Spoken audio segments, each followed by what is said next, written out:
Let's see here.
Calm down.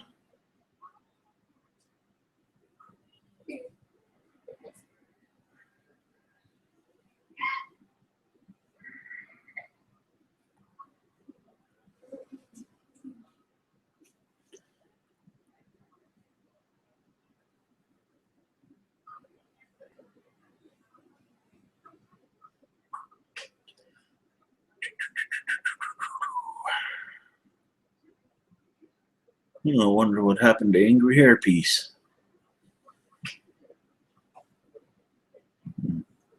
I think he'll come back.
Do, do, do, do, do, do, do, do.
Let's see.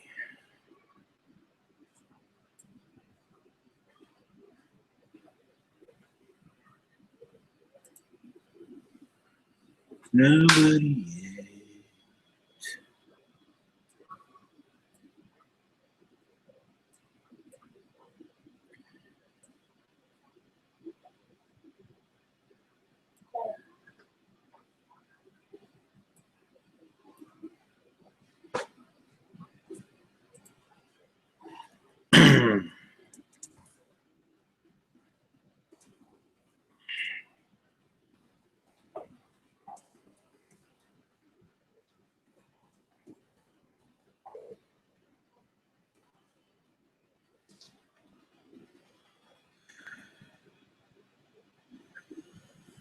Let's see.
Oh, come on.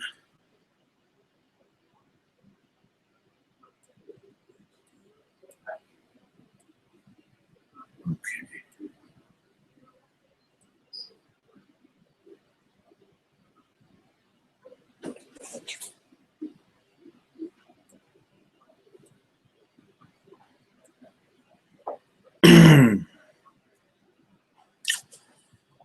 Let's see.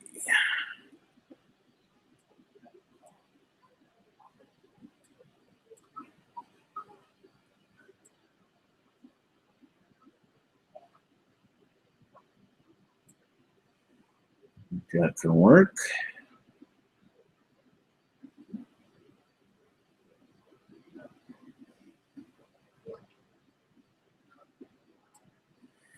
All right.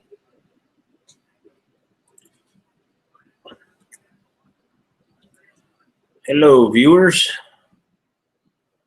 I'm going to place the link in the side chat. I know the right one this time to use. Should be right there.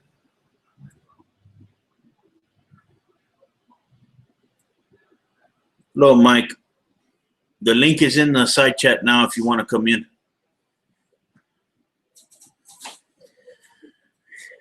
I just posted it right under your entry there. Oh, there you go. Hey, man. How you going? What's going on? Not much, yo. What are you up to? Not a whole lot. I was Crikey, finally... look at that. You got a shiny head. Yeah. You got a shiny head. Yep. Just want to go there and rub it. Yep, I was finally able to use the right link to put in the side chat so everybody could come in. Cool, cool. How you been, brother? So what you been up to? Not much, man. Doing a bit of research, doing a, you know, just sort of lurking around on the interwebs. I got to get me a new pair of earphones. These ones that I have now are taking a shit on me, man. Oh, no. Yeah. Are you not getting echo from yourself, are you, with me? Huh? You're not getting an echo? No. It's just one side of my earphones doesn't work correctly, and the other earphone does. And it's just an old pair of earphones that I have that is basically going out on me. I have to get a new pair. Cool. Yeah, on one side I'm losing a lot of the audio. I can barely hear audio out of one side of them. But one side works all right, yeah? Yeah. Oh, good, good, good.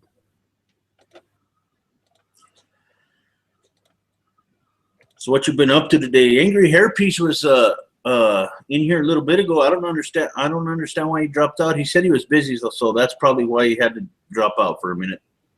Okay. Yeah, I was on the phone to him on this to him earlier today. But yeah.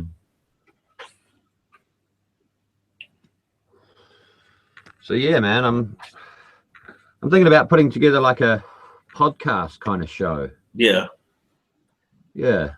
I think that would be cool.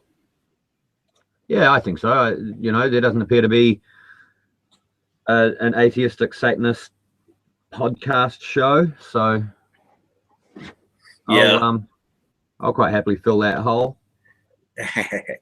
Yep. It'd be an interesting show to have. It would be, I think. Yeah, I mean, you know, once a week, have it like the do it the same kind of deal as the goddamn podcast, you know? Yeah. Are you going to broadcast it off of On Live or no? Yeah. I'd like to do this and have it broadcasting on YouTube at the same time, kind of deal, just like you've got. Yeah. So. Well, see, I don't have the software to broadcast on YouTube from Vonline. You have to have software. Oh, really? Yeah. It's called I think it's called XSplit or something. I can't remember. Okay. Yeah. But to go on air here on YouTube from Von Live, I think you have to have software to do that. Right. So you're using that software now, yeah? No, I don't. I don't have that software. The difference between the original Hangout that I used to have compared to the one that I have now is there's a link or a feature that my YouTube channel has, and it's basically the same thing, but it's a little bit different, you know, considering the side chat and the side scrolling chat. It's called Live Events. Okay. and you click on live events, and you're able to organize your hangout that you want to have, your particular hangout. And yeah, you're able to do all of them types of things there. And when you go through live events and organize your hangout, you get to have this side scrolling chat. And and if you're into monetizing your videos or any of those other features, you can do it right from there. You can monetize your hangout right from the beginning. Okay. Yeah, you could do it. It has some additional features. It's a little bit different than your regular YouTube hangout. Right. And plus, this one is not broadcasted public on Google Plus. Okay. The only ones that get to see this hangout that we're having now are my subscribers. That's it. Right. Okay, I see. Yeah. Right. Yeah, I mean, it's a ways off, you know. I've kind of yet to come up with a co-host. I'd like two of us. I think there has to be two of us. I couldn't do it on my own. Oh yeah, understandable. But yeah, like there looks to be a lot to fucking organize, you know. Yeah. Oh yeah, if you want to have a show, man, I think that would be great. I think that would. And then you could, if it was up your alley, maybe you could, you know, create a separate YouTube channel for your show only. Yeah, exactly. Exactly. Yeah. I mean, I've got a guy in mind. He's called the Demented One. He's got like the same amount of videos he's been making, and he seems to be a pretty like kind of on my wavelength. You know what I mean? Yeah. We both seem to be on pretty much the same page. So yeah, I haven't spoken to him about it yet. I mean, I've only just sort of contacted the guy. So, but yeah, he's the guy I'd like to do it with. Man, that works, man. That's the link to his channel up there in the chat. Then maybe that, yeah, I'll click on it here in a second. Then maybe when you get big enough, or maybe if you can have the opportunity, like the Skeptic Fence has, maybe you could get some prominent individuals to come in to be part of the show with you too. Oh, absolutely. That's you know, that's kind of the reason for doing it. I mean, you know, I know 3 guys here in New Zealand that I could probably get on. Yeah. I'm sure Demented, I'm sure Tex knows a few people as well. Like he's in the Satanic Temple, so he's got access to Lucian Greaves and that kind of thing. So, but yeah, it'd be cool, man. It'd be really, really cool. I've just got to get a hold of them and on a, you know, in this kind of forum, so we can, you know, we can talk and sort of thrash it out, you know. Yeah, I think that would be good. You know, talk about. Well, I'm not sure how are you wanting to form your show? Are you going to talk about articles or talk about current events, and you know, make a segment for every topic that you want to cover? Or yeah, I guess so, man. Try and make it as versatile as it possibly can, but still have a structure, you know. Yeah. So yeah, I'm picking like segments. You know, one segment talks about a certain article that's been in, or another segment, you know, philosophy segment, current affairs, current events, all that kind of thing, you know, and just sort of segment it up. That's my idea at the moment, anyway. You know, whether that's the way it'll go or not, I don't know. But I definitely think there's a hole in the market. You know, there's because there's just not something like that out there, and yeah, because all of the other shows that I'm aware of, you know, they don't have Satanists on the show. You know, they don't have. They just have nothing but atheists on the show. You know, and it's not bad. It's not bad. It's just, you know, it'd be cool if there was a little bit of diversity. Yeah, exactly. And I think, you know, like, because I'm a member of like a satanic social network, Satanic International. Mm-hmm. There's a lot of young guys on there, and you know, just somewhere where they can go and sort of chill and relax, listen, have a laugh, and learn something, you know, ask us questions, we'll, you know, do a Q&A thing, and then kind of at the end of it, I'm thinking, you know, have just a informal hangout, public hangout, you know, or not public, but you know, whoever's watching can come in and talk to us and do all that, you know. So yeah. but, do you have anybody that's good at what do you call it, digital artwork, like that can make you some good banners for your Von Life channel? yeah, well, that's another thing too. I don't. I mean, I made that avatar of Angry Hair Pieces. I made that, and that, fuck, dude, that was like, my brain was melting just doing that, you know. So honestly, yeah, that was just a complete mind fuck for me. yeah. So I'll have to find someone. I'm sure it can't be hard, you know. Even so, that was one thing I was gonna ask you, is who made your intro clip? PW Swivel did. Oh, okay. Yep. Yeah, he made that intro for me. Ugh. I'm wanting to say, I don't know, probably about 2 years ago. Right. And at one point in time, I actually lost my last computer that laptop that I had, you know, that had my intro on file so I can upload it. And then recently I ran into, you know, PW Swivel again, and he was able to provide me. He still had copies, lucky for me, you know. Cool. So he sent me the copies to it, and I'm able to use it again. Yeah, but he created that for me.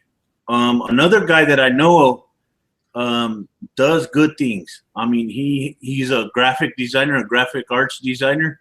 Okay. Before when we had the old YouTube channels, where you were able to make your own custom layout, I guess, for your YouTube channel. Yeah.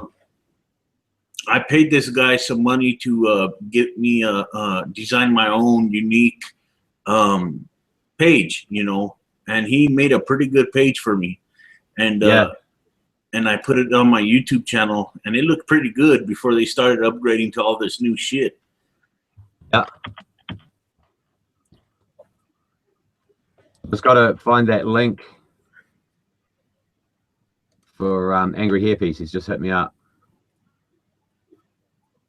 The Atheist Hub, that's not you. Well, I got the link in the chat. I can't see it. All I can see is my link. Maybe you put it in there before I came. Oh, no. That was on the YouTube channel, and I've closed that tab down. Oh, okay. Yeah, because I have the another browser open so that I can keep an eye on the chat room. Right. And that's why I have it open like that. But hold on, let me see if I can send Angry Hair Piece an invite from my deal here. Hold on.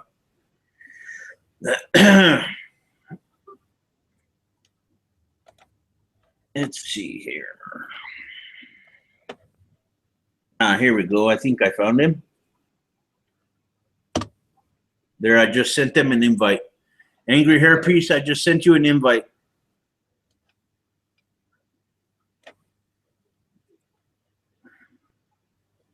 You should be able to come in now. Check your notifications. I just sent you the link as well, Angry. Yeah. So you could pick one or the other.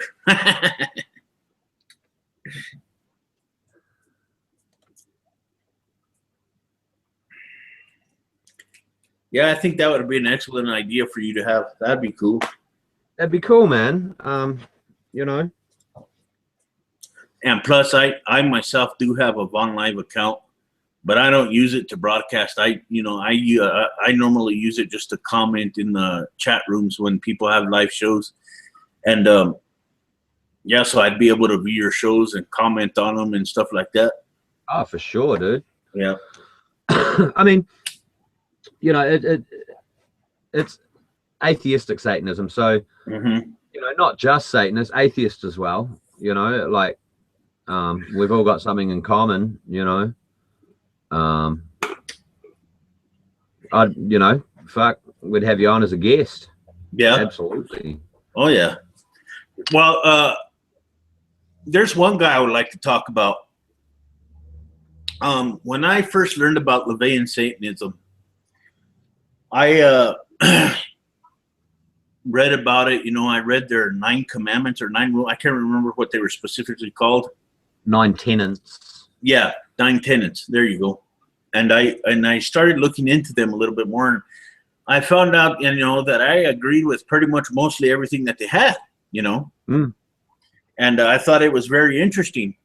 The only thing that I disagreed with, you know, now there was an individual that's married to Anton's daughter. What's his name? Nicholas Schreck. Yep. And I like the individual. I think that he has a wonderful approach to everything. But there's one thing. There's one thing that I disagreed with him on, and he basically said that people who have empathy for other individuals are considered weak. I guess one time I seen him talk about that in an interview. I don't know if he's changed his views now or what, but that was something that, you know, I disagreed with him on. You know, he said that empathy was empathy is weak. Like if you want to help people, like if you have empathy for others, you know, you want to help people and stuff like that. And he said something like that. You know, people who have empathy are weak.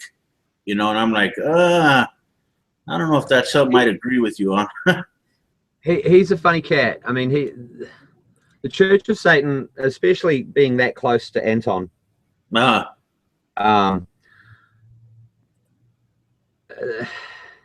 Yeah, Nicholas Schreck has a very literal. He's like a satanic fundy. Yeah, he has a very literal, and he's not really the best at articulating. I mean, I have no empathy. You know, if I walk past a bum on the street, I'm not going to give him any money because I don't know him. Yeah, and you know, that's one of the tenets. You spread your love to those that deserve it. And I don't know the guy, so he doesn't deserve my love. Yeah, you know what I mean. And I think they like that would have been an old interview. Yeah, it was an interview with him and his wife were on that interview with an older white guy with his hair parted to the side. Right. I can't remember the interview, but yeah, I can't remember the title of the interview, but I've seen it before. Yeah, that's a really old interview, and that was back when they were still the Church of Satan was still going for the shock value of it. You know, it was fuck. That was shit. That must have been late 70s, early 80s. Yeah. So yeah, they were still going off the shock value. Anton was still alive, and he you gotta understand, he hang on, I'll just write this message. There we are. He did a lot of talk shows and got really cynical about the public and the public face of the Church of Satan. So, you know, Xena and Nicholas would have been under pretty strict orders, I think, to you know, shock, make sure you and it was the interviewer as well. I forget his name. He's an evangelist. Yeah. I noticed that too. I have to agree with you there when it came to Anton, and he started to hate the public eye a lot more. You know what I mean? Yeah, he really did. He got really cynical. And he started to become more private, and you know, you started to see less and less of him. You know? Yeah. You know, which, you know, I could agree with him on that, because, you know, there's a lot of people that you know, like to ridicule him and like to. Well, that's it. He was paraded around the talk show circuit like a fucking lion, you know, like a whatever. And yeah, I mean, he was a visionary, you know what I mean? He was the guy with the idea, so of course he's going to have big grandiose ideas about, you know, about how the Church of Satan would be perceived and how he would promote it.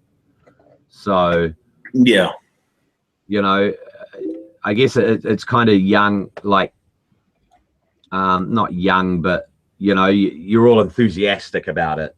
Mm-hmm. And he was also a showman too, so there was Yeah. that part of his personality that really shone through, that a little bit more than the message that he was portraying, you know. Yeah. What is your opinion on the way that it's being run now compared to the way Anton had it when he was alive? I think it's changed. Yeah. I think even our belief structure has changed. You know, like I don't identify as a Levian Satanist. There are things like my Satanism. I don't necessarily put a large importance on ritual and magic like Anton did. For me, it's a thought process. It's not, you know, I don't dig the magic side of it. That to me is just hocus pocus bullshittery. Yeah. You know. Yeah. But I mean, you know, shit, it works for some people, and who knows? As I go through and learn more about it, perhaps it'll make more sense to me. You know. But at this point, it's not a big part of my Satanism at all. So how it's being run now, I think there are good things happening. You know, the Satanic Temple are doing some really cool things. Hopefully they can keep their egos in check and keep what they're doing politically going, as well as keeping some sort of integrity to the belief system going as well, you know. Now what I don't like in Satanism, and I think all satanic organizations kind of suffer a bit from it, is separating the individual from the group. You know, because Satanism's individual. It's you know, the left-hand path is it's all about the individual, you know, and trying to separate that from that idea and that concept from being in a group like the Satanic Temple, like the Church of Satan, like Satanic International, like the Sect of the Horn God. You know, it's for me anyway. It's a hard thing to kind of process. You know, it's being an individual, but also being part of a group as well. As I think, you know, I fucking hate it when, you know, there's a guy in the Satanic Temple, Brian Werner. He's a singer in a death metal band, and you know, him and Lucian were the public face basically of the Satanic Temple when the monument was first being proposed and first being built. And he left the Church of Satan, and then he made this big fucking stupid video. Oh, I'm leaving, blah blah blah, and this big wimpy pussy fucking angry statement. You know, it's like, okay, cool. Like, I mean, if he wants to leave, that's fine. Don't drag the public into it. You know what I mean? Just fucking leave. And you know, if you want to make a statement, fucking our paths have diverged. You know, there are things that, you know, and like in Satanic International, we're going through it at the moment. A guy got kicked out, long-time member, got kicked out because he was being a douchebag, and now we're going through all this fucking drama and bullshit, and it's all in the public eye. You know, I think it reflects badly on all of us when that kind of thing goes down. You know, and I fucking hate it.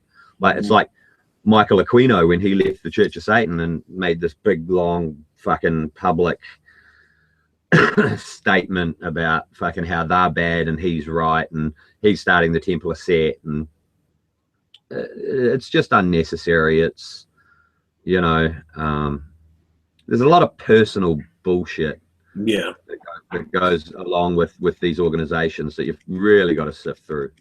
So I think, you know, a lot of these people that leave these organizations, I think that they need to learn to keep it a little more private. You know what I mean? Yeah. And I mean, if they have an issue with an individual within inside the, you know, respected, you know, communities that they're in, you know, keep it private. Have a chat privately or organize a little discussion, you know, and get things done that way. I don't see why the public eye has to, you know, be able to see what's going on, because there's going to be other people that are just dying to pick at these particular organizations and show everybody that, look, these people are crumbling down. You know, they'll do anything. Yeah. They'll do anything they can to basically humiliate these people, and I think that's wrong. You know, it just gives ammo to the haters. You know, it gives ammo to the Christians. It's, oh, look at these, they're just like teenagers after all, and blah blah blah. It's like, yeah, it reflects badly on all of us, and especially at this point in time too, with the Satanic Temple coming out, as it were. You know, with the monument and making that push to be further out in the public eye. I think we all of us, every single Satanist out there, has to be a little bit careful of how we sort of portray ourselves publicly. You know, yeah,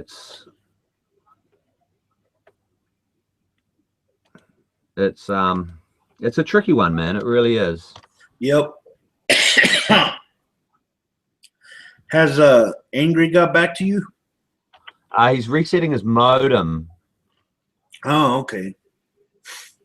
Yeah, because I put the right link in the side chat, and I know you don't have the YouTube part open, but that's what I did. I do now. That's where I got the link from for him. Yeah. Oh, Cherie's here. Yeah, she said that she was going to be back in a little bit. She's making coffee and listening. Cool. Oh, man, I don't get this Hangouts on my phone at all. I missed a call. 3:05. Fuck. Just to highlight how, you know, immature people act, the Satanic Temple, you know, announced that they were going to have that statue, you know, and right away Christians and all kinds of people started to make threats. And I've seen some of the tweets and some of the Facebook posts where people were threatening to blow the statue up. And I mean, my hope is, my last video was about this very subject. Yeah. It was, my hope is that, you know, as far as satanic activism goes, what the Satanic Temple are doing is fucking amazing, fantastic. Yep. Keep at it. You know, it's not, for me, it's not quite, I don't particularly want to take that really public step, you know, at this point. That again, that could change. But for me, it's the little things that, like, people sniggering. Yeah. Oh, so you believe in Satan. Oh, you worship the devil. And it's like, you know, like, I think all of us, all Satanists anyway, kind of not have an obligation, but nothing bad can come from trying to educate people and trying to get rid of that stigma, you know what I mean? Yeah. And just sort of outline what we believe and yeah. I mean, that's where I want to go with it, you know, and that's hence the show, you know, the weekly show or whatever I want to do. Yeah. But then again, you know, what pisses me off is the fact that so many people out there are so afraid of fucking education, like it's a bad thing. You know what I mean? That's right. People don't want to become educated on anything. You know, they right away want to jump on the hate train and start, you know, ridiculing other people for their own personal beliefs. You know, and I think that's wrong. You know, absolutely. But I can understand it, you know. with Satanism and Christians, definitely I understand why and how they have that misconception. You know, Yeah. I really can understand how, you know, but that's not to say that we shouldn't do anything to, we shouldn't not try and dispel it, you know. Yeah. Hold on, Marco. I'm gonna see if I could. I don't know why it's not working for you, because I placed it in there, and Mike was able to join the chat by me putting the link in the thing. But hold on a second. I sent you an invite too, Marco. You should have gotten it. Check your notifications.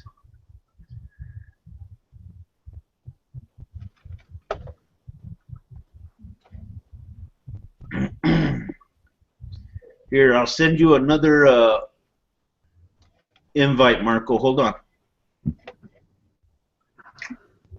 What's going on, Gary?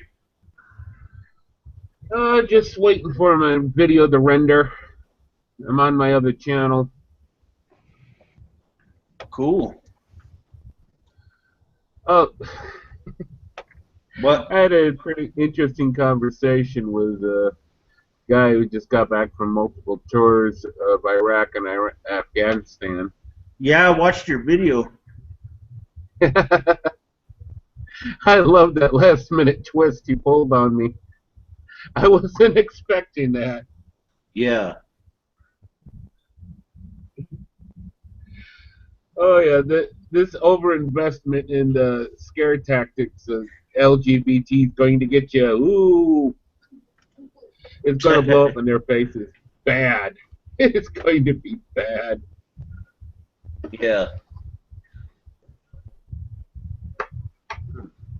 Been a month. God's punishment hasn't come yet. Yeah. I don't think he's even breathing hard yet. So, yeah, this is blowing back. I mean, here, first time going towards conspiracy lunacy too. Who? That's the last thing they have to be fearful of. They already went through everything else. I mean, government's the last thing they have. Yeah. Forgive me if I sound a little bit spacey right now. I'm sending out invites to people that are having trouble getting in. Hold on. Go ahead and keep talking, Gary, if you want. I always thought you were from Wisconsin. Who, me? Yeah. Oh, no. I'm from... You got the Wisconsin draw to you. I mean, I'm from Illinois. I've been up to Wisconsin a lot. Uh-huh. I was shocked. I was shocked when you said you was from New Mexico. Yeah, I'm from originally from New Mexico. I could have sworn I saw in one of your videos you had a 49. You had a Green Bay Packers pennant. Oh no, that's my friend's football team. They like that. He likes the football team. Yeah, not me. Okay, Ludic Fallacies, I sent you an invite. You should have it. And Marco Antonio, I sent you an invite as well. You guys should have it now. Yeah, but I like the Denver Broncos myself. And I'd rather play. I've been a lifelong Denver Bronco fan. I've never changed to another team at all. Even though the Broncos do bad at times, you know, I'm still a big fan of theirs. I was a Bears fan and a Cubs fan, so I was into masochistic tendencies for a while. Uh-huh. And I stopped drinking. So I kind of dropped football and sports in general. Sorry, I'm in the middle of a summer cold. Yeah. So what's up with you? Nothing. I just thought I'd have another hangout tonight to talk with everybody, see how everybody's doing. Oh, that last one I was in was Rose. Hey. What, Hangout? That woman, yeah. Rose? With you and Rose Oh, Patton. yeah. That woman's future consists of 5-point restraints and a Haldol drip. Yow, that is one intensely weird woman. Yeah.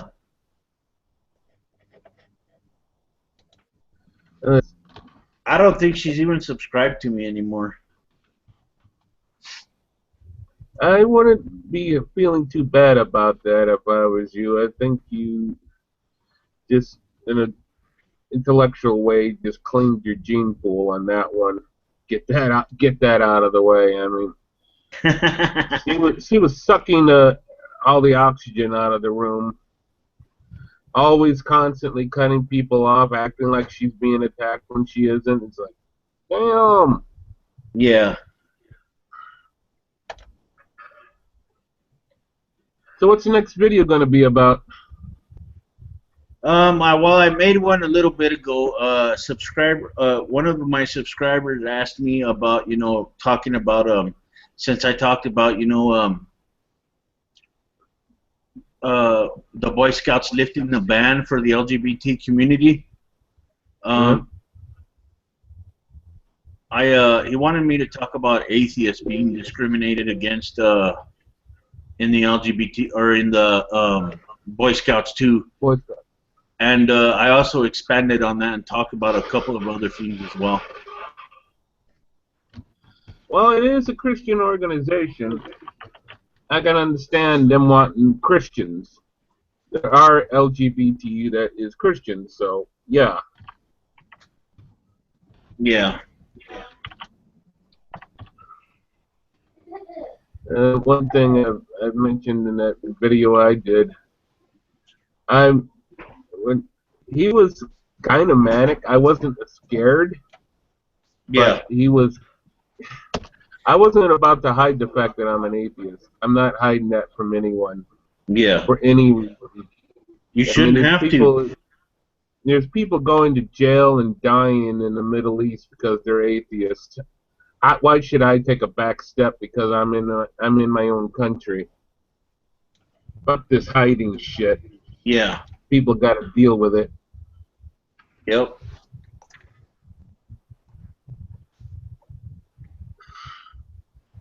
That's what I say. So what's up, Ludic? Hey, Quiet Atheist. How you doing?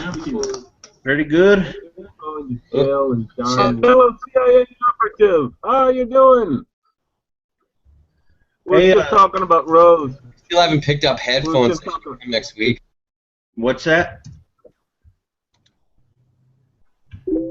Oh, I need to get some headphones. I ordered them, but they haven't arrived yet. So that's why I'm such a pain in the ass. I have to mute. What's up? You don't have your voice modulator today? Nah, fuck it. It's not working. I'm used to hearing your voice a certain way, man. Hey, give me a sec. I'll turn it back on. I do it to mess with the conspiracy theorists. Oh, okay. I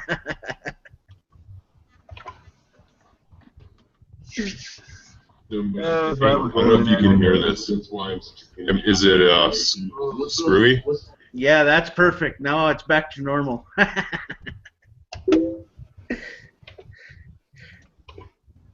Yeah, that's I'd be messing with their heads if I was you. I'd be doing like, by the way, put some pants on. I see you.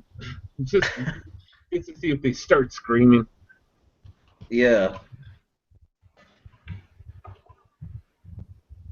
I'll do my NSA face thing. Oh, see, yeah. I'm an agent. Yeah. See, have you run into Rose or anybody else lately, or no? Me? Yeah. No, I haven't. No. I've seen her in passing, like, around stuff. If I ran into Rose, she's just like her again. She's just like Pillbox. She's got the same type of mentality. Yeah. And it's just, I don't understand her, man. You could have a good conversation, and then right away, instead of her attacking your arguments, she attacks, your voice modulator and the fact that you have a different voice when you have Hangouts, and that's stupid. Yeah, she's thought all kinds of crazy things though. She was arguing about how rockets shoot up into space and a bunch of crazy stuff. Yeah. Seeing bubbles and. Who'd you wanted me to send an invite to, Mike? To Angry Hippies? Okay, hold on. Let me bring it up again. By the way, hey Mike. Hey everyone, how are we? Good. So you think that eventually conspiracy nuts are going to be as bad as religious people? Or are they one and the same? I just sent him one, Mike. I think some of their flawed reasoning is very similar. Like the traits in the flaws of their reasoning is very similar. It's almost no evidence given, no evidence offered. And if you question them, you're evil, you're part of the conspiracy. Yeah, it reminds me a lot about Christian zealots.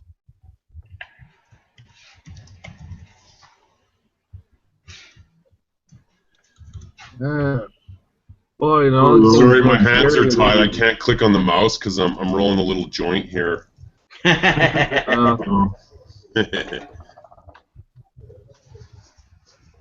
never understood why that was illegal. Known people who smoke it my whole life. Yeah. The worst thing that happen is if you try to block access to the munchies, they'll kick you in the balls. Other than that, I mean, you ever see? I gotta go share with Ryan in the room, so I'm just gonna step aside for a bit. You ever see Reefer Madness? Now that's a funny film. Apparently, nothing on Angry Hairpiece is working or something. Hold on 1 second.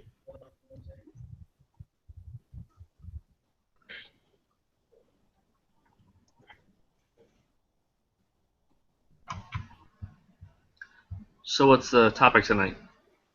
Anything, it don't matter. Huh. Yeah, I just had a good talk with a general. Were you on the Bible Thumping Wiener show? I noticed you there. Yeah, I was. I was talking to Andrew Rappaport for a little while. Oh, okay. Well, how did that go? He's a good guy. He's nice. Talked to Matt for a couple minutes. Just let Matt talk. Yeah. I don't think I could stand a conversation with Matt. I mean, damn. I think more away from the show, Matt would be okay to talk to. Yeah. And there's a lot of Christian nutballs are lucky I'm not in the same room with them physically. I can carry on a conversation, then they say something so over the top it triggers me.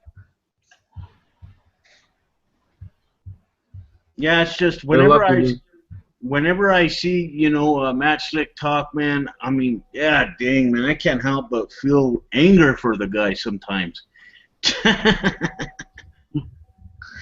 It just kills me when you're talking science with somebody and they switch to pre-sup. And you're like, fuck. We were talking science. But that's how they roll. But Andrew Rappaport was pretty cool, so I'll probably talk to him again. Yeah. Yeah, you were kicking his ass on science. That's why he goes to pre-sup. I don't think I did good at all. I'm not really up on anyone can kick his ass on science. Guy believes in imaginary friends, so I don't think his scientific credentials goes beyond answers in Genesis. Claptrap. I've got to say, whenever somebody wants to quote Answers in Genesis, I just ignore it. And what else can you do? Yeah. When they want to talk laugh about and say, bias. I won.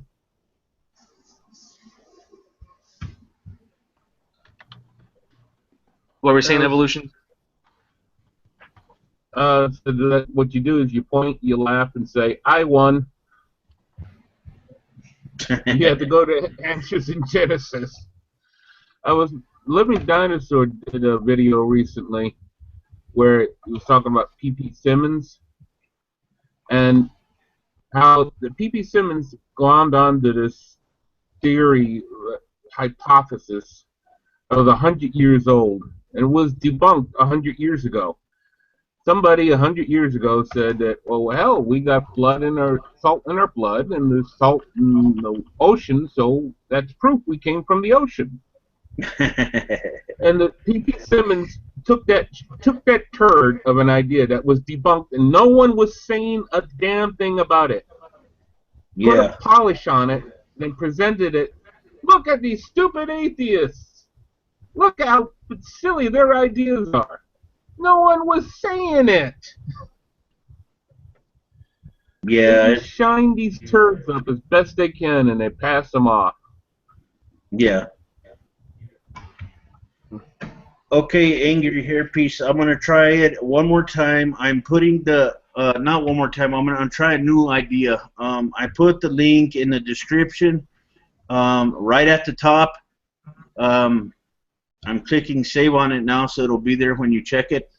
It should be there. Anybody who's having trouble getting in, try it that way. Maybe you guys can get in that way. I'm not sure why you guys are not able to get your invites. Maybe there's a glitch or something, but click that link I have in the description, and then you guys will be able to reach there. If you're having trouble, I know it'd be impossible for me. I was thinking about trying to do a hangout with Jeff Heisenberg, Kid Knowledge. Yeah. But last time I tried it, somehow the invites wouldn't go out, or I don't know. People were trying to get in. Yeah. Basically, I talked to myself for like half hour and just said, screw it. Yeah. Let's see here. Let's see if we can get it to work this time, hopefully. Can you guys still hear me? Yeah. Okay, that'll work. I can. All right, guys, the link is in the description. You guys should be able to join now. People were trying to get in. So, Yeah. Basically, I talked to myself for like half hour and just said, screw it. Yeah. Wow, that is a delay. Let's see here. Let's see if we can get it to work this time, hopefully.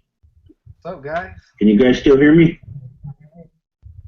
Someone has their, someone needs to mute. I can. What it is Okay, they're playing the YouTube stream, and that's where the delay is coming from. You got another tab open, it's the YouTube stream, and their mic's picking it up, right? Yeah. Yeah. Basically, I talked to myself for like half hour and just said, screw it. Hey, Marco, you're going to have to mute your mic when you're not talking, because we're just all picking up. Yeah. Either that or either that, Marco, or mute the Hangout part so you can hear us talking here in the Hangout. Mute the Hangout part that you're viewing publicly. Angry Hairpiece, I posted the link in the description right at the top. You should be able to get in now.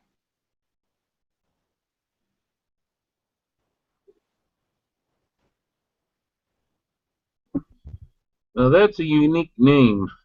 Angry Hairpiece. Yeah, he's a good guy.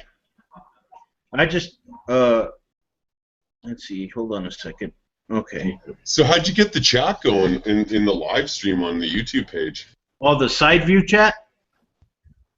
I did something that was pretty interesting. Instead of having your traditional Hangout, I was looking around the other day and I was trying to figure out, well, how the hell do they do these things?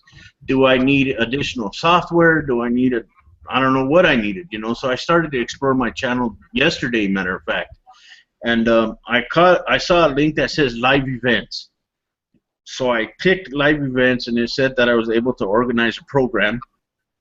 So I put the name of the Hangout and I put all the stuff I wanted to in the description and stuff like that. And then there's a little option on the side there that says you can go directly to live Google Hangout with this, you know, with these options. And I said, okay, so I clicked on it and all of a sudden, boom, it gives you the side chat and everything. Huh, weird. It's so hard to find links. Like, that's the thing. Google's so Hangout, the way it generates the dynamic links can be a problem. Yeah. Has Angry Well, Hairpiece? it was all I could do. It was all I could do just to open up a Reddit account. Has Angry Hairpiece contacted you again, Mike? Because I put the link in the description. He should be able to see it there. Yeah, I can't even see any of his chat in the sidebar there. Well, he says that when he tries to post a comment in the side chat that it doesn't let him for some reason. Okay. And I talked to him on Facebook yesterday because he actually thought that I blocked him, and I told him, no, dude, I didn't block you at all. I don't know what's going on. He just messaged me, I can't join live calls and I can't post and chat. I think Google has me on a list. A list for what? I don't know. Well, tell him to take a break for a minute, and then tell him to take a break for a minute and then try it again because the link's in the description. Sometimes what happens is you need to flush your browser cache and your cookies out and then re-log into Google again. That'll fix it sometimes. Yeah. You notice when you've been making comments lately, sometimes there'll be all this metadata tagged to the front and end of the message, and it'll appear in the comment section when you post a comment. It's really weird. I think they're about to yank all this shit that we're doing now, eh? Well, the only thing that I'm aware of that they're yanking right now, Ludic, is Google Plus. They're not going to have Google Plus anymore. They're completely taking it off of YouTube. They're completely separating it. So we're going to be able to have our own YouTube channels back without having Google Plus. That's cool, but the problem with this Hangout thing is that in order to initiate these Hangouts, it uses circles as a way to, you know, add people to the Hangout, right? So they're going to have some type of way to manage users and lists of contacts inside Google itself, if it's going to, inside YouTube itself. Yeah, yeah. I'm pretty sure that they'll come up with something, yeah. I was going to say, I practically live on Google Plus, but you said he's getting rid of it. No! Yeah, they're getting rid of Google Plus now, so.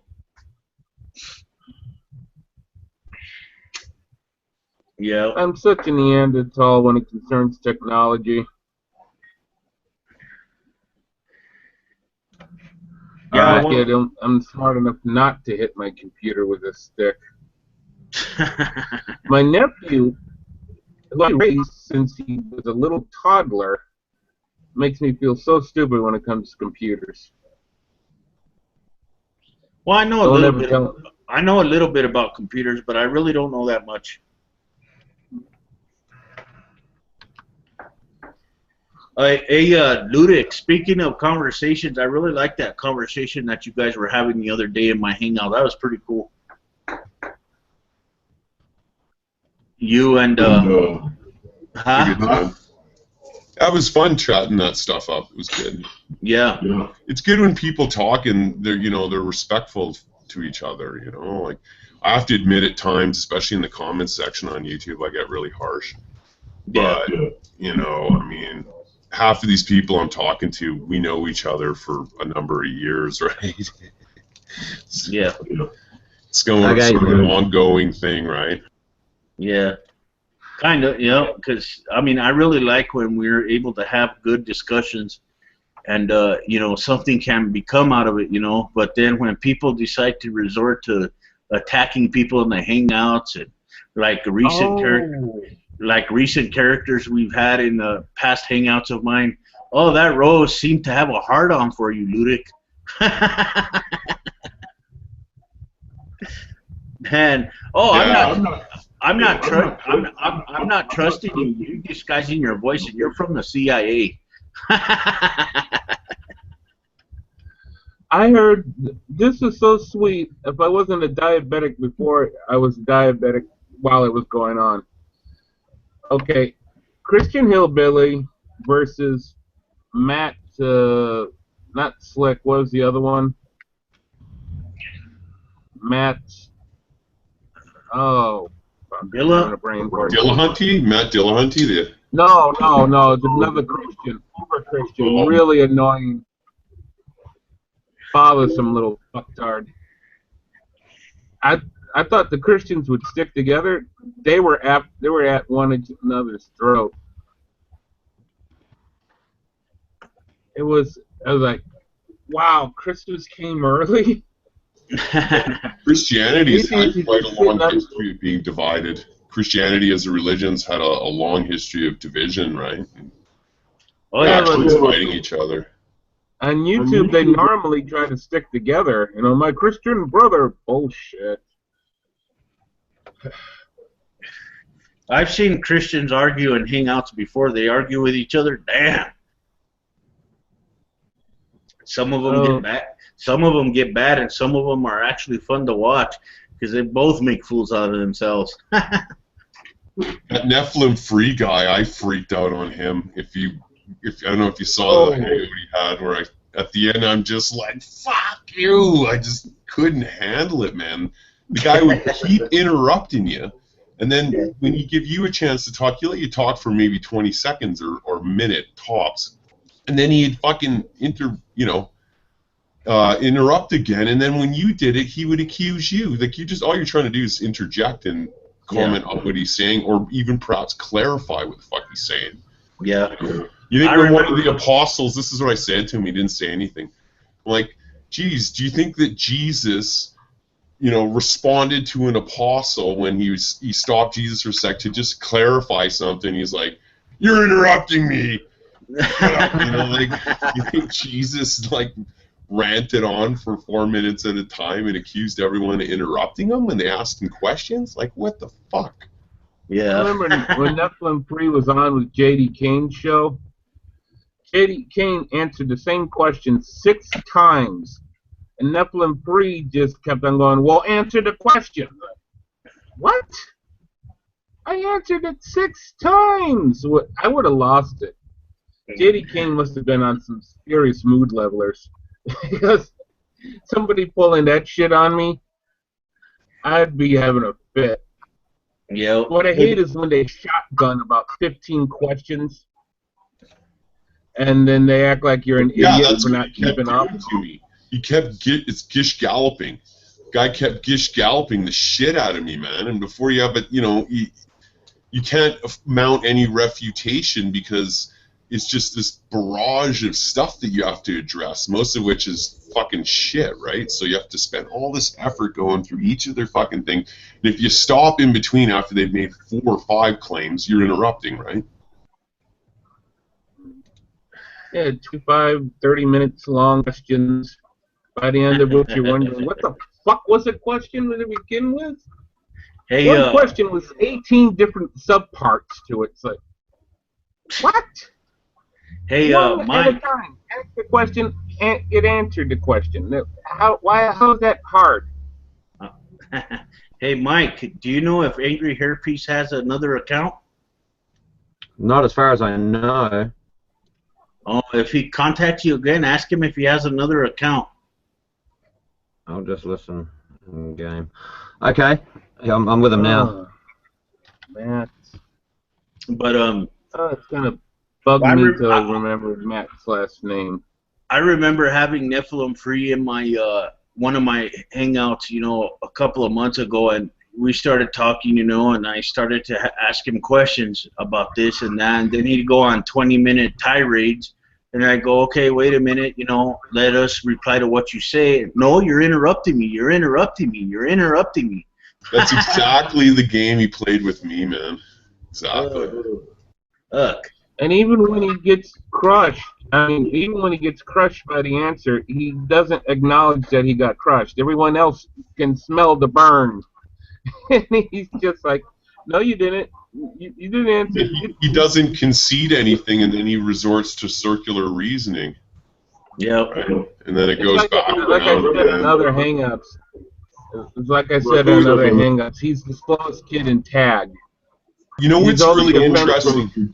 What's really interesting about that guy is how he starts out, you know, very polite, and he has this like voice, you know, and he's like, I'm very calm, Christian fellow, just voicing my philosophy. And then, you know, when it comes to a point, when he says you're not offering, eventually he just turns on a dime and then starts attacking, eh? Yeah. It's like that. Him and that Brett Keane guy are very similar. Yeah. Very, very similar. Oh, I hate that bastard. Brett Keane wouldn't know honesty if it came up and ass raped them. Brett Keane, all the thing he has is he's a red meat dispenser for feral-minded religious people. That's all he is. All he has is atheists are bad. Atheists are bad. Well, no. Yeah, That's all. There's no substance to him. He's the shallow end of the intellectual swimming pool. About 1 inch deep. Exactly. Enough about his honeymoon with his wife. Who? I'd like to see each of them take the psychopathy checklist, like in the interview. Oh. I wonder how many questions it would take to spot the NPD and other traits. I mean, they're DSM cases, man. I've always said that G-Man is a child. He's a fucking child in an adult state, but at least he does love God. I don't doubt that for a second. He really is a Christian. Brett Keane is about Brett Keane, and that's it. And fuck everyone else. That guy, if he was in a dangerous position, he'd use his children as a shield. Because heaven forbid anything ever happened to him. Yeah. You know what, guys? I'm thinking next hangout I think I'm gonna probably have to go back to the regular one so everybody won't have as much trouble getting in next time. Just for the next one, you know, because I think I dumped a link. I dumped a link on that worked for me in a post on your stream. You know, what the hell is it called again?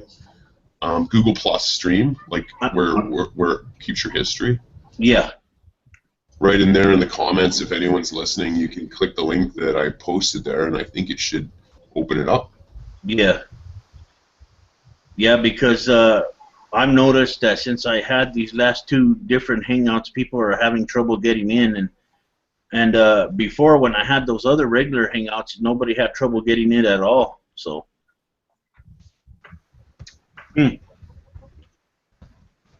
Have to see what happens. Technology, 1 step forward, 1 step back. How much? You save so much time with technology, then you waste so much time because technology is driving you crazy. Yeah. Well, I started But I wouldn't want to.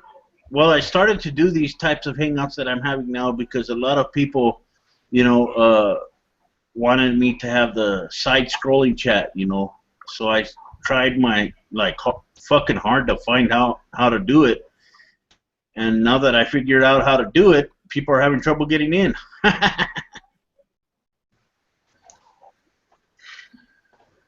I am envious of your inner peace. That's for certain. I've had trouble keeping my anger in check in my videos. You always seem to have a level, a calm demeanor.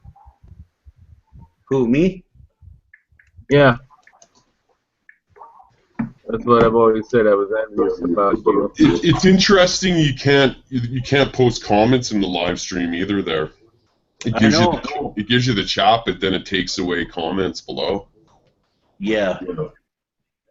And I think, like I was saying, I think that next time I have a hangout, I'm gonna go back to the regular way, so that way people are able to come in and comment if they want or whatever, because I think this one's causing more problems than what it's worth. Yeah, it's a shame Skype doesn't do something like this. Oh, I know, huh? It would be nice if Skype did something like this, man. I mean, I never used that. yeah, Skype's pretty good. You can do a lot with Skype. I mean, hey, Renee Skeptic, what are you doing? There's no drama in here. Come in.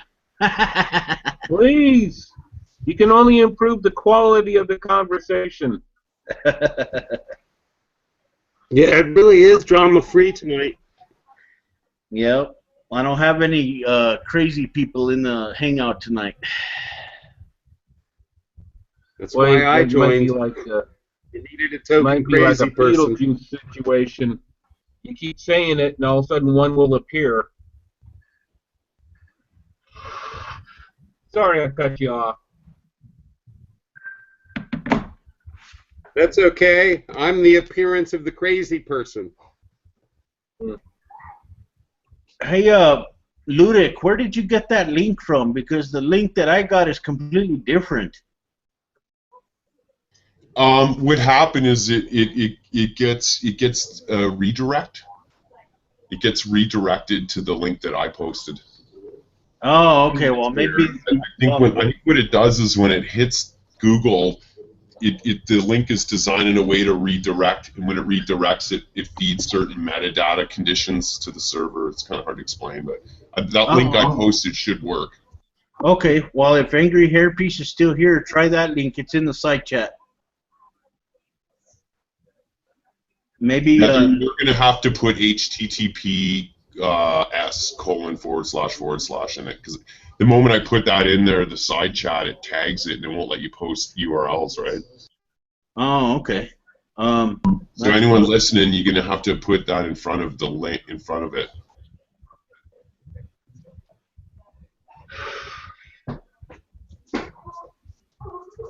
If you want to hear a series where Nephilim Free gets his ass handed to him, look up Fun with Nephilim Free in Wildwood Clare.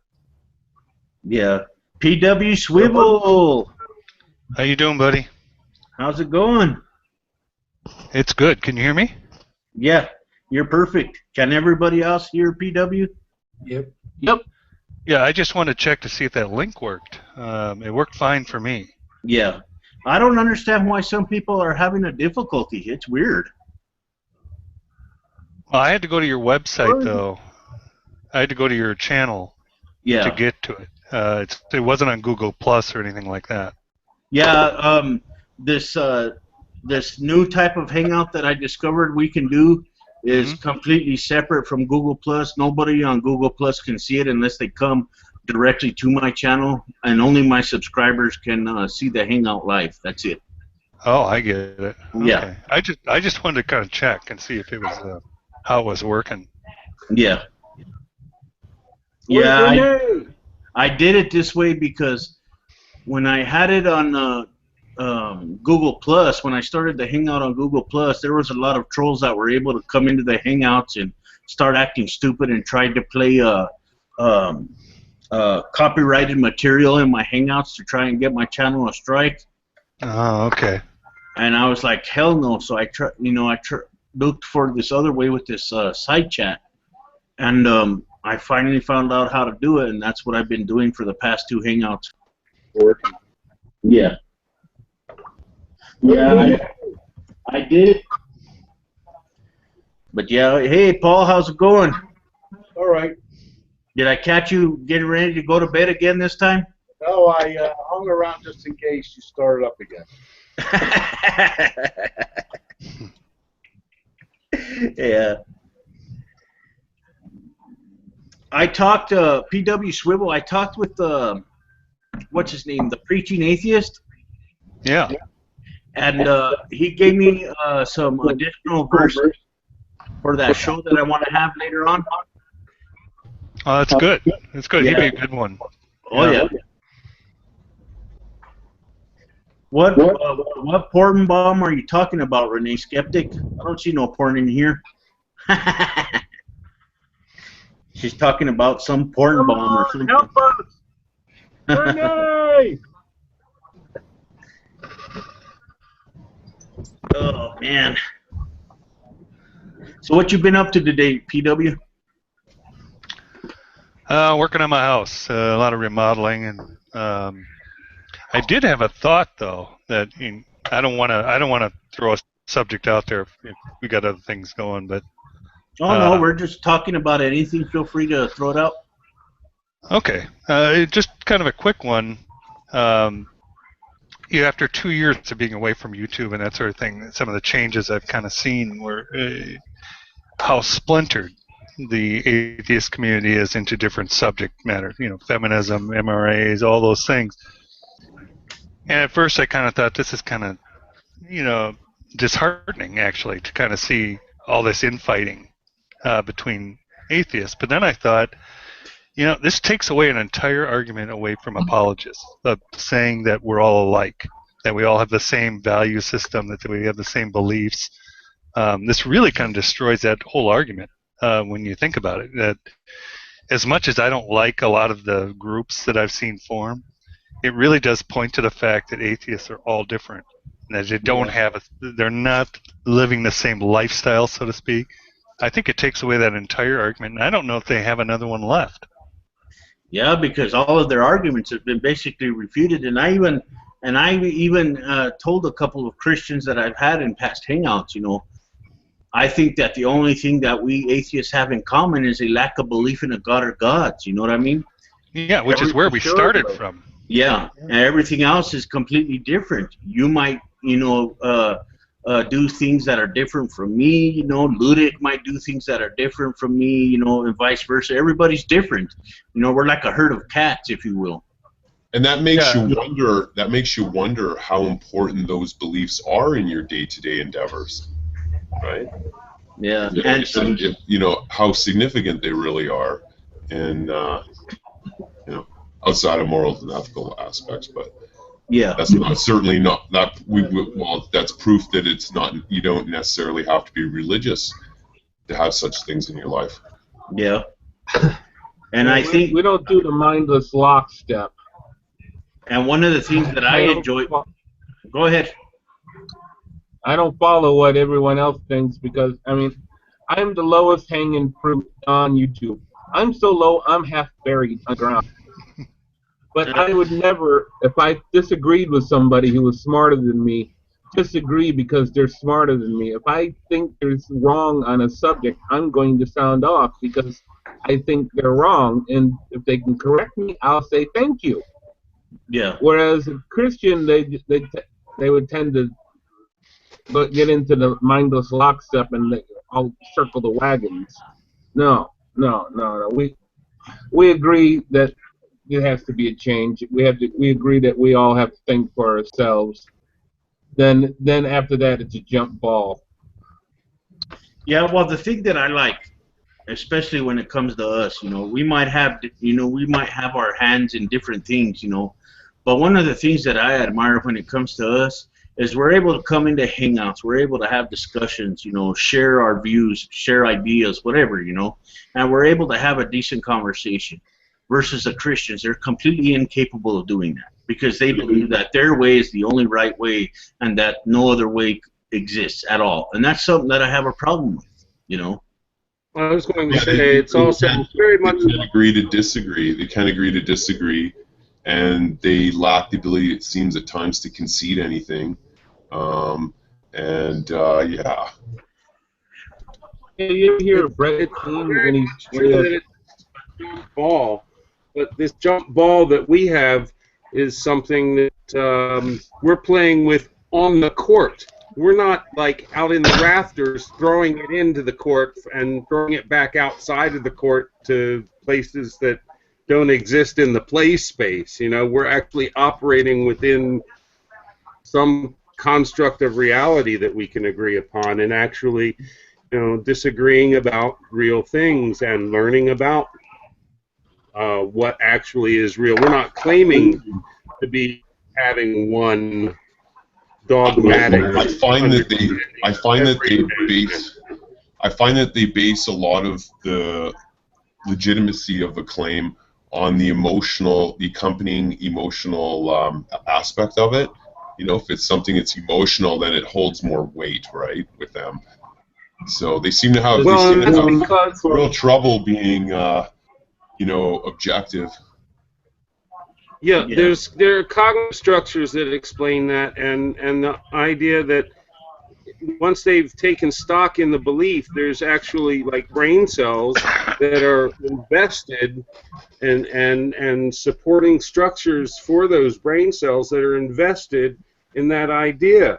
And if you come along with something that challenges that idea, it does spawn up a whole bunch of emotion in defense of the idea, because that idea is just a little new brain branch, and we got this great big branch of brain stuff that we got to defend. We're not going to die.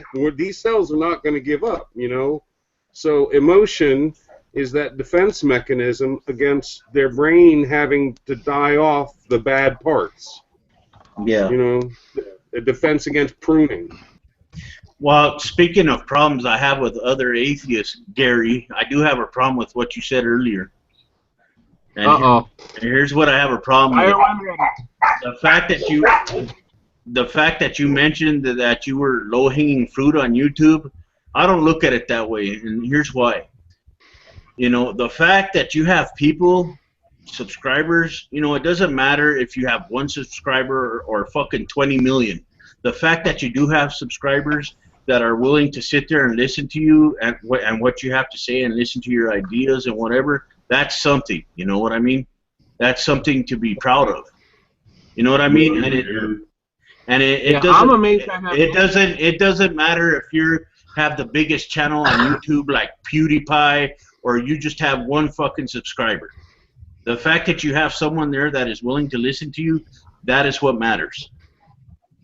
And you know what I love about YouTube is it's like a traveling group of acrobats and like carnival sideshow freaks, and you know, and all these people from all over the place.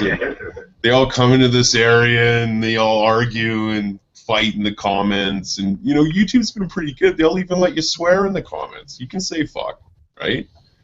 You know, and I just love YouTube for it. You know, I mean, I love everyone on YouTube, including the conspiracy nuts and all the narcissists. You know, because you got to have a bit of narcissism in you to want to shoot your mouth off. Oh, I need that.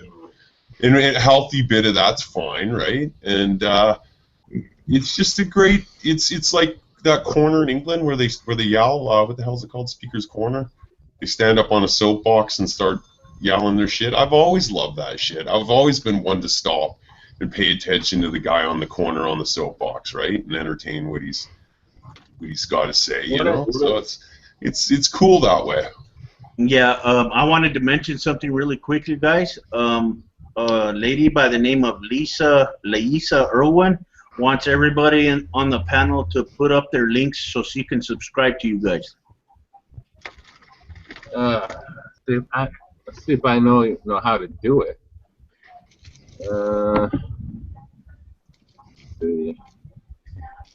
Yeah, that's one thing that sucks is the stream just puts our little names down there, but of course for us inside here we can hover our name over and click profile, but the live stream is just embedded in the video, so there's no page elements in the video. Yeah, what I need to do that I haven't done in a while, what I need to do is make another shout-out video. What I like to do is make shout-out videos because, you know, over the years, people have helped me grow my channel, you know, and I like to return the favor, so I typically like to, you know, basically give people the opportunity to be exposed to others, you know, and I need to do another one like that, so I'm going to probably be applying a lot of your names in the description of a new video. I can't post links. Then I'll have to make one. Huh? Then I'll have to make a video. Oh. Yeah. You know what I liked about you, Quiet Atheist, when I first joined in here, is that you're never quick to use the ban hammer. You know, you'll give loonies a bit of time to rant, and then when you stop them, how you hammer them with the Socratic method, and the way you deliver it, and you're calm about it, and you seem to do it just naturally, and I find that, like, you know, kind of funny. It's funny, right, to see the reaction, but yeah. Some of them, especially Rose, I try to talk to her in a calm demeanor, you know, but there's no way I can get around that. I mean, God dang. If you disagree with her on something, she right away assumes that it's a threat against her, and she'll start getting hostile, loud, or whatever, you know, and she'll completely talk over you, and it's insane. Yeah. She's It's pretty crazy as a... really. If I was her, I'd be embarrassed about some of my behavior. Remember that we were in that one chat, and there was that one guy she kept calling the kid. Yeah. He's kind of a nerdy guy, you know, and like she was just like a bully, and like a high school bully. She found the weak person and just went right at the weak one, right? Yeah. I noticed that she was picking on him like a vulture circling around a dying carcass, you know. Ugh.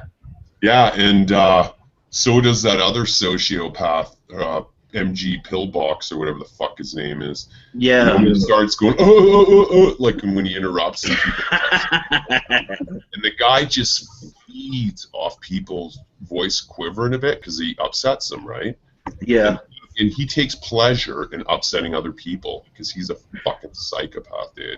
Full blown, that guy. I almost guarantee it. He took him to a shrink. Well, not a. He's definitely a narcissist, right? Yeah. There's degrees of it, but it's pretty bad, man, when you take pleasure in upsetting strangers on the internet and snicker and pull that shit, right? Yep.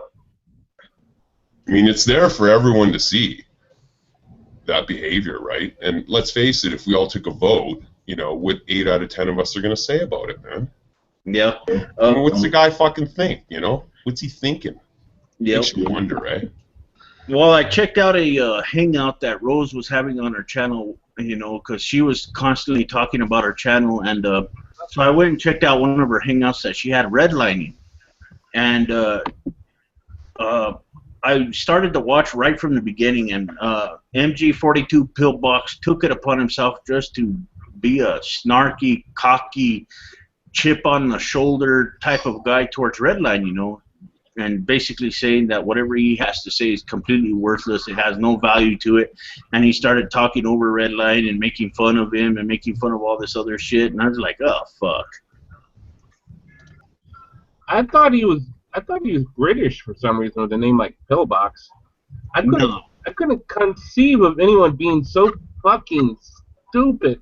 When he goes Evo charge. MG42's you know about science? It's a pistol, right? It's a type of pistol. Yeah. And then whatever the fuck Pillbox is about, I have no idea. I guess he has his med sitting right next to his pistol. Oh, a pillbox is where you used to have your machine guns. It was a cement like a bunker. Right. A bunker. That's what I always heard it in connection to it. When I heard pillbox, it's always in reference to a British reference to a bunker. Yeah, a bunker. That's why I thought he was British. And I So actually heard him, and I thought, oh shit, here's an embarrassment for America. I was thinking, well, maybe he has a big giant box full of pills right next to the computer when he has hangouts. I think he's off his meds when he gets on the hangouts. Yeah. Might actually be level he was on him. Anybody who thinks that the world is actually flat, I mean, in this day and age, flat. Yeah, there's got to be something wrong with your head. Going on. in this world when we still have flat Earths, people? Well, all I have to say to that, to those flat earthers, is just tell them, hey, look, if you think this planet is flat, why don't you just go and travel to the edge of it and fall right off of it? I mean, why would they Pretty lie? simple request, you know. Make them go on a quest. There's people who've traveled across the whole world. You know, that one guy did it in a wheelchair, Steve Fonio, and like, come on, man. Come on, flat earthers, do it. You don't need a whole lot of money. You know, Forrest Gump, he fucking ran across America, what, 6 times? Shit, Yeah. one of you guys, you're not much different than the Forrest Gump, many of you. So why don't you give it a run? Just keep running. Away. Yeah. I just don't get it. I mean, why would there be a conspiracy to say that the world is round if it was flat? What is the logic? What is the reason? Why? How is the supposed they that is them controlling anyone by saying that the world is round? I have no idea, man. I've heard them talk about how you can't go to the edge because it's all like ice, and that the militaries of the world have ships there protecting it, so you can't. You know. I mean, they're really fucking crazy, eh? But what it is it's a bunch of delusional people who have gone so far down the conspiracy trail that they're now paranoid, right? And because they don't know how to discern ridiculous things from something that might have a possibility, their head's screwed up, and they don't know how to just judge anything anymore. So they're very confused, right? And very confused people. It's actually quite sad, really. But the thing is these psychopaths or sociopaths or narcissists or whatever the fuck you want to call them, they go in there and they're like David Koresh's. They like to get these people following them and stuff, man. Some of them, like. If the paranoia is normally the loneliest person in the world because they want to believe somebody cares enough to at least try to kill them. Otherwise, no one ever make eye contact with them. They want somebody to care that much about them. Renee! Well, hello, Renee. What's up, people? It's about time. Hello. I promise you, Renee, there's no drama on here today. Oh, I'm not opposed to drama. There's certain times that it's like nope, because when some of these morons just sit and they scream and screech and they like belly crawl at each other, and that's the group that I'm going. Nah, I'm not playing with you.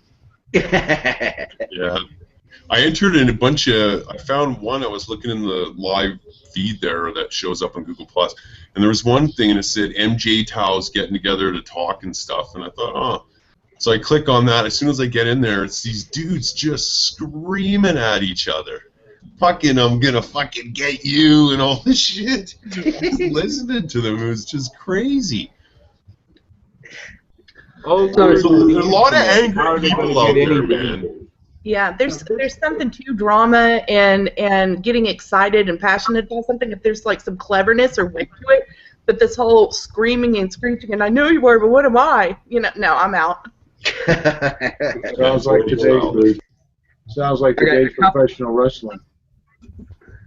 That's why I like the job I have. I'm by myself. I'm gonna get along with the voices in my head.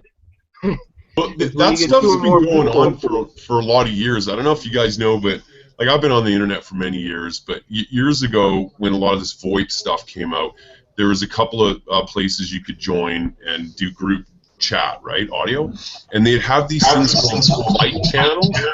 Have you ever heard of a fight channel? They called them fight channels, and people would just get in there and start arguing and insulting each other. Well, you see, and of course, they'd do it to the point where they'd absolutely start laughing, right? It was almost like therapy. It was kind of like Primal Scream, You know that they do it in the 670s. They'd all get in a room. It was sort of like Primal Scream, right? But when all these people get in there and they'd start insulting them, and it was funny. So, speaking of conspiracy theorists, what do you guys think of Michael C. Rupert? Never heard of him. I'm not sure that I've heard of him either. What does he believe, or what does he put forth to talk about? There's a movie on YouTube called Collapse. That's really good. It's all about like peak oil. He was the guy that decoded all of the redacted documents pertaining to the Pat Tillman case, or the Pat Tillman cover-up. I'm looking it up. Yeah, I know the guy. I know about him. He was a cop in L.A. He was a high-up CIA FBI guy in California. CIA importing drugs or selling cocaine. He died. He died. Yeah. He killed himself. Yeah, he died like 18 months ago. He's got a couple of really good books. One's called Collapse, and the other one's called Crossing the Rubicon. That are really, really fucking cool. And Vice did a hour-long interview with him. I think it was probably one of the last interviews he did, or last really big interviews. And that's called The Apocalypse Man, and that's all on YouTube as well. Yeah, well, one of the conspiracy theories out there that really pisses me off is you have these group of people, I think I said it last night, I'm not sure, but you have these group of people that are trying to get money raised up so that they can see if they can get permission to dig up the graves of the Sandy Hook victims to see if the bodies are really there. Wow, dude. Look, they'll dig up the bodies, and then they'll declare that they're not the bodies. Yeah. Yeah. You know, that stuff almost requires little analytical refutation, because the very notion that that's something that's even technically feasible with people and stuff is just beyond, you know, any most common people's sense, right? Common sense. Beyond obscenity. Yeah. They want to basically poke a dead body with a stick. Yeah. It's just, it's obscene, it's mentally disturbed, and it's growing, and I weep for humanity. I wonder why they feel an emotional need to believe such things. I think it stems because it's like the way religion was created. It's a way to explain the unknown. You know, none of us know what was going through that guy's head when he did that, and you know, we can only speculate about his disorders, mental disorders or otherwise, and what would compel a rogue to do that. But you know, it's funny how it upsets people to think that somebody who's insignificant, really, it's like Lee Harvey Oswald or whatever, JFK, right? For them to accept that people like that, the Black Swan, right? You know, it's a lunatic fallacy. Well, there's one little premise behind that, is that if anybody can do something like that, it's very upsetting because anybody can do that. But if you make it a conspiracy, it's harder to do that, so maybe there's a little bit more control behind the chaos. I think the protection something has is the mystique it has to it. The people would say it's impossible to attack the Pentagon until somebody said, well, let's try it anyway, and then crash the plane in the side of it. The assumption that the place is invulnerable or the situation is impossible is half the protection. Once you shatter that, it's easier than you think. It's like was fighting. The willingness to commit is what is first and foremost the thing you need in a fight. The willingness to shatter expectations or beliefs, like it's saying it's impossible to shoot the president, it's impossible to bomb federal courthouses and shit. Once you get past that, it's just people are in awe when they really shouldn't be. Yeah. I think a lot of these people, even though they say they're not authority-driven, they are authority-driven. That's part of their psyche, why they want to believe they have to believe that there's some type of order, right? They couldn't possibly accept that the world is chaotic and here I'll quote Michael, or what's his name here? This is a really good quote. It's Alan Moore, the guy who did V for Vendetta. Anyway, here, this is it. He goes, "The main thing that I learned about conspiracy theory is that conspiracy theorists believe in a conspiracy because it is more comforting. The truth of the world is that it is actually chaotic. The truth is that it is not the Illuminati or the Jewish banking conspiracy or the gray alien theory. The truth is far more frightening. Nobody is in control. The world is rudderless." That's what I just said. I was saying that they want it to be, you know, not so chaotic. They want to have some kind of order to it, that somebody's behind it, which does, you know, makes it like you just said. And yeah. Yeah, and I find, sorry, man, Mike, but I just got to point out one thing too. I find the very notion of a global conspiracy where one group could control the world outside of the rich elite and their finances, could control nation states, is ridiculous. They can't even agree in Europe on how to handle Greece's debt. There's constant different factions and an ebb and flow of who has influence in the particular area, and you know, and just the idea that it's even technically feasible when you know, even in the States they can't even agree on gun laws between states and stuff, for fuck's sakes. I think part of it has to do with what up, guys? There's an inadequacy there, whether it's intellectual, physical, whatever. There's some kind of inadequacy there, and instead of turning and asking themselves questions, asking and trying to eliminate or figure out what's wrong with themselves, it's everything else. You know, they make everything else the problem. Everything else is against me. You know, hence all these conspiracies, which really, if you look at it, is very similar to what Christians do. Christians tend to twist the world and twist facts to fit their own fucking agenda and their own inadequacies in their own beliefs, just like conspiracy theorists do. You know. Yeah, I always thought there was a close link between the two. The one conspiracy theorist that really pisses me off, I had to stop listening to him because I was about to have a fucking anger stroke. Jeff Brents. Jeff Brents is so anti-Semitic. Oh man, is he ever? There was Art Bell back when he was still doing the Coast to Coast. Art Bell was surprisingly not a believer in the conspiracy about 9/11. He had a guy on from Popular Mechanics, and they were debunking all these myths about 9/11. Art Bell, before the show started, was reading out these tweets, and he got a tweet from Jeff Brents and says, "We know the guy from Popular Mechanics, his mother's Jewish. She's obviously a agent of Mossad. We're listening closely, Art. Be hard on him. Question him vigorously." Because somebody happens to be a little Jewish, they're somehow automatically part of the Mossad? Holy fuck, that takes a level of insanity I hope I never understand, because I might be too close to it when I do. And once you understand something like that, you might be thinking, oh, you might be that crazy.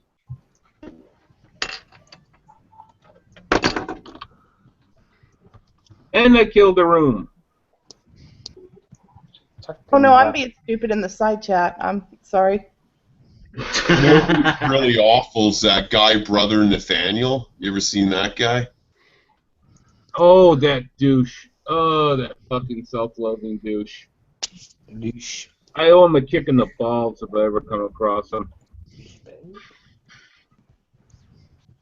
But what is it? Atheism Unstoppable said 0.1 or 2% of the world population somehow controls the whole world. Like the British say, pull the other one.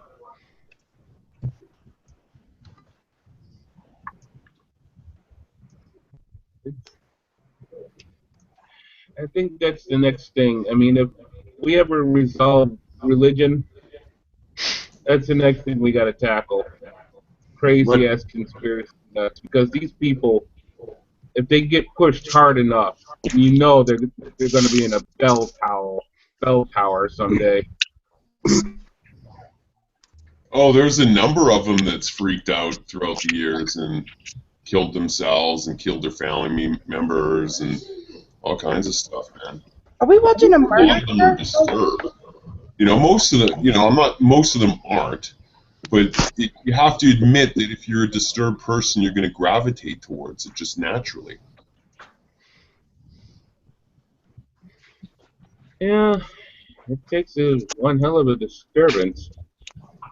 Wait, what is happening? What is happening to dude here? Are we watching his murder? It's like flashing back to a ceiling fan and then around. We are just sitting here calmly continuing to talk while this dude is just straight up getting murdered. Ooh. Did you not see it? What is his name? That's 800-pound gorilla in the room. Nobody wants to acknowledge it.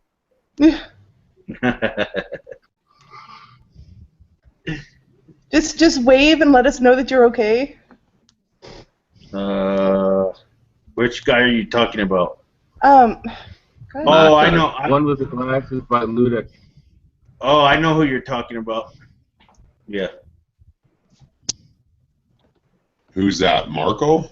Yeah, thank you. He was having fun there, messing with his face and stuff with the effects.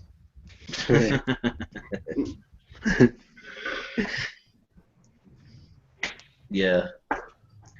What do you guys think? The thing about conspiracies, I think Ben Franklin said it the best. 3 men can keep a secret, provided 2 of them are dead. That's a good quote.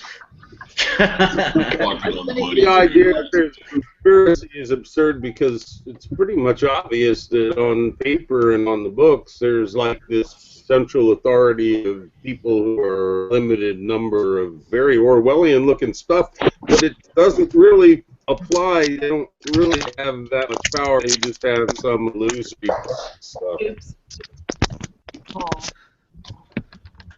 I mean, we're sitting here talking freely, so. You know what they'll retort with sometimes is the Manhattan Project. They'll say the Manhattan Project's an example where it could be done, but they don't acknowledge the fact that it was made public the moment they set off the bomb, right? There was never an intent to keep it under wraps. No, the Russians had what, 200 plus spies inside the Manhattan Project? Yeah, but they again, had 2 high-level people in there that they got information. The key person was Fuchs, a gentleman by the name of Fuchs.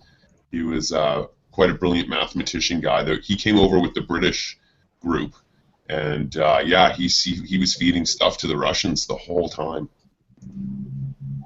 Yeah, there was like 200 people that was feeding the Russians. The Russians spent more time spying on the Allies than they did the Germans. Yeah. Well, Klaus Fuchs basically fed him the blueprints and the technical data on how to build the Fat Man bomb, right? Surprisingly, it doesn't take much. Fat Man and Little Boy. Yeah. Was it the Fat Man bomb? I thought it was the Little Boy bomb. Didn't he get kicked out before the Fat Man? Mm-hmm. No, he was in there the whole time. Oh, was he? Yeah, I just watched a doc on it this morning just before I went to bed. And yeah, Klaus Fuchs was exposed. I don't know if it was a number of years after, a couple of years after the Manhattan Project had ended. No, Fuchs was the guy I'm thinking of. Was the other guy? Fuck, I have no idea what his name. I cannot remember his name at all. Didn't Oppenheimer off something up? Oppenheimer. And Fuchs in the trial, yeah, Fuchs turned around and said, Oppenheimer had his security clearance pulled. Later on, because that of what was Fuchs in the 50s. Because Fuchs said that he would feel safer if Oppenheimer didn't have the No, that wasn't Fuchs. That was Teller. You're talking about Teller. Oh, right, the guy with the big eyebrows. That's right. That's right. The father of the hydrogen bomb. That's right. Yeah. I'm surprised you're not talking about J. Edgar Hoover. He was a nut. He was, there was a story that he could have stopped Pearl Harbor because there was a German double agent that went to America. Part of his job when he was sent to America was to look up military installations on the West Coast and then Hawaii. He tried to offer that information to Jagger, and Jagger just wouldn't have anything to do with him. Sent him away. J. Edgar Hoover was quite a character. He was quite a paranoid guy. He used to collect dope on tons of famous people, eh? Damn. Can you blame him, though? I mean, look at that dude's position. Like, he's a bad guy, bad man, and I'm not making any excuses for that dude whatsoever. But he was gay all his life, and during all of those fucking witch hunts and all of those the trials of the communists and I mean it must have been such a really, really, really tough time to be gay, and especially in the job that he had access to be able to get all that information. So, I mean, being gay in the 40s and the 20s, 30s, 40s, and 50s. He went to jail for it. Did he go to jail for it? No, he didn't. You could go to jail for homosexuality. Yeah. So, I mean, it kind of stands to reason that the dude's going to be that paranoid a little bit, does it? Sure. Like what Robin Williams said. Similar that way. Another gentleman who was similar that way that collected information on people was Howard Hughes. Yeah. Communist and germ. Speaking of things that scared the hell out of him. Speaking of conspiracy theories, does anybody know when the Jade Helm project is supposed to end? What's that? Is that the invasion of Texas? Yeah, they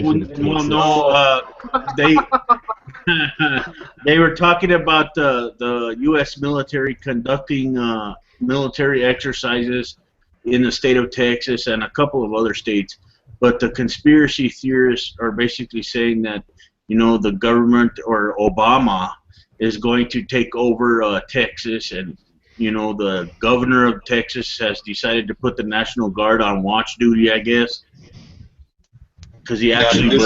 This all stems from one comment from one of the whack job Republican fucking governor. Yeah. Did you guys see Obama? That's why that's so irresponsible. That's why those fucking guys are so irresponsible making comments like that. Because then all the kooks take it out of context and run with it. And who knows? It might cause some fucking guy to go and start shooting at people, right? Yeah. That's what I call them, the cheapest horse. Because they'll say anything to keep their popularity, to keep their position. Yeah. If they got enough people saying one giant crazy ass thing, they will pander to it like a $2 whore. Yeah. Like the Huckabee and the shooting in South Carolina. We don't know that it wasn't religiously involved. Religion wasn't involved in it. No, we do know it was race. Like I said, this guy's. From now on, Mike Huckabee's name is Vanilla Thunder. Gas Mask. Gas Mask in the comment section basically said that the ending date for the military actions or military exercises in Texas and the other states is September 15th, 2015.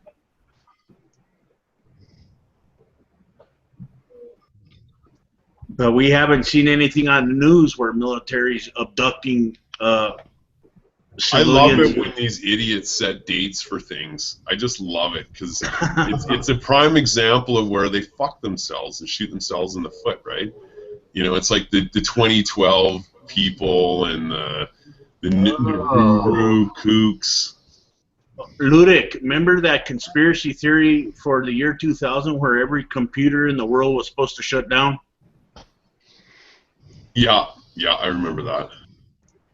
Yeah, it's the same thing. Yeah, It's the same thing over and over again. And then on New Year's Eve, Alex Jones there started freaking out and saying that the Russians were. I can't remember. There was something going on in Russia, and it meant there was a revolution going, and NATO was all freaking out. And didn't he say that there was 270,000 Russians in Montana? Oh, I wouldn't doubt it. He's made all kinds of ridiculous claims. Mm-hmm. Next thing you know, they're going to claim that Satan is going to be walking down the main street of Dallas, Texas in a pair of yoga pants. Don't let that out. It all comes back to yoga pants. I wouldn't be surprised if they come up with something that fucking stupid. I can remember I'll all have the you know, time. save wax and paste. He'd wear a Chanel dress. Yeah, everybody loves yoga pants, So. Yeah, but I can remember a lot of times they would have those convoys going up and down the interstate highways with all the, guys from the service, the weekend warriors and stuff. Yeah. Nothing new. No, it's funny how people's attitudes have changed towards that in the past 40 years. In the past, I'm sure it would depend on what era you're talking. I'm sure hippies in the 60s would have been choked and yelling "baby killer" as they drove by, but I don't know, man. Who's one case? I'm sorry. Go ahead. I'll cut you off. I'm sorry. All right. There was this one case where there was 5 Russian tanks that the military wanted to, I guess, do some field testing on. It was in a convoy going through Alabama, and Art Bell heard that and blew it the fuck out of proportion. But the Russians are in Alabama. There's a convoy. It's like, what? I'm sorry. They take over one town, let alone the country. The forbidden thinker in the comment section has said there's a conspiracy guy that he knows about that denies the existence of Abraham Lincoln. Nice. You cut off. That's crazy. Did you see? I posted a thing in here for this guy named Vladislav Surkov. You should look that guy up. Do a bit of research on that guy. He's one of Putin's strategists, and I believe he's like the Edward Bernays of our time. And there's a little Adam Curtis video in there that he did about it. It's maybe 10 minutes of Booker screen wipe one, but really fascinating guy. His idea is that you bombard everything with just all kinds of false information, right? You got people bombarding with conspiracy stuff here, people bombarding with legitimate stuff here, and you back all, divide and conquer sort of, but it's way more complicated than that actually. But anyway, worth taking a look at. Yeah, I think that'd be pretty interesting to take a look at. You think if I aired it in here, it would get flagged? It hasn't been flagged on Charlie. It's funny. I noticed Charlie Brooker's screen wipe never gets flagged. It's weird how the BBC works. They'll flag certain stuff, and then other stuff they won't. If it's in the States, right? If you did it on Google or YouTube UK, then they'd flag it, right? But here they don't. It's strange. I just don't want to take the pants. Take the pants. God, got Renee over here talking about yoga pants, and I'm over here distracted. Damn it. Eventually, even the biggest YouTubers, they get strikes. Eventually, if you do this long enough, I think you will get a strike, man. It's almost unavoidable, eh? Just some of the automation stuff fucks up with music and stuff. Yeah. We've gotten DMCA'd off I almost said yoga pants too, off of stuff from the BBC before, and it's better just to totally, if you're wondering about it, just leave it alone, especially if you're already looking at a strike. Yeah. I just don't want to take the chance, you know what I mean? Yeah, I wouldn't. Another option though is to just drop the link into the chat on here and let people kind of view it at their own leisure without screen sharing it. But I just seen some of these nuts I out here. The webpage. See, I keep dropping it in the chat that we have here, group chat, but that's a different chat again than the one that shows up on the channel, right? Yeah, yeah, it's completely different. What's Stephen Christ been up to lately? Oh, I haven't even talked to that guy for a long ass time, man. I mean, the last time I talked to him, he said that he was God incarnate, right? And he said that he had all these magical powers and all this woo-woo bullshit. And I said to him, well, if you have all of these powers and if you're, basically God in the flesh, I tell you what, assuming that you know everything there is to know from the past, present, and future, why don't you get a hold of $1 million and deposit it in my PayPal account? Certainly that would be within your abilities, wouldn't it? And he blocked me. He accused me of working for the NSA. Yeah, fuck. Since I started doing YouTube, I had one death threat. He accused me of working for the NSA. I've been accused of being gay. My response was, I'm not that interesting. Well, I had a comment that was told to me the other day. I took a moment to comment on one of the Young Turks videos, and after I finished my comment, one guy goes on there and he asked me, "So, the quiet atheist, tell me something. What is it like to be fat and dumb?" And I told him, "Well, I have no idea. You're going to have to ask your mother about that one." That went over his head, no doubt. All comes back He looked at the screen and said, "Daddy!"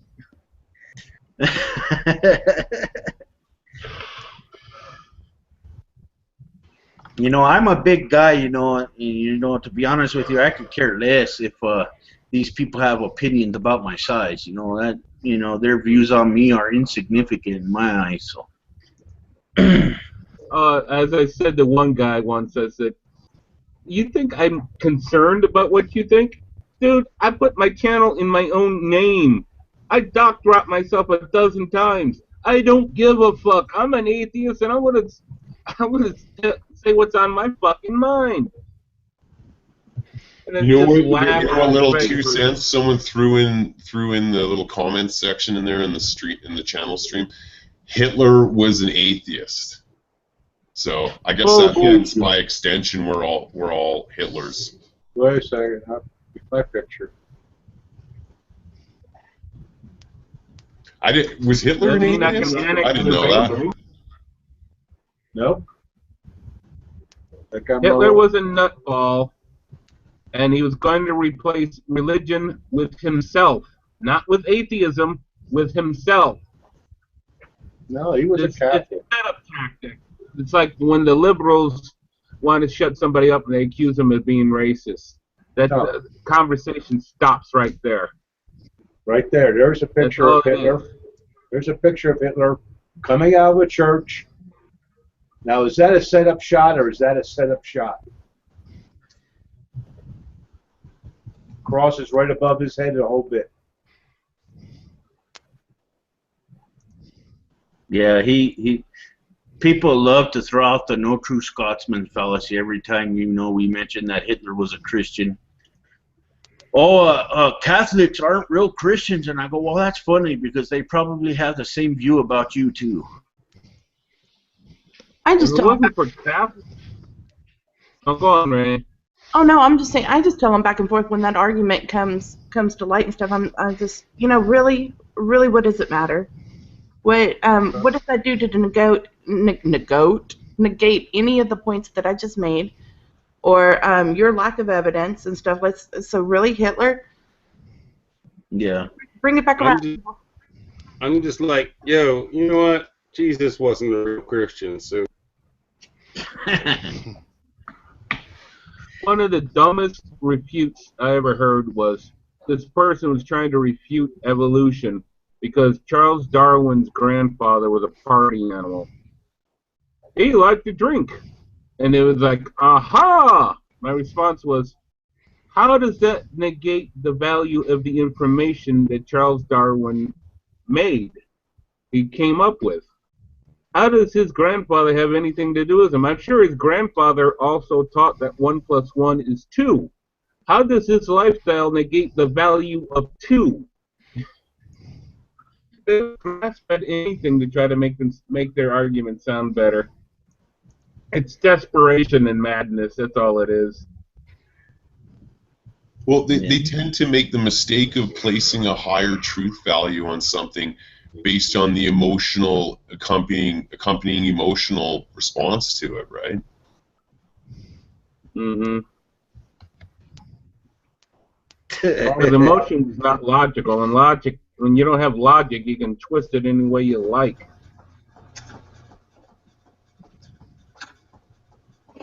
Darwin's father was an abolitionist.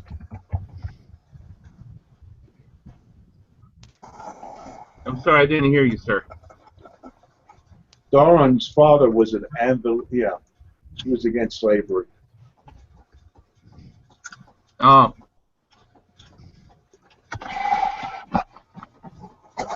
It doesn't subtract from the value of the theory of evolution. Nothing subtracts from that.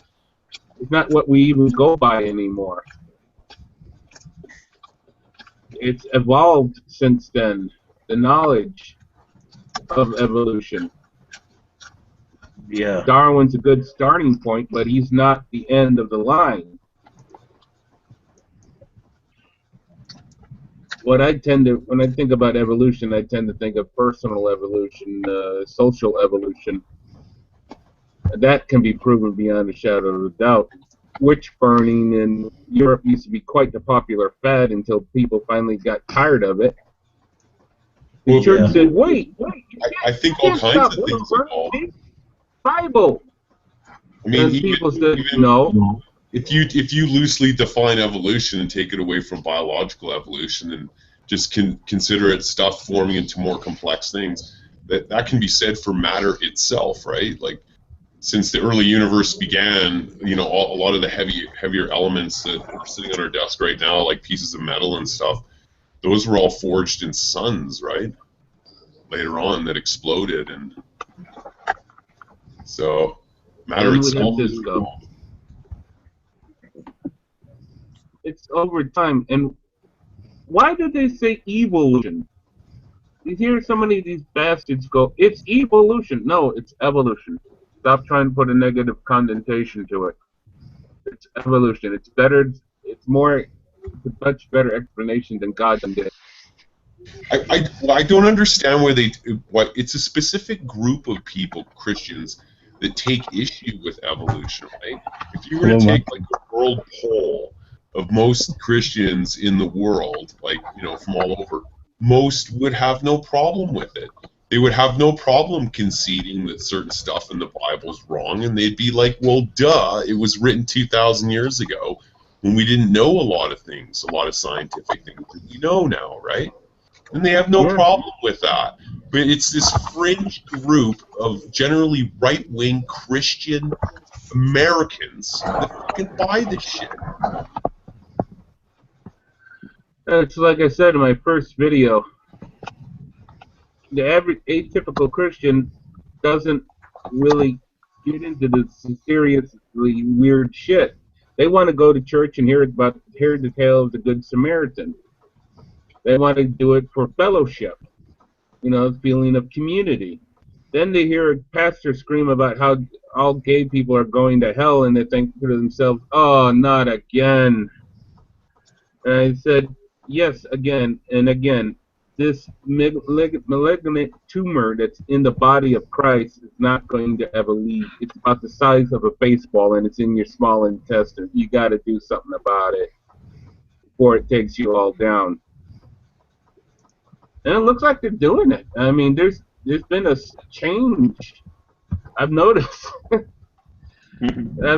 Josh Fierstein got jumped pretty hard by his own side his own followers when he said that if you're a Christian, you can't be for gay marriage. That's quite refreshing. I was happy to hear that. Renee, what was the name of the pastor that did a pro LGBT that you put up his video? Oh, my preacher man I fell in love with. I'll find it for you. Yeah. Is it not? I was happy to hear that.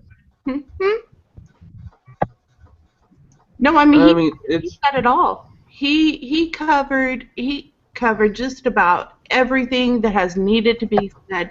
And what really blew my mind is the comments and stuff they took straight to the fact, well, he's not a real Christian. No. What makes a real Christian? What's that, Austin? What makes a real Christian?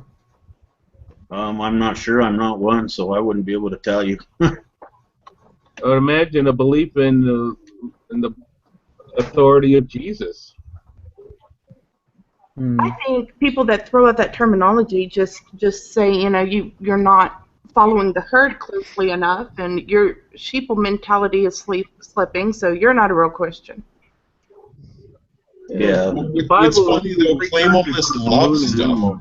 They'll claim all this love stuff, but it seems to me a lot of what they say is fear-based. It is. They're the God-fearing Christians, right? That's the type of Christians they are. Yeah. Yep, they'll always use them. We fear God in the imparts. Them parts. Christianity is fear-based. It's fear-based. I think it's just fear of death. Yeah. It's fear of their own. It's fear of their own mortality. They don't know what's going to. Oh yeah, and it's also the mentality of the people around them, right? So can you imagine if you think that all your souls are going to burn and all that, you know, just think of how that affects your psyche when you think of other people around you that you might care about, right? It's fear of everything unknown. The way that I see it is, I wasn't inconvenienced in the slightest billions of years before I was born, and I won't be inconvenienced in the slightest billions of years after, so it really doesn't matter to me, I have here, I have now, that's all I have. This is my personal evolution, and I had to make it the best one possible. I'm not the person I was. Tomorrow I'll not be the person I am. Hopefully will be something better. That is evolution, at least for me. Okay, so I dropped the link over into the side chat. God damn it, I just ashed in my water bottle. I'm not paying attention. Ew. Okay, so I dropped the link over into the side chat, and I was just thinking that one is not going to be copyrighted. That'll definitely fall under free use. Which one? I distributed as much as possible. Is that the Pastor Dewey one? The Pastor Dewey? Yeah. Dewey Smith on homosexuality? It is. Yeah. What's he have to say? If you were to paraphrase what his point is. Well, I mean, it's beautiful. Let me see if I can, because I've still got it pulled up. Get to the there's no way that would have a copyright infringement because it's video from a public meet or something. Right. Yeah, we can screen share that one. It's on YouTube. But if you'll type for the people in the chat and stuff, or in case we don't make the decision to screenshot it, but if you'll just type in preacher speaks out against gay rights or Pastor Dewey Smith on homosexuality, and you will hear one of the biggest pieces of honesty from a preacher in a very, very long time. Yeah, I think he extended the shelf life of Christianity single-handedly.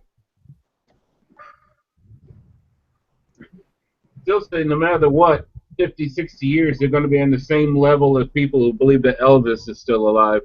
Yeah, fuck. Elvis is still alive, partying with Tupac and Biggie Smalls over on some island somewhere. And they're all, Tupac and Biggie. and they're all sharing a big, it's a government conspiracy. and they're all sharing a big bag of weed and a box of opiates too.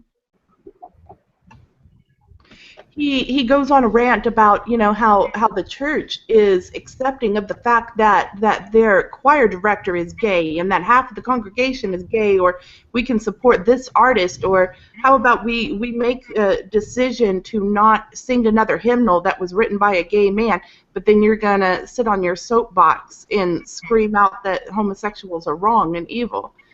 And it's brilliant. It's a brilliant piece. One part when he goes to the talk about the bishop, he goes, Bishop, you have no right to criticize another person's sexual habits when you change wives like I do underwear. Right. Amen. The decision to not sing another hymn that was written by a man, but then whoa. So if you guys click the YouTube plugin on the side, it should start playing.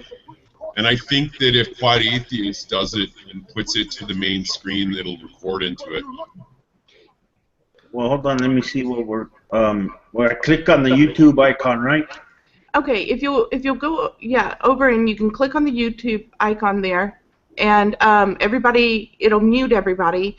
So you know, be prepared for that. And everybody needs to then click on your little face and let the video play. All right, hold on. Let me get over there. So we all have to click on the YouTube app though and open it up for this to work. Yeah. Yeah, and what else is really cool is that anyone can pause the video, and once you pause it, you can. There's a button you can. Can anybody see it? Yeah, everybody needs to click on the YouTube app and open it up. And then once everybody has that, go ahead and drop. Second, but here's the problem. You guys in the church can be so hypocritical. Oh, I remember this particular story. Yeah, I saw an article about it, and then I also saw another article where it talks about that exact church trying to do damage control because of what the pastor said. But yeah, I really liked it. I really did. Heck yeah. Now, do I play it, Renee?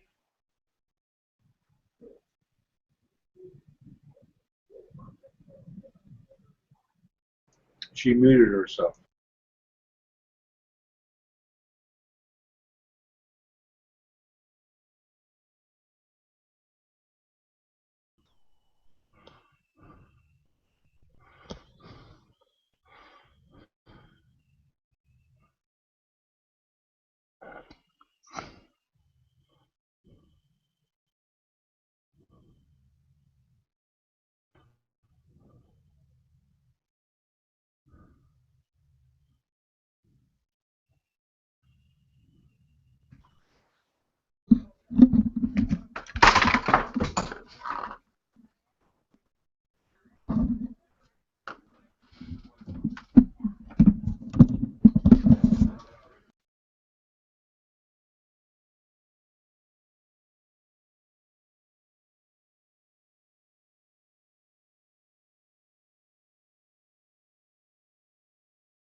I messed up.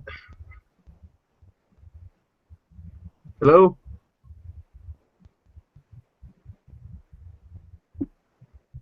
Hello?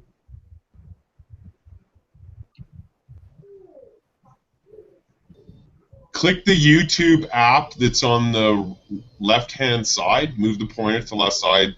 Click the little YouTube icon, which is a red box with the play symbol in the middle.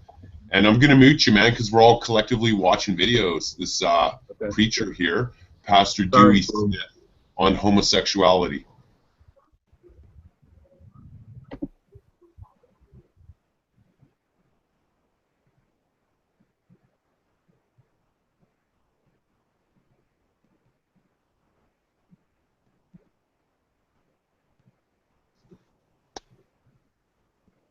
They muted themselves.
Wow.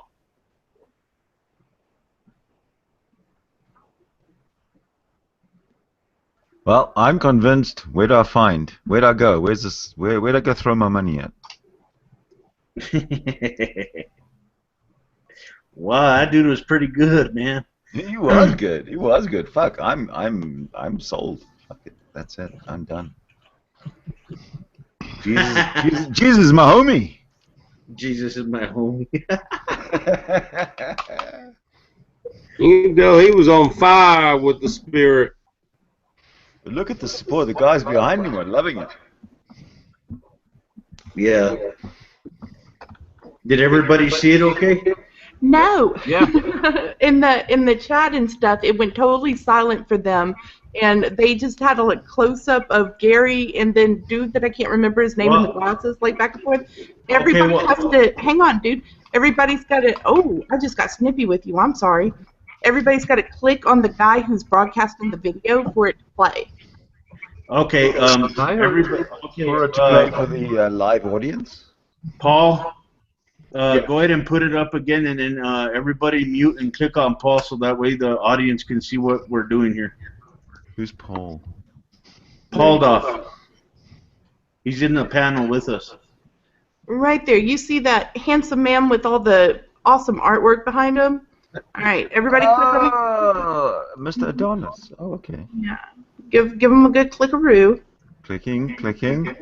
And then he'll open up the YouTube share thing, and he plays the video, and then the audience sees what we're looking at.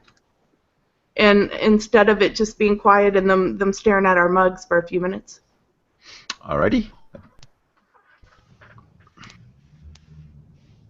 Okay, just give me a chance here. God, Paul, you're dropping the ball. No biggie. Oh, is this one?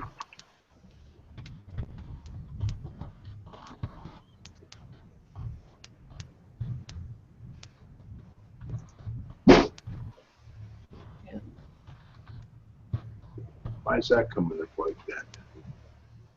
It was all clear before.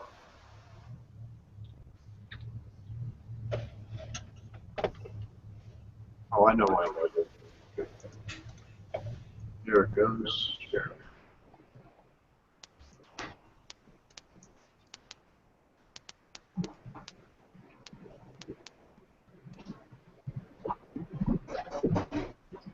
Excellent. All good so far. Can you all hear it? I don't hear anything. Get up. No, it dropped. It showed on the other chat for a moment, and then it dropped back out. I don't know if somebody clicked off of Paul or what the... But.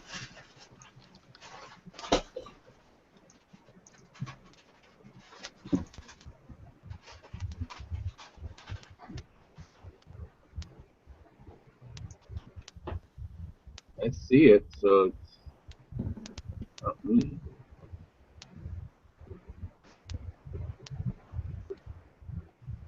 Should I add it to playlist?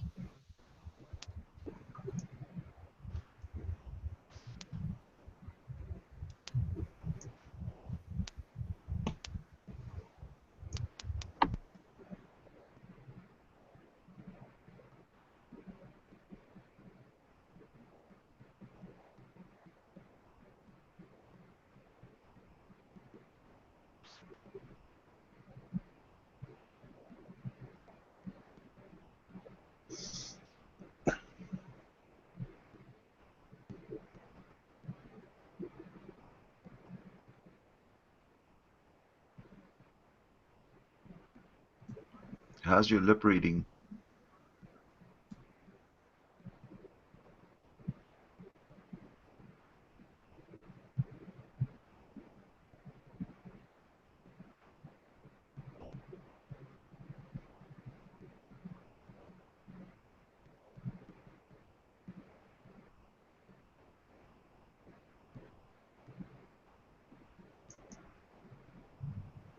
It's not working, Paul. I ain't getting no audio.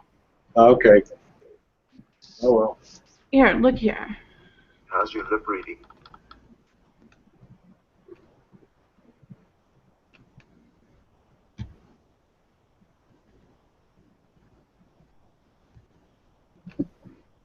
Not even moving on mine. Well, I stopped it. Yeah, let's...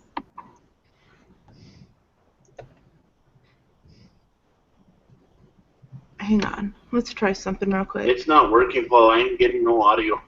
Okay. Oh well. Here, look here. How's your lip reading? Let me see if I can find what I'm looking for.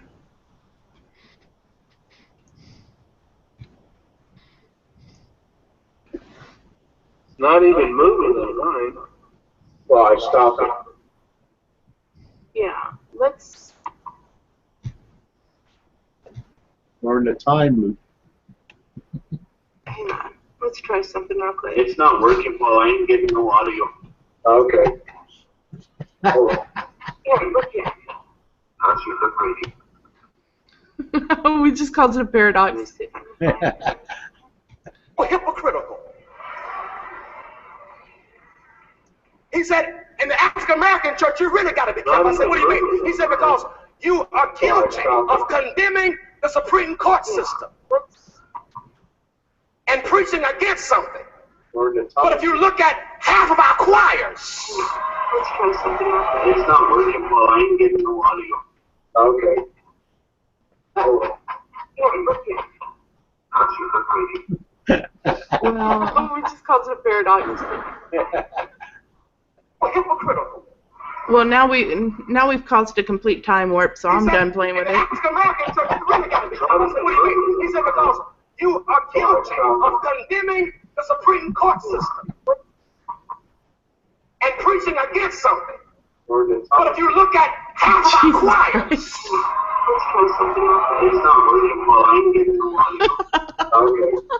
What we need to do now is get the Twilight Zone. Yeah, right. Somebody's got some serious lag going. Well, now we've caused a complete time warp, so I'm done playing with it. I'm gonna find the Twilight Zone. Does she drop herself out? That's.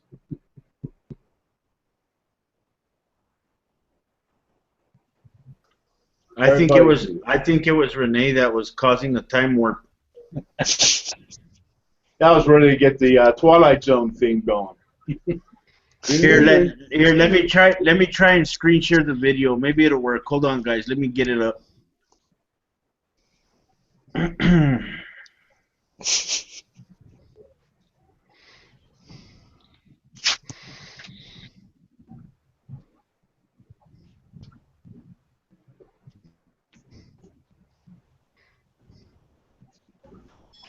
Can you guys see it?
Hey guys, I just had a call there from someone I haven't spoken to in a while, so I had to drop out.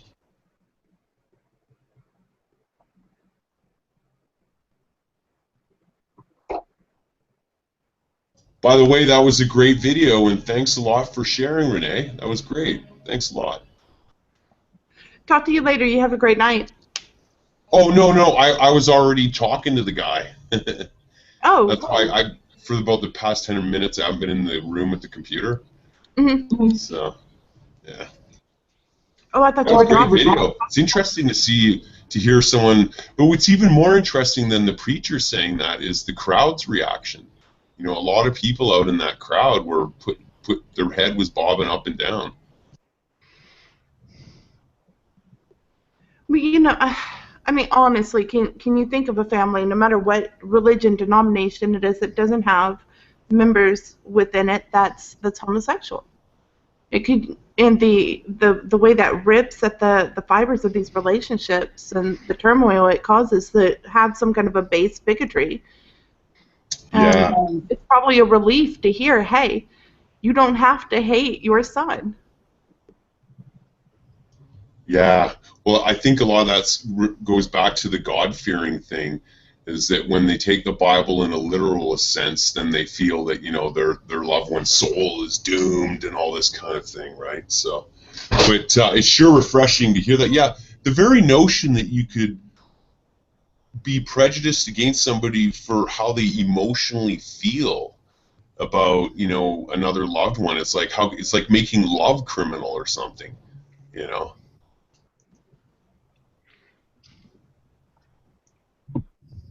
Yeah. As I explained once,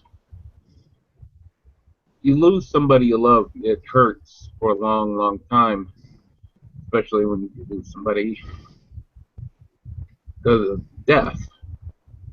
What these religious zealots want is something worse. They want somebody who's in a committed relationship, who loves somebody that makes their life complete, and look them right in the eye because of a 2,000-year-old book of psychotic gibberish and a belief system that they don't even share, have to tell that person, oh, we have to break up because God. No, I can't support that. Never support that. Yeah. They can do anything they want up to that. No, not one step further.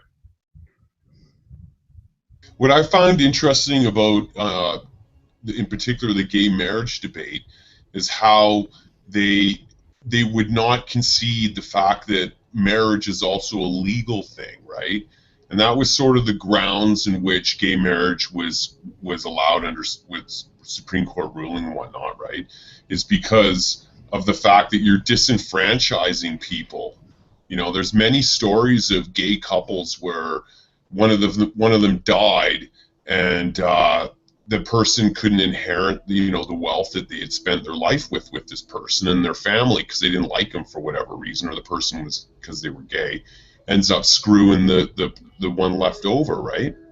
The widower. Mm-hmm. So, you know, there's legal reasons for this, right? I mean, you know, anybody can call a marriage and commit whatever ceremony they want up in the air, but that's not the same thing as ultimately making it legal, right? And therein lies the thing. I mean, if these guys don't want to marry people because they're gay in their church, that's up to them, right? You know, I mean, it's not quite the same as like the chicken fillet thing, you know, where they put up their signs and shit, because it's like a public place where you buy stuff. It's a little different, but nonetheless, it's the same in essence.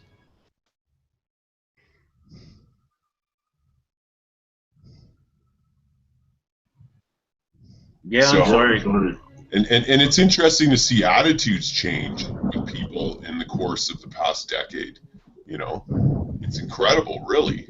I mean, that should give a lot of people hope that you know, that these things in society can change. You know. Yeah, I'm sorry, guys, that I couldn't get it working. Hopefully, I can master the trade and actually get it to work decently one of these days. Can you guys hear me?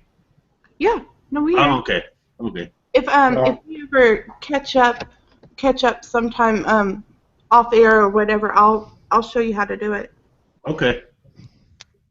There was just too much going on, too many people and stuff, and after the 12th time watching the clip, I think the people in the audience are like, just move along. Yeah. I noticed that. Yeah. So. Woo! Thunder over here. Oh, we could use a little bit of it. My yard is so burnt. Well, the thing here about Texas is we've been getting a lot of rain. I mean, a lot. Was that thunder in the background there, Quiet Atheist? Yeah. Yeah, it was. Cool. Riders of the storm. You remember when you were a kid? Do you remember when you were? I don't know. When you were a kid, did you ever see that movie Poltergeist?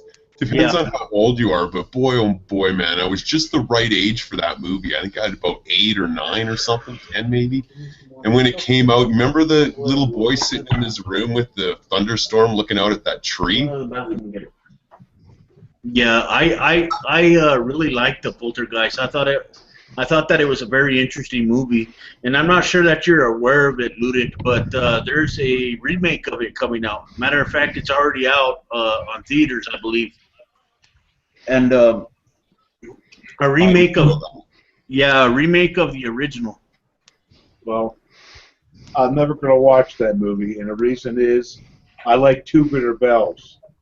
I don't need that movie's visuals to screw it up for me. Oh, that's a nice piece. Composition.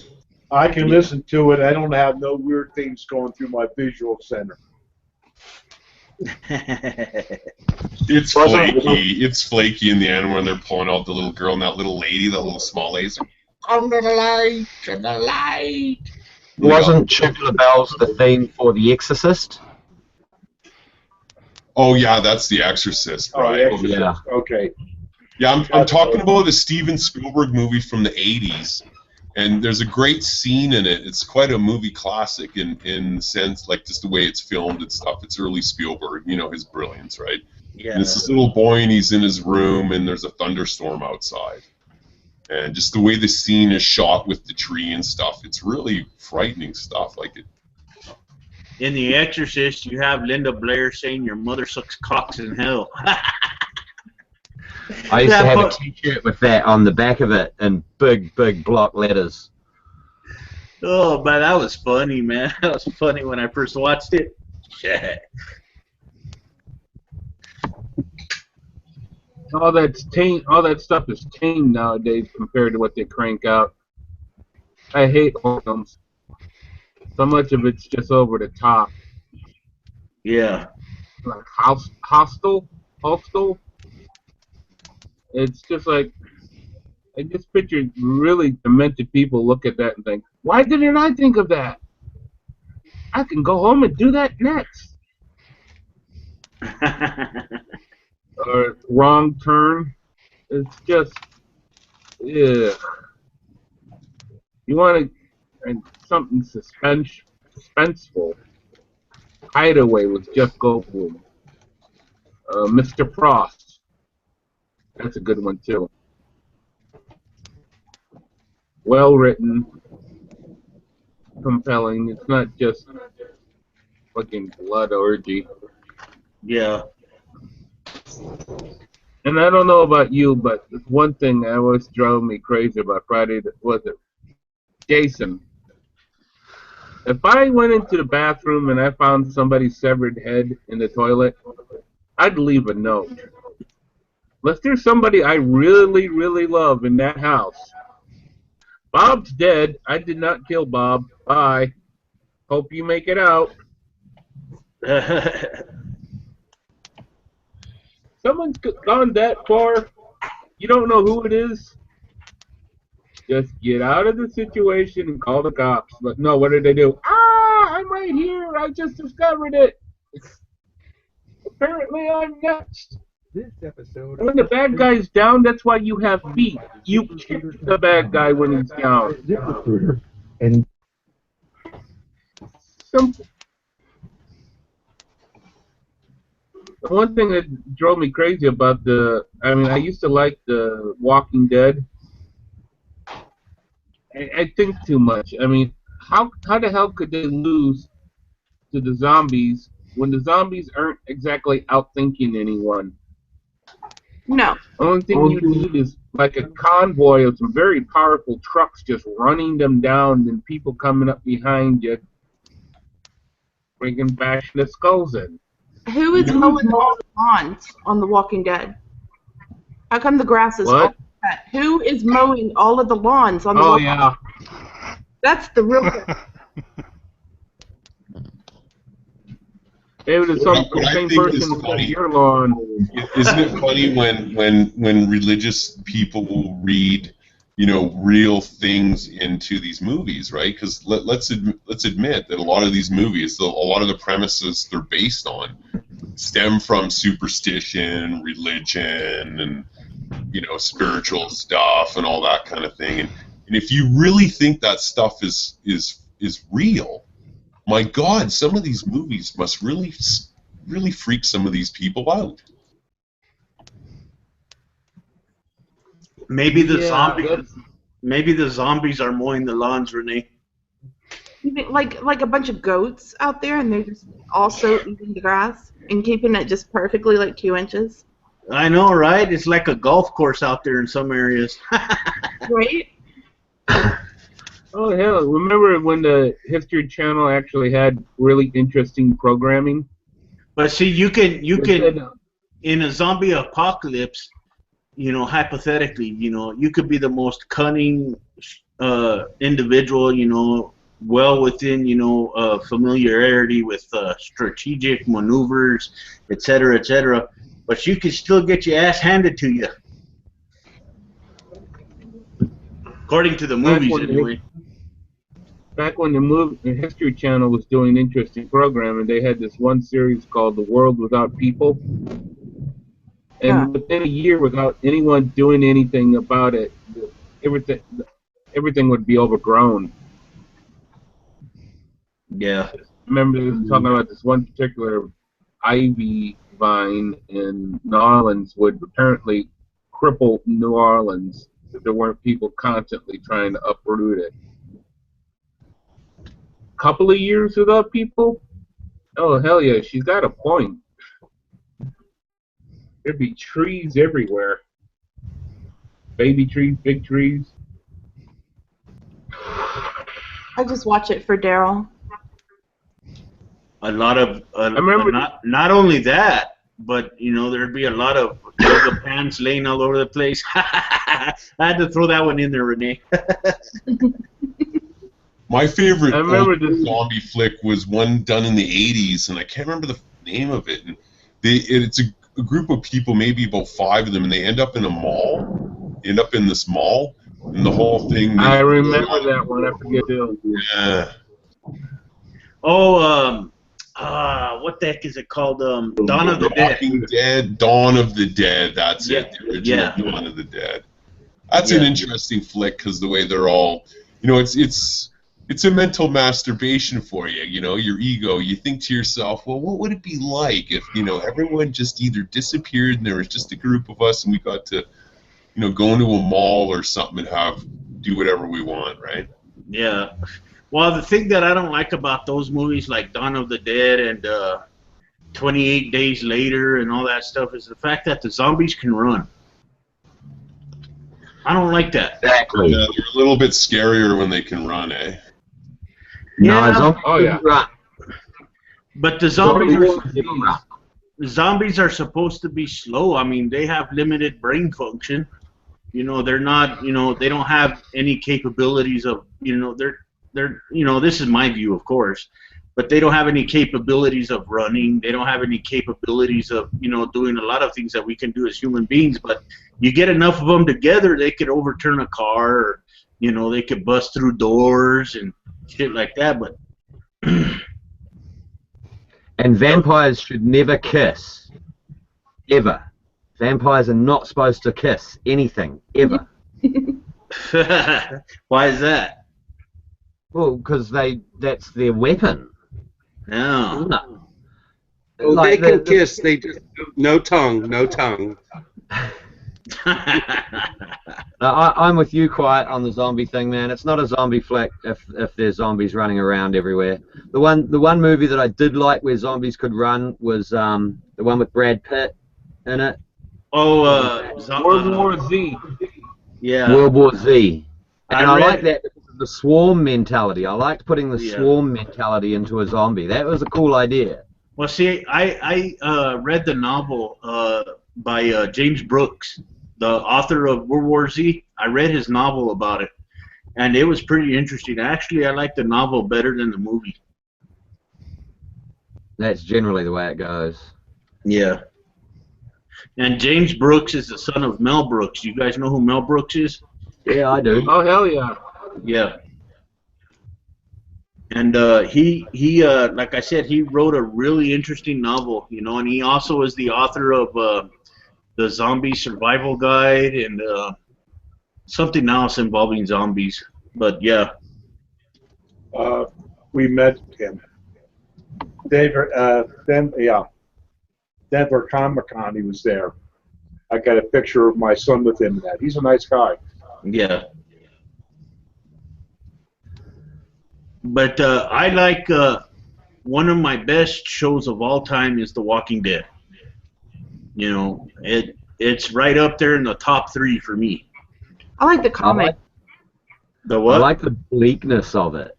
I like the whole aspect of these people's situation is so fucking bleak and so grim There is no way that they're ever getting out of this situation. I like that idea.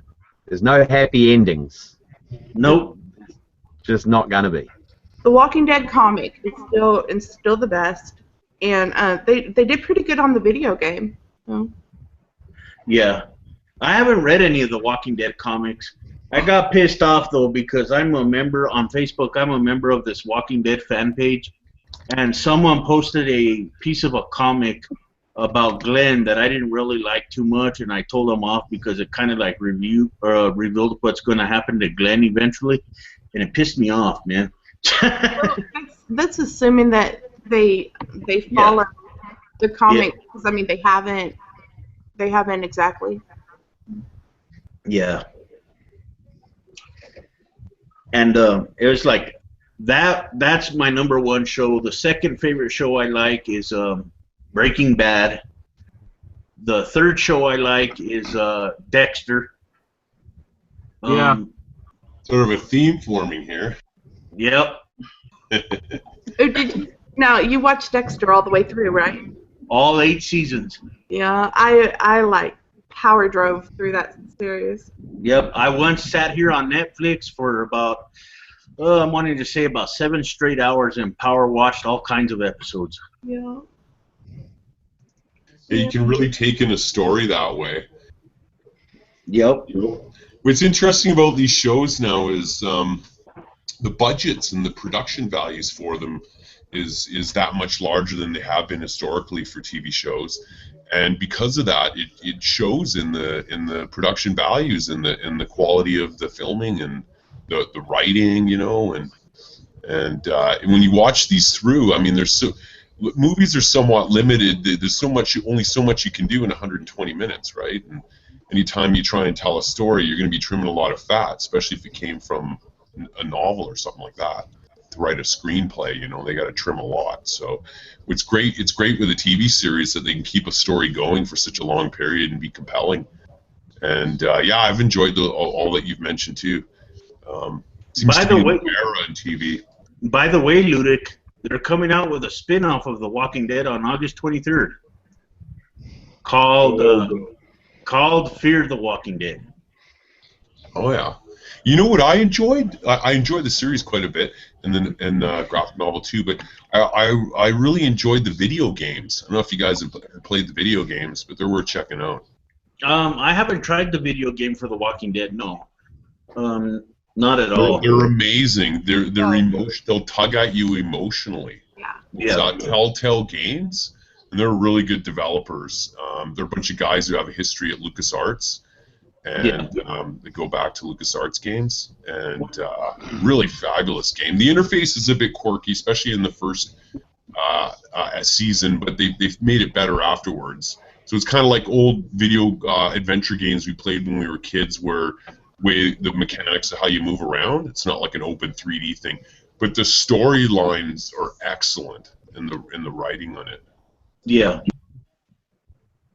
Well, with me, I'm not a real dedicated gamer, you know what I mean? But there's a couple of games that I'm attached to till the end of time because I really like them. And one of the games that I play, I heard that they were going to make a movie about, which I'm happy for, you know. It's called Splinter Cell.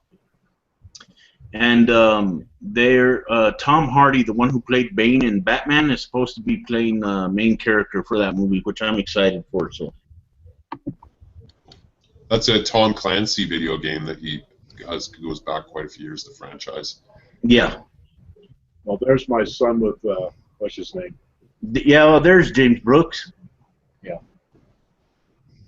I'd say, real nice guy. We took a picture with him one day, and my son was, you know, how you blink sometimes during a picture, so it was messed up. So he came back, hey, can we do it again? He said, yeah. Then he, as you can see, he put his hand up on my son's shoulder or arm. That works. Well, if he's anything like his father was a funny guy and a real nice person, you know, at least he seemed to be publicly. Yeah. I used to love watching his movies when I was a kid. You know, The End of the World or something. The History of the World. I remember the history of the world. That was really risque when you were about 10 years old, you know. They sneak into the little harem thing, and dude gets a hard on, and the little feather rises up and shit. You remember that? Yeah, I remember the watching Inquisition. Blazing Saddles when I was a kid.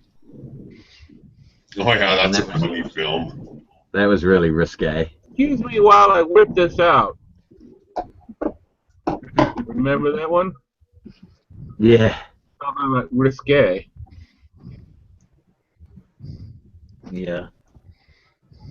Yeah, You talk about risque. Have you guys ever watched All in the Family from back in the 70s? Which has got to be one of the greatest shows ever, right? Man, the topics they'd cover and the stuff they'd say in that show, it almost wouldn't even fly today, man. They were more progressive back then at that point than they are today. Seriously, we're more conservative now than we were back then. One show I think should have been canceled a long time ago was Supernatural. They've done it to death. It needs to die. Using supernatural stuff as a plot prop or something. Right? It's just been done to death. It needs to go away. It's just what's left. I mean, they should have killed it when they took out Satan. What's after Satan? I mean, really? Now they're just pulling shit out their ass.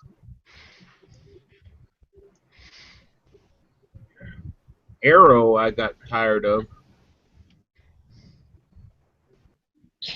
Yeah. I'm not a I don't know, man. It's just, I'm so picky when it comes to things to watch. I'm really picky. I don't know. It has to. Favorite. No, go on. What was it? My favorite has to be Blacklist. I love the humor. It is just precious. It's James Spader just reprised his role of Alan Shore and put a psychotic behavior behind it. Example. There was this one scene where they're in this secret CIA black site, and they're trying to retake the prison. James Spader is explaining what everyone's job is. He took some prisoners that he knew, liberated them, and they were going to help him retake the prison. This one guy goes, "What's my job?" It goes, "Why am I here?" James Spader looks at him and says, "Well, you're here because you're a narco terrorist, and the government wanted to squeeze you for information. You're in this room because of what you did to my people in Belize," and shoots him right in the face. Everyone just looks, shrugs their shoulders, and just goes back to work. I have a dark sense of humor, and that appeals to me. Oh, I love black comedies. Here's one that a lot of people miss that was out a few years ago. It's called In Bruges. I don't know if you've seen it, but no. Oh, if you like black comedies, check that film out. It's a real good one. If you like really black dark comedy, there's an English movie called The Four Lions, and that's really cool. This was the Andre Oliver did a review of that, I think. It's one of the four suicide bombers, but they're complete idiots. Yeah. But they're Andre only Oliver just complete idiots. They're only just, That's a really cool movie. If you're a suicide bomber, aren't you an idiot? But the other suicide bombers are smart enough to actually set off the bomb. These guys aren't. The clip I've seen, he was in this public meeting, and he does this kind of stupid-ass rap, and he goes, "Now the time to let loose the boom boom," and he pulls this cord, and these party streamers come out of his suicide belt. Talking about black comedies, In Bruges was a real brilliant one in recent years, but There was one done a few years ago, and it has to do with atheism and religion too, because it covers the abortion issue, or abortion. I don't know if I want to call it an issue, but anyway, it's called Citizen Ruth, and it's got Laura Dern in it. I don't know if any of you have ever seen it, but there's another one that's really worth seeing. Is Citizen Ruth. I think a lot of people missed it. It came out in '96. So it's just. What it is there's two groups trying to influence this woman from not having an abortion or having an abortion, and on the one side it's all these kind of lefty hippie, types with their hemp clothes and their V-out Volkswagen car, whatever, and then on the other side it's all these Christian right stuff, and it makes them both look nuts, right? The film, but it's really good. If you want dark comedy, but it doesn't have anything to do with religion, S.O.B. by Blake Edwards. It's a full blast in the face of Hollywood. It's an old one, but it's worth looking up. That plus Gross Point Blank was John Cusack. He plays an assassin that's having second thoughts. Right, I saw that one. It was pretty good. And S.O.B. too, yeah, that's a classic. And the person I was trying to remember is Matt Bell. Matt Bell and Christian Hillbilly was going at one another. Oh, I love to hear it. Oh, those two fucking assholes. I hate both of them. Blake Edwards was such a brilliant writer and director, right? I mean, writer in particular. He was hilarious. I love that scene was the hole in the room. The PR guy The Pink Panther? You're talking the Pink Panther one where the guy's poking the little eye-looking thing up through the floor? They're doing karate? No, I'm talking about was S.O.B. I'm talking about was S.O.B. Right. This guy commits suicide. He puts a hole through his floor when he tried to hang himself. And later on, his doctor friend is trying to shoot him up with some stuff to make him sleep. He gets the wrong guy.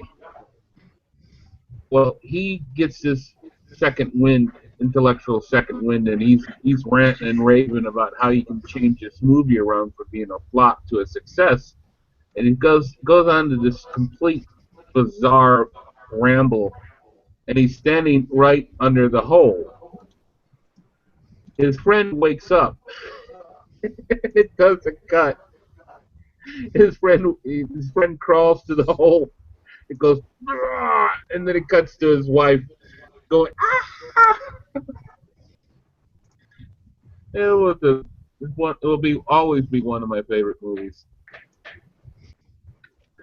But the best one in the top 5 will always be What Dreams May Come. Robin Williams. Oh yeah, I like that. It had some great effects, special effects in it. It's interesting you would say that, being an atheist or whatever, because it is quite a spiritual film. Hey, it's a wonderful metaphor for life.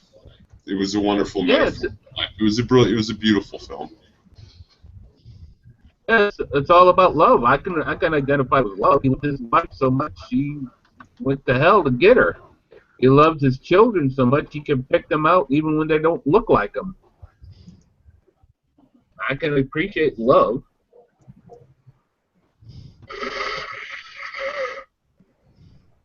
And unlike a lot of people, I don't have an axe to grind.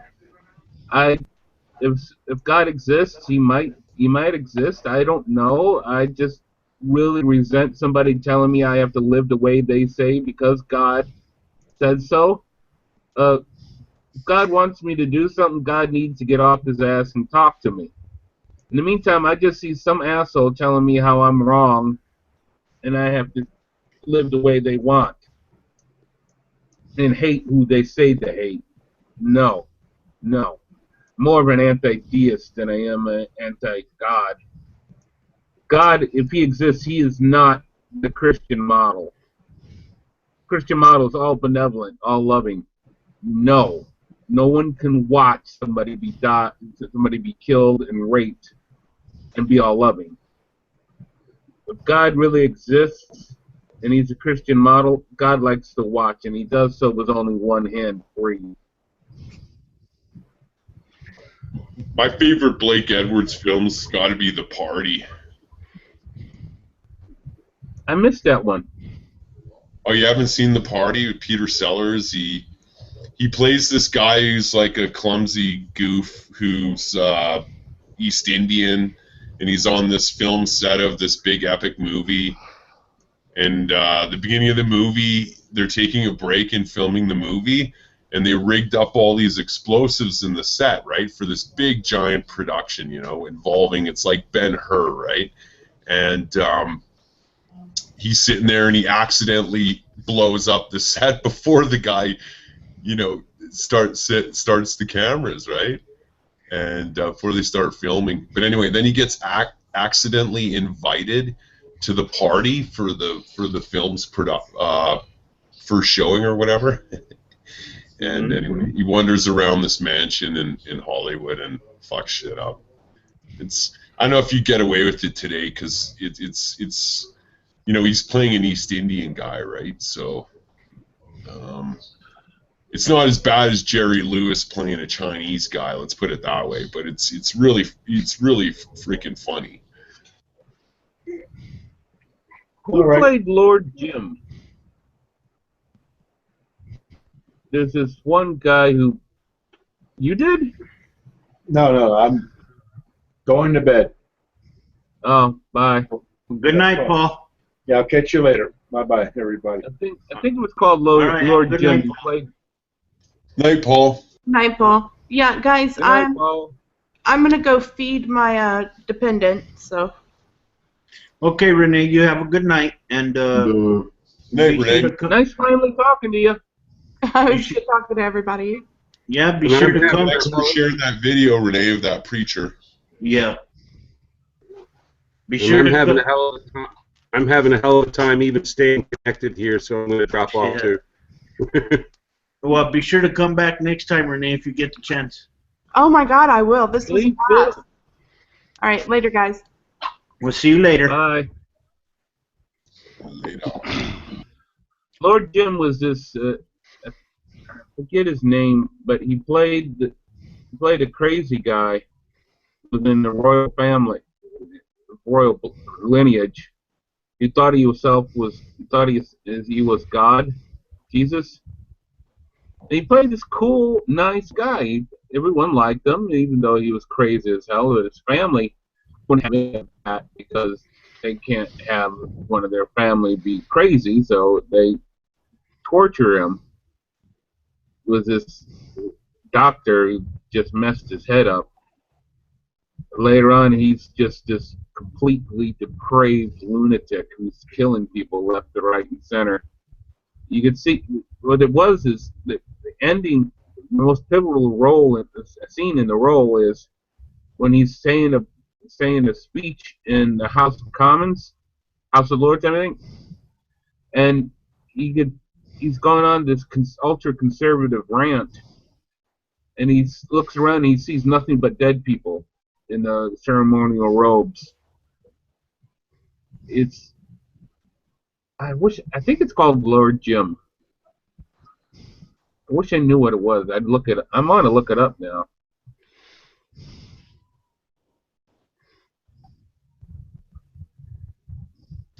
You paint a pretty powerful picture there, if I envision what you're saying. Yeah. They should have just left him alone, let him think he was Jesus. He was a kind, helpful, and a great person. They People killed that tend off. to love those types of films. It's like Fight Club, you know, where those type of psychological films where you don't know if the protagonist is crazy or not, right? Or Fight Club. I caught on to it early on, But that was a great scene when he finally realizes, well, I don't want to ruin it for anyone. That's a great movie. You know that Fight Club is mostly about consumerism, which Ludic, you referred to Edward Bernays earlier. Yeah, that's right. Yeah, and I think, I mean, I link that directly back to him, the whole consumerism push and change. I think you could actually do the way of marketing it, lifestyle marketing. He's the father of that. Well, yeah, basically he started the whole consumerism issue. I mean, before that, people, they didn't buy things they didn't need, you know, and there wasn't any PR. I mean, he invented that, right? I mean, yeah, I think. Well, I mean, most people, the rich certainly did, though. The rich certainly did. Yeah, but most people were rich. I mean, you know, the culture did change with him. I mean, I think, Exactly. from my opinion, and I think it would almost be worth an entire show, Hangout, His influence, just talking about him. His influence is very profound on not just marketing of products in consumerism, but later on when people in politics realized they could use similar knowledge to manipulate public opinion. I think it even goes beyond that. I really do think it was the major shift in American history. I mean, that's my opinion, but I think I could back that up if we ever did a hangout on something like that. I think the rise of the Ku Klux Klan and a lot of Wilson's policies are directly related to the whole PR program, the whole public relations issue that he brought into this culture. And as I understand it, his uncle was Sigmund Freud. Yeah. Yeah, that's crazy. Right. Which is embarrassing to humanity. Those lines in the iPhone store for days for the next iPhone. What the fuck? Where's our priorities when people are by the hundreds are camping out overnight to be the one that gets the first iPhone that comes out? I know what you mean when you said marketing is pretty fucked up.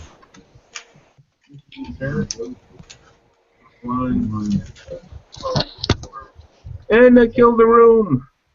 My murder spree continues. Hey, Truth, how's it going? How you doing, bud?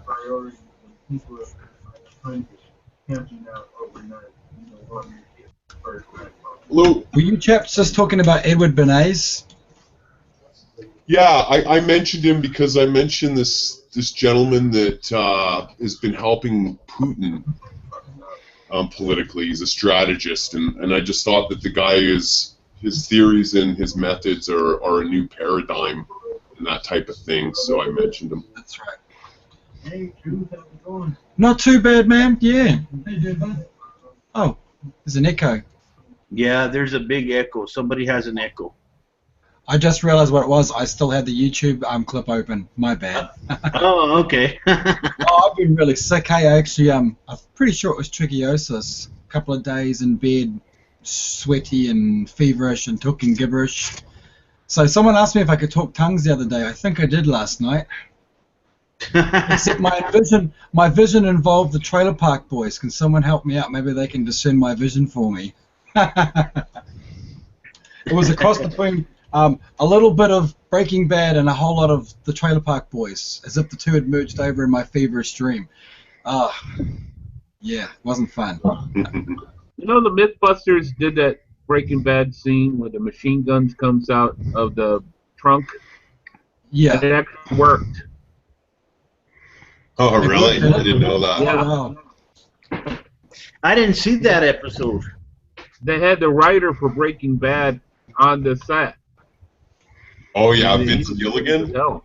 Vince Gilligan. Yeah. He's great, man. He did a bunch of X-Files stuff back in the day, right? He was one of the writers of the X-Files team. Yeah.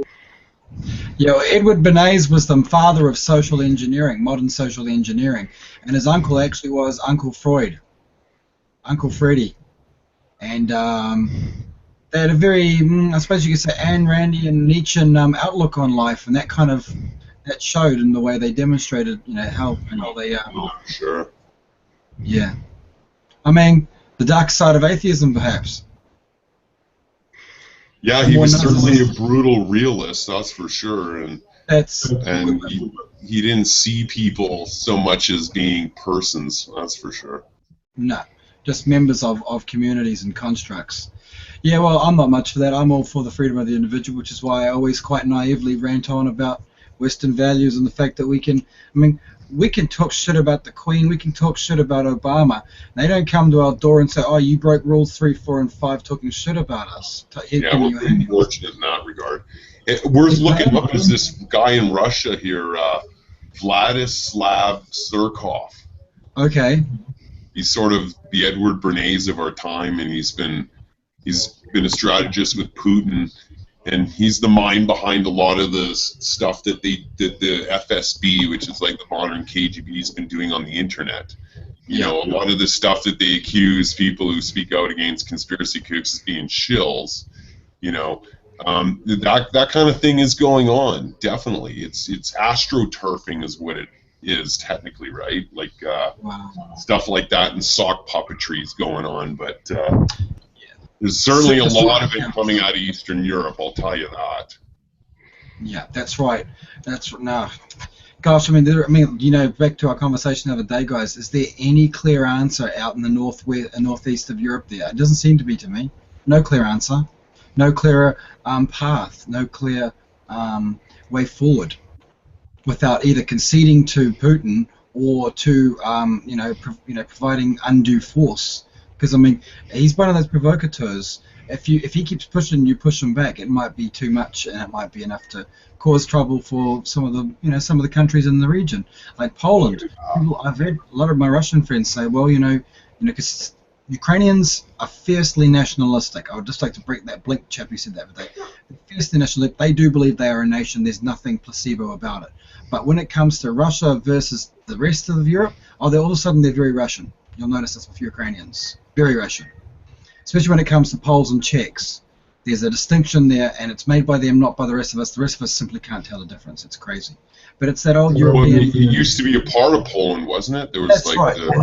I think it's the Eastern Bloc thing, isn't it, Ludic? Yeah, there's a lot of ethnic division there for sure. Yeah, like saying that about Ukrainians, I would say that would be true for the vast majority of the country, but certainly those areas where the Russians have been raising shit and whatnot, there are people there who are Russian. In fact, a lot of them in those areas. But That's right. I don't know what to say. I mean, anybody that entertains the notion that NATO is ever going to let Ukraine join NATO and be under legal burden to protect them from an aggressive Russia are fucking nuts. It's never going to happen. It's just never going to happen. Yeah. Not when Putin controls the heating gas for Europe out of Siberia. Oh, that microphone's still going. Yeah, that too, of course. You can't take that out of the equation. Putin's taken a lot of stuff out of Hitler's playbook. His justification for going after Ukraine. These people were being attacked and persecuted by the government. Well, I had to step in. Same thing Hitler did with Czechoslovakia. The nationalist Germans were being attacked by an oppressive government. Well, one thing Hitler never mentioned was the Germans that were in Czechoslovakia and supposedly being attacked by the oppressive government was German Jews who tried to get out of Germany because Hitler was going to kill them. They just didn't go far enough. Justification. If you can remove somebody's justification and they still are an asshole, that's a sociopath. There's no dealing with that. Yeah, they feel that the ends justify the means, right? So they'll take any course of action necessary to reach that goal, including doing unethical things and whatnot. They rationalize it, right? Yeah, I'm a rageaholic recovering. Once I looked past my justifications, I realized, hey, sometimes I'm an asshole. I don't like that. I have to change. There's a lot of people who don't go that far. Everyone else is the bad guy. Oh, we all got our moments, man. Yeah. A bit of humility can take a person a long way. I totally agree. I find my most unrememberable moments are those moments when I've been on YouTube in recent times and I've just stopped being rational with an irrational person and just basically reverted to their level of irrationality, like I did with Nephi Quiet. That was just a book of fails on my part, and it's as simple as that. But I learned so much from that. I learned, you know what? These people aren't here for a dialogue. They aren't here for a conversation. They're here to diatribe to you and, quite frankly, condescend to you if you even try to reason with them. Yeah, and, they're not into any kind of honest discourse. That's right. No discourse. Of which, you know, a certain percentage of all of our claims are going to be incorrect, and someone's going to point it out. But they don't concede a single point, right? And there's no honesty in their discourse whatsoever. Yeah, and it's you get frustrated, and I told the guy to fuck off. You know, me off so much, but because you kept psychologically projecting onto me that I was interrupting him. You know, you can only pull that card out of your ass so many times before a person gets fucking choked. But the problem is even the most conceding people in the chat will suddenly start going, hang on, well, actually you are kind of doing, even their own team people will start going, well, you are kind of interrupting him a little more than, and then they'll act like there's a personal conspiracy against the individual. That seems to be Sporty, old Nephi's favourite. And I've seen a lot of the Hovenites. I use this term. I reckon it needs a dictionary definition. Hovenites. Definition, look at Hovenites. Fuckwit who believes the shit coming out of Kent Hovind's mouth. Hovenite. There's more of them. They're getting more vocal. And I mean, it doesn't matter how reality impaired they are. They still seem to like to broadcast their opinion, and they're quite brazen about it. And they're not exactly the politest people under the sun. That's been my experience anyway. Yeah. So that guy's been released from jail or what? Yeah. Yeah. Yeah. Since his channel's gone back up, he's got 21,000 subscribers, and I'd say 1,000 of them are curious atheists. The other 20,000 are people who literally believe that he's fulfilling a end times prophecy right now. His latest video was an end times prophecy. Quiet. You should check it out. Does he make claims to be connected to an end times prophecy? Well, see, the thing is he's running a literal reading of Daniel, and he's running it into an end times prophecy from flood to the whole creation museum chronology. He's actually running on that, and so he's saying time's up essentially. Yeah. Has he given a specific date yet? You'd have to watch the thing through. I couldn't do it without feeling sick to my stomach. It didn't help being sick. I actually still am quite nauseated at the moment. I couldn't miss the opportunity to chat with you fine folks. Yeah, he was recently released from prison, I'd say a couple of weeks ago, and Ludic, you'd trip out if you knew who picked him up. You wouldn't believe it, bud. Who's that? Jim Bob Duggar. And Jim Bob Duggar, Eric Hovind, and some other lady, but Jim Bob Duggar's the one who was protecting his son, who molested 4 of their daughters. Oh, God. Talk about your clown posse. Just wow. Yeah. Well, he's true to biblical principles. Diddling your relatives, that's biblical, isn't it?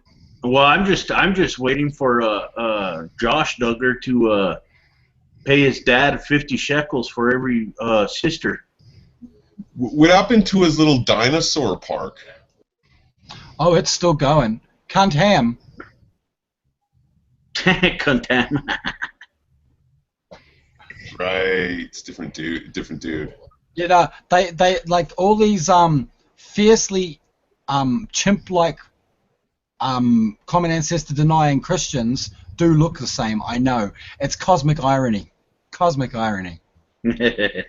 I mean, Ken Ham. I mean, I've seen Aaron Rad do it. The juxtaposition between an image of say like a chimp or a larger primate up a tree, and then Ken Ham in a hunched position, and you have to have a double take because they do look like the same image for a second there. They really do. Well, I do know he does like bananas. Who does? Yeah. Behold the Atheist Nightmare. Now again, that was another one that looks the same. Ray Comfort. Oh yeah, Ray Comfort. Right, that was Ray Comfort. Yeah, See they what I all mean? blend into one. They big all look blur. like the same piece of shit. Ray Comfort's stick is to do a on the street interview with somebody, rearrange the audio, make it sound like they said something they didn't. Yep. And then say, see what these atheists do? Ray Comfort and his idiot banana shit. Man, he doesn't realize that bananas were man-made. Yeah, plantains. They derive from plantains. I mean, they're so new. Oh, goodbye, PW. Hey, it was a great show. Listening to you guys, had a lot of fun. Didn't have a lot to add tonight, but it was a great conversation. So, but I got to get some sleep. Hey, PW, that's always PW. You too. It's good here. Good Quality over quantity. Yeah, PW. It's always good to have you in the Hangouts. It doesn't matter if you have a lot to say. Quality over quantity, I always say. Yeah. Well, listen, you guys have a great night. I got to get some sleep, but I'll. Yeah, see you and next if time. Renee's interests you, check out what that Vladislav Surkov has been up to in Russia. I'll do that, but consider doing a hangout on that subject. I think there's a lot there. Seriously. Well, I gotta drop out too. Yeah. Okay. Good night, all. Good night. Good night.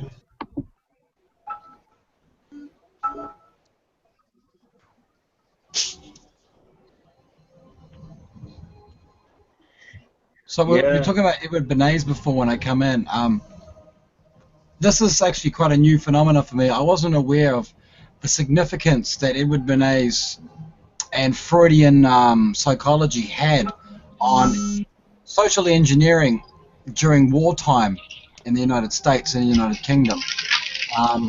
Those flamboyantly colored, overly patriotic images that, you know, iconic images of World War I, World War II. The propaganda. Yeah, they were formed by his ministry. Oh yeah, yeah. No, I love that. I don't love it, but I love the nostalgia of that old propaganda stuff. The old, some of the old films, the Cold War era films, and some of that stuff. Yeah. Referring to the Japanese as, look, here comes the nips, and all this sort of old-timey talk. It's like, oh, it's cringeworthy, but it's so good to watch. It's absolutely terrible. And then he watched the enemy. Like I've actually seen enemy German wartime propaganda talking about how the Americans lacked the will to fight and how they'd fold in 5 months and all this sort of jazz. And they were telling this to the public. They were saying, no, the Americans have no fight in them. Look how delinquent they are. And they were showing people dancing to colored jazz and saying, oh, look how delinquent these are, and all this negative racist bullshit. And this was 6 o'clock news in Germany during before Japan stepped into the war. They were basically painting a picture of America as these degenerate cowboys who didn't have any will to fight. And well, we showed them, didn't we? You sure showed them, Patrick. But I mean, in their defense, there was a severe isolationist attitude in America, and it wasn't doing you guys or the rest of the world any favors. Britain almost collapsed by the time America actually joined just in time for all the fun stuff. You know what I always found really bizarre in a way about the Cold War was the Russians or the Soviets were being told exactly the same type of shit that we were being told about them. And when all of a sudden they would have like a major sporting event, you know, now I'm not talking about the Olympics that we boycotted, but you know, before that, if it was a soccer match, if it was any type, a track and field, anything, right?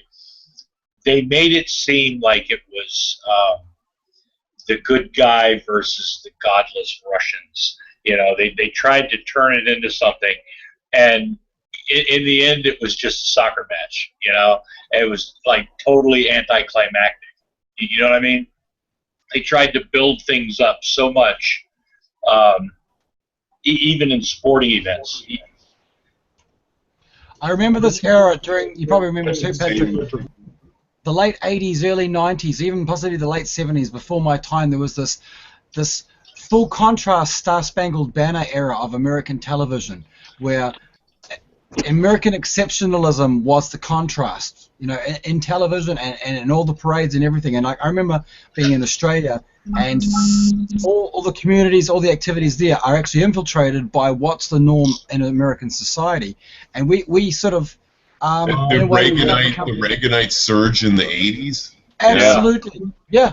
We felt it.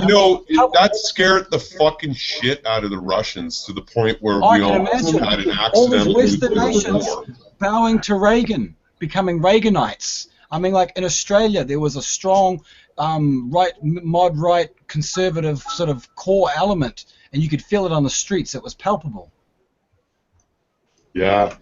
Yeah, a lot of these kids today don't understand a lot of that because they never experienced it, you know, the younger people. It was almost blasphemous to even doubt Reagan for a long time, you know, because things were working and he was so popular. I mean, you didn't, I mean, not that you would be arrested, but yeah, America went kind of wacko crazy on the Stars and Stripes and Yahoo America crap. But I tell you what, Patrick, it was fucking intoxicating, man. As a young man, me and my friends, you can hear from my speech, sorry, that I'm no Aussie, I'm no Yank, but I got wrapped up in these analogies of your guys' culture. I got wrapped up in the Star Spangled Banner. It was like the Rambo, go the American guy. You know, we they fed that to our generation, Generation X. They fed us. They spoon fed Chuck Norris. Sucked that up. Oh yeah. Rambo and all that shit, man. Like Red Dawn. Remember Red Dawn? I mean, that movie sort of epitomizes. I love that movie. I actually think Dolph Lundgren is the most underrated of all the big tough guys. Did you see that? What was it? The remake of Red Dawn that had what's his name in it? The remake was nothing like the first one because the first one was the original. There used to be Red Dawn parties. You sit around with your friends that had it on VHS and like watch it over and over. Hemsworth. It had Hemsworth in it, the guy that plays Thor. Oh, he's cute. Yeah, I mean, that's how freaked out people were in the 80s, man. For a period when Reagan came in, and I remember it, man. It was almost like the fear in the 50s for a while, and yeah, and that movie was just, it epitomizes it right there. I mean, I remember flipping channels, and they were playing what the hell is it? It was that movie they made in the 80s where it was a nuclear war and stuff. Something Day or Day something weather. But and I accidentally was flipping channels with my friend, and in the movie they had a little scene that was like, you know, the alert, you know, and everything's gonna happen and all that. And we were flipping channels, and we flipped it, and we didn't realize it was a show. And we were like 10 or 12 years old, and it absolutely scared the shit out of the two of us for about 30, 40 minutes. So we realized there's no internet then, right, to find out what the hell's going on. I remember Fallout drills in the early 60s. Wow. They really thought that your desk would defend you from all that fallout, huh? Oh, no, those were earthquake drills in California. No, you had fallout shelters. Churches, basement churches, or church basements, a lot of schools, old buildings that had basements. They all had that yellow and black thing that said fallout shelter. You know, sirens. The government in the States had a thing called Civil Defense. Yeah. Civil Defense League. And they had that logo, you know. CD. We still have CD some. symbol. Yeah. It's interesting when you look at it. A lot of people mischaracterize that thing where you'd hide under your desk and all that. That was very yeah, it is humorous when you think about it, but you need to understand the context of when that was made in the early 50s and the history of atomic weapon technology, right? At the time in which those were made and produced, it was before thermonuclear weapons were around, when nukes were much smaller, right? And there was a period where there is an element of truth in what they were directing people to do when you had Hiroshima-sized bombs and stuff, right? Duck and cover. But a thermonuclear device, right, like a hydrogen bomb, is magnitudes greater, and people realized by the late 50s, even civil defense, that it was absurd, that there was the only thing you could do was run, like get out of the cities, right? And there's an interesting history there, because that's where a lot of the motivation to build the big freeways was originally put forward. You know, where they built suburbia and that. A lot of that, those early plans done back then, were done under the pretense of a nuclear war. That you could get people out of suburbia onto these fucking freeways, and they could drive the hell out of the city before the bomb would hit, right? Hiroshima-sized bombs and stuff, right?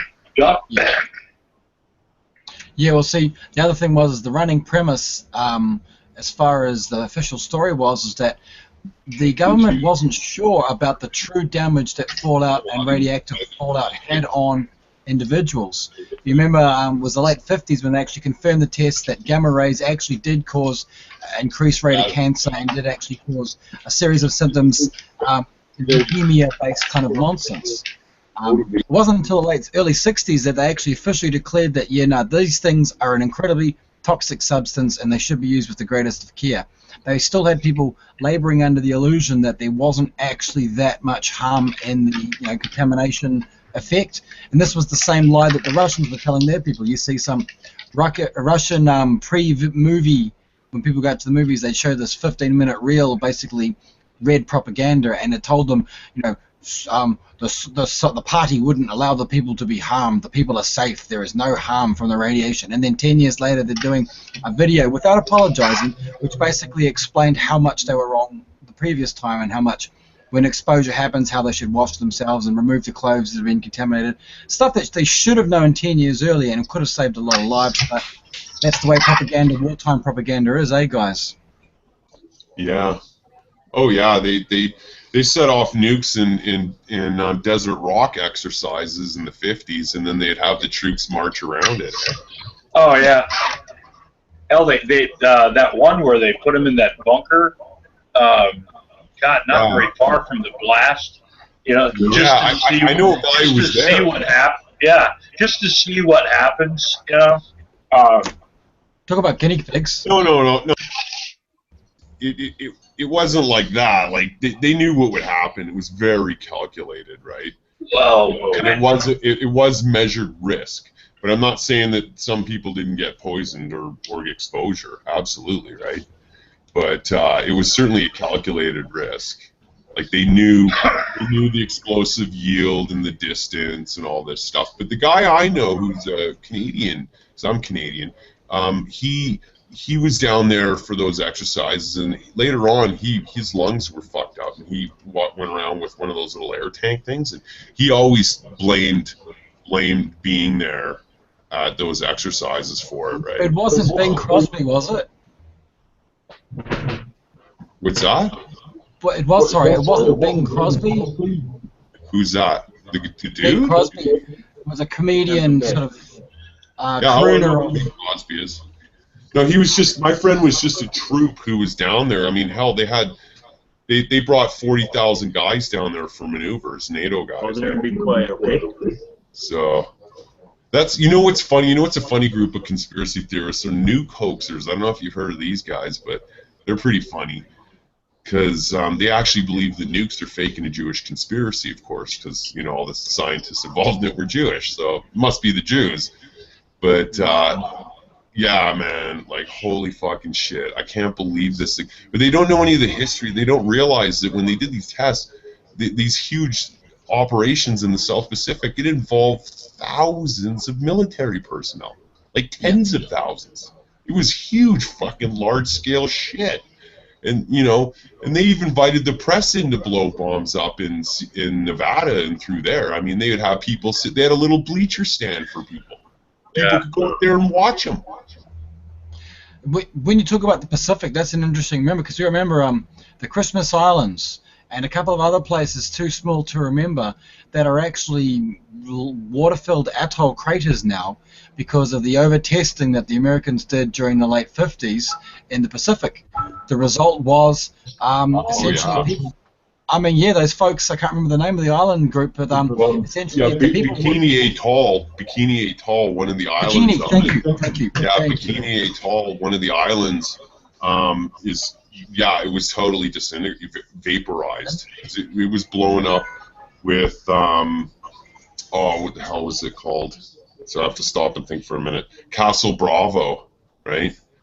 That was a big nuclear explosion. They set off, hydrogen explosion.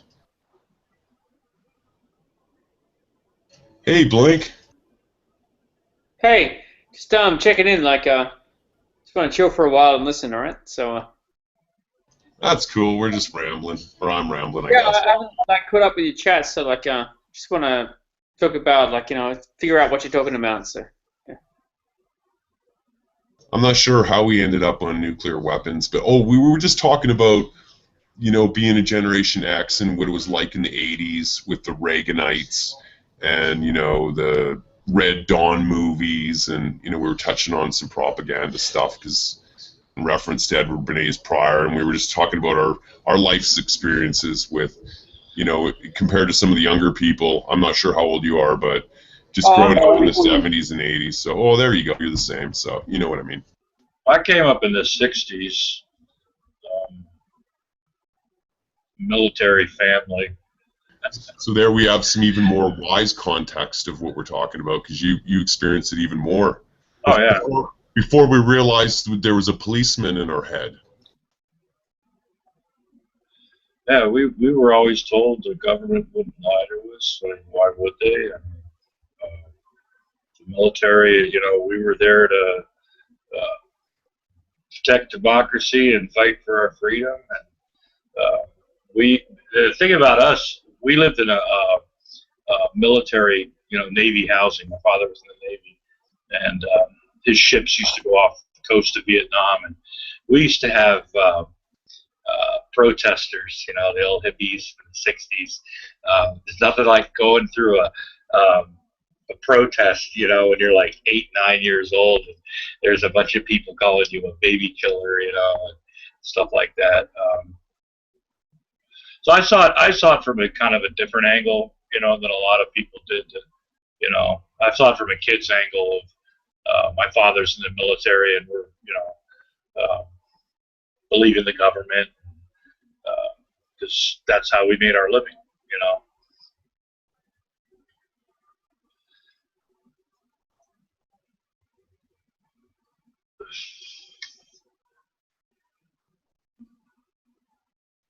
Shit, I just ran out to recharge my coffee and grab a cigarette. I should have said something. I don't know if anyone was talking to me. Patrick, I'd like to ask, sorry, Patrick, I just I mean that what was that like? I mean, can you expand on that a bit more? Like, I mean, we didn't. It was a lot of it was shielded from us. I mean, we watched the news on TV, but yeah, it was just our fighting men. I mean, I didn't see a lot of the protesting that was going on because. I had no idea really what Kent State was for years. I didn't know what all the hubbub was, with the protesting, and they just didn't support the country because I have since changed my mind. I am not as I am a recovering conservative Republican.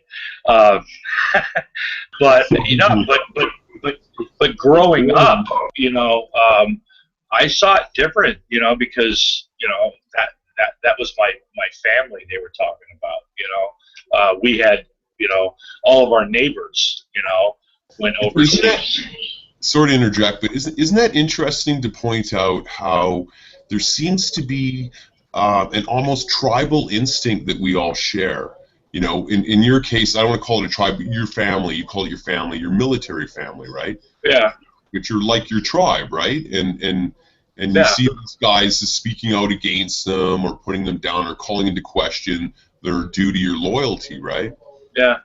And then when people would come back from Vietnam and be pissed off, you know, a lot of us, we were like, well, fuck, dude, you were a fuck up. You didn't do your job. You know, you're whining. You know, I didn't understand that. That's that tough guy thing. That's the male Yeah. thing there, you know, suck it up. Yeah. And that's why I have so many issues today. But yeah, who doesn't? Yeah, but no, I saw it. I saw it from a totally. I didn't understand a lot of the hubbub about the whole Vietnam thing as a kid, and for years I didn't even. If I saw a documentary on Vietnam or something like that, or I saw Vietnam vets, and I'm a vet too. I mean, but if I saw Vietnam vets, I'd be like, God, will you guys finally shut up about something? Was in my fucking head. You know, you're not the only veterans, you know, they don't have a memorial for these guys from this battle, you know, and I didn't understand a lot of it because a lot of what I learned as a kid, you know, about here's a man who likes to drink, but, you know, I still had part of that, even after I became more of a liberal, I still had that a little bit in my head because I remembered as a kid, you know, until I met a lot of vets that actually went to Vietnam, and I met a lot of vets that went to Vietnam that are really fucked up in the head and have been fucked up in the head since they went to Vietnam. A lot of stuff from Vietnam for years, you know, I used to hear about Agent Orange. You know, the government said Agent Orange didn't fucking exist. You know, well, there were people dying from it, and it finally took the government years to, I don't know, admit that they actually used it, you know. And I'm not a conspiracy guy or something, but you know, learning about things, you know, and closing up barriers I had changed my ideas about what Vietnam was finally, you know. But yeah, growing up, I didn't understand what the big problem was, you know. We're fighting for America. In a little tiny fucking peninsula. Yeah. Yeah. I certainly don't blame you for being resentful and feeling that you've been wrong done, because let's face it, you have been. Many vets have. I mean, it seems to be systemic that's what occurs every time there's a war. They're not served properly, you know, post-war, or anything of that nature. So, yeah, but it's a good thing to get over it. I think that's what you were hinting at. Just getting over it and then having and seeing it in others and having that humility and you know, and that's where your true brothers lay, are seeing others in that sense that you did, saying that, oh well, these other guys have gone through the same thing in these battles and they weren't recognized and there's no monument for them. Right? Yeah, and a lot of it too was you still had a lot of World War II veterans, right? And when people came back from World War II wasn't on TV. They were in cleaned up newsreels, you know. And when a lot of vets would come back from World War II, they didn't want to talk about what they saw, right? A lot of it was forgotten, right? So when the Vietnam veterans were coming back saying, you know, talking about the horrors of war, you know, they were like, well, you know, a lot of the, like, World War II veterans, the whole mindset was, hey, we went to War II and we shut up, you know, what are you complaining about? So then Saving Private Ryan came up and a whole bunch of World War II veterans started having PTSD issues again, you know, but that's another story. Well, it was certainly a different war dynamic in theater, in the sense that there was really not a lot of similarity between fighting in Europe for the Dutch than it would be fighting for South Vietnamese, right? And the confusion there with everything else too, right? So.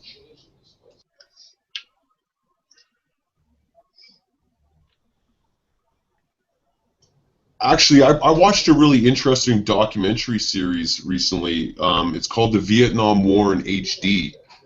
Oh, yeah. Yeah, I was really impressed by that. I just can't imagine. I can't fathom with, like, tail gunners, the life expectancy of a tail gunner on a chopper, was like 5 minutes, Yeah, there was that one incursion into Cambodia that was a big foobar. They sent a bunch of choppers in there, and they lost like over half the choppers that flew in there ended up getting shot down. And they tried to fight it like they did in World War II, and it didn't work. My favorite movie based on a true event was called Black Hawk Down. Are you guys familiar with that one? Yeah. Yeah. Yeah, I know about that one. Yeah. That's a Ridley Scott film, I believe. Yeah. It is a Ridley Scott film. We can talk about the efficacy of it, but as a film, it's very good. But I mean, like the whole premise of why they had to go in there in the first place. It was quite the propaganda piece, though. I'm not sure where you're about to go, but the scene with the little girls and all that flying out with their pistols and shit kind of upset me, to be quite honest. What I mean is, like, Ridley Scott, I love him as a director and everything like that, but I think the premise of the film was wrong.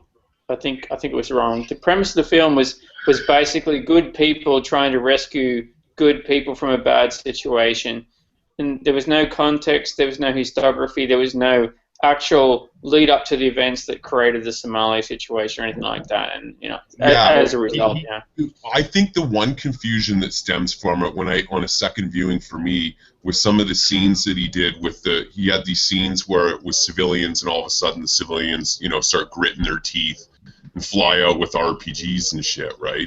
And that bothered me initially, but then I realized post hoc that that what he was trying to do is not depict them in that way, but to depict their anger, the anger those people had towards these Americans, right? Being in there and whatnot. So let me put it this way: I think that if a Somalian government had made that movie, can you imagine that movie would look like the movie that it was made from the American point of view? I'm not trying to say the American point of view is invalid. I'm saying it's completely made from their point of view. And if, let's suppose, like a French filmmaker or an English or a neutral filmmaker had made it, it'd look different again. Okay, so it'd be called a controversial movie. What I'm saying is everybody who is a storyteller, some of them are very wide-eyed and they really have no grounding in politics or anything. But if somebody gives them funding to their fantasy, they get to make it, So that's why the whole industry in Hollywood, which has been dominant, it's not as dominant as it used to be, but it's been very dominant for a very long time, is controlled by the Jewish financial interests. They were very clever. I mean, they basically... If you think that's correct, you can go back, you can just go back to statements like people like... who just, like Clint Eastwood, he said, like, I'm never going to get an Academy Award because I don't go along with the Jews and stuff like that. Like, you have to look at it in a historical context. They had a long-term plan that they wanted to enact, and they've gone about it in a very clever way, and they've tried to enact it. What are you hinting? Okay, well, Let's just rewind a little bit to the part where you're talking about Hollywood, right? Who's going to deny the Jews haven't? In fact, they invented Hollywood, right? Not they Jewish people, but some particular Jewish people did, and that was a natural progression from vaudeville and whatnot too, right? But you got to realize that it wasn't just Jews. There was others like Charlie Chaplin who came in there and who created United Artists, and there were a lot. But Mayer and there were many big time people that came in there that created it that were Jewish. Yeah. But, to cite a movie that does have propaganda elements, if you were to look say at the catalog of films made in the 20th century, and point to how many films are really that bad, I wouldn't say there's that many, and I certainly wouldn't say that those films as a body reflect some type of Jewish conspiracy. Unless the conspiracy is to entertain us. Well, you know what? Yeah, I think it's quite funny actually, like how you start with the idea that how many films were that bad, right? Now, what exactly do you consider bad? Shakes the Clown. I loved Ridley Scott. And I don't think Black Hawk Down was that bad of a film. I'd give it 3 out of 5 stars. But some of the way in certain scenes in it upset me, right? And it upset me the same way. I'll tell you another film that upset me was Natural Born Killers. I walked out of the theater partway through, and it was one of the only films that ever incited a reaction like that with me. And what it was is it wasn't the film. What part of the film did you walk out on? And it was the crowd's reaction, because I tend to go to the back of the theater and watch people, right? What part of the film did you walk out on? I'll tell you exactly. It was the scene where they're flying down the road, and she blasts this guy who's a cyclist along the side of the road, who's like the world champion cyclist, Vince blah blah blah, gets blasted or whatever. He does a little news blip afterwards, right? But in the theater there was a chick in there who was like more of an A-type, who was like a louder chick, like the guy at a party would go, "Rrr!" But one of those type of ladies, the one that might be a heckler. She piped up and started laughing, and all these people and the people's reaction around her at it, and it just bothered me because it was the first time I'd ever seen violence in a film trivialized to that point to hit home. But I didn't. You're lying. I didn't realize the black humor in it. I'm not sure why it upset me, but it was the crowd. It didn't upset you at all. You're making that up.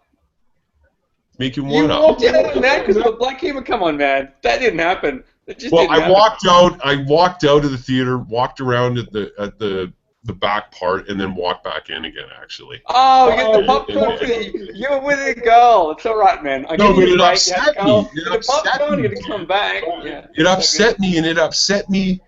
I'm not sure how it upset me, man. I'm not sure. It was the trivialization of the violence in it, and I'm not a big fan of Oliver Stone. And but he gets you thinking. What do you think about Stan Kubrick, right? Stan Kubrick, right? Remember, like, what's his first one? It's Clockwork Orange, right? It's his crazy movie. I snuck out when I was a kid and saw that at the Valhalla Theatre in Australia, which is one of the only theatres that would actually show it, right? And I was like, I thought it would be like a really titillating movie with all this like weird nude shit, but it wasn't. It was a completely different movie, and I was actually interested in it. Like, I actually watched the movie and liked it because it was so different to what I'd expected. I think he went on to do what? What did he do? 2001: A Space Odyssey, stuff like that. Yeah. Yeah. He was more a photographer, I think, than a movie maker. He had a lot of still shots and things. He liked to really direct his DP. That's for sure. He took part in. So what does DP mean? Director of photography. Oh, sorry, I'm not. That's the guy that directs all the camera dudes what to do. That's Hollywood lingo, man. You're like into that shit. Like, I didn't know what that meant. Like, you're like a. Well, you just know that. Maybe you just know what that means. I don't know what it means. So. Can I say something? Guys, one moment. These two movies that Black Hawk Down and Natural Born Killers are two good examples I want to use with this. Well, they're not student movies for a start, but anyway. They don't what? They're not student movies. I thought you said student movies. No. I want to use these two movies, Black Hawk Down and Natural Born Killers, as examples of what I'm about to say. Yeah. The problem I have with not the movies themselves, but with some of the people that watch them, right? They use these movies as documentaries, you know, when they do little film clips. Fox News loves to do stuff like that. Or some of your other, you know, with what really happened in Somalia, you know, they use Black Hawk Down as an example of not entertainment or one person's view, or whatever you want to call it, but they use that whole story itself, the entire story, as fact, right? And Natural Born Killers, you know, there's been times where there's been shooting sprees, right? And what do you see on the news? They have real natural born killers, and they'll show a clip from the film like it's a fucking documentary. You know what I'm saying? And that bothers me because sometimes people start to take movies and believe them too much, you know, of the factualities, you know. Anyway. Yeah. You know what, talking about that type of thing, I don't believe in evil, but I think that if there's one evil thing in the entire world, it is Nancy Grace. Yeah. Sylvia Brown is dead, so there's still Nancy Grace.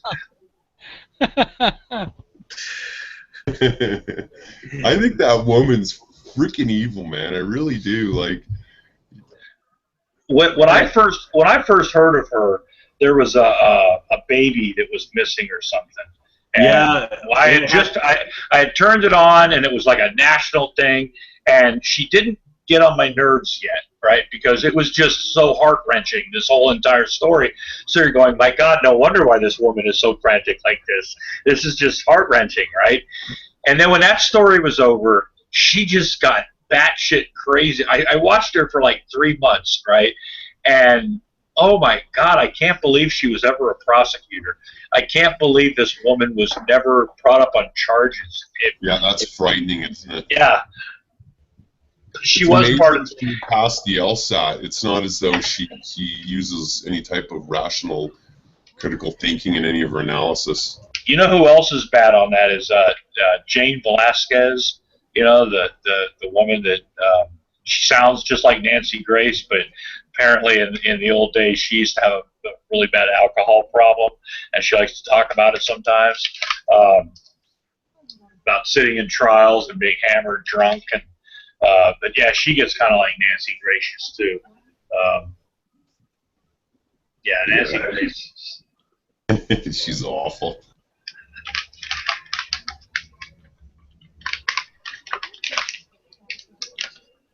Did you see that new film, Gone Girl? Gone Girl, the one that had this, yeah. God, they ruined the end of that fucking movie. They just ruined the fucking end of it. But whatever, to me, in my opinion, right? But that film was interesting, wasn't it? Yeah, it was. It actually threw me for a loop, man. I actually thought that he was guilty, man. Yeah. Well, it goes to show how perception works, eh? Yeah. You know what was the indicator that they would have put in there for the fact that he was innocent, right? They tend to try and express things through the scene or something that the actors do, the talent's doing. In Ben's case there, it looked as though, I don't know if you noticed him picking up the cat, the orange cat. They made the cat, they put the cat in the film to represent that, right? His kindness to the cat. I don't know if you noticed, but he was always kind to his orange cat. Yeah. Steve Martin used to always mention cats too. Well, see, with Gone Girl, I think that it was, to me, it was well made. It threw me for a loop throughout the whole movie, right till almost, the ending, near the ending. And once I found out that she was actually behind everything, I was like, damn. Yeah, I initially was the same and thought he was an asshole, and then realized he wasn't later. But it's interesting at what point that transition occurred. But yeah, it was an interesting film that way. My suspension of disbelief worked all the way through until the end when he decided to stay with her, and I just didn't think, that just bursted my bubble, man. Yeah, I don't see why. That's one of the main problems that I had with it too. Why on earth would someone want to stay with someone that manipulative? You know what I mean? It's just like, bam. Yeah, and a full-blown psychopath. I mean, she murdered that guy wholesale. Yep. Yeah, what's his name there? She was a Doogie Howser. To me, she was the female version of Dexter, man. A sociopath. Yeah, only she wasn't self-aware and she didn't use it for good. Yeah, that's true. That's true. Even Dexter had moral guidelines that he went by. He only killed other Yeah, I haven't followed too much of Dexter. I should start watching it. Yeah. It's one of the ones that was a very interesting. That was a very interesting series, the Dexter series. Did you? How many seasons did you watch of that? I watched all 8 of them.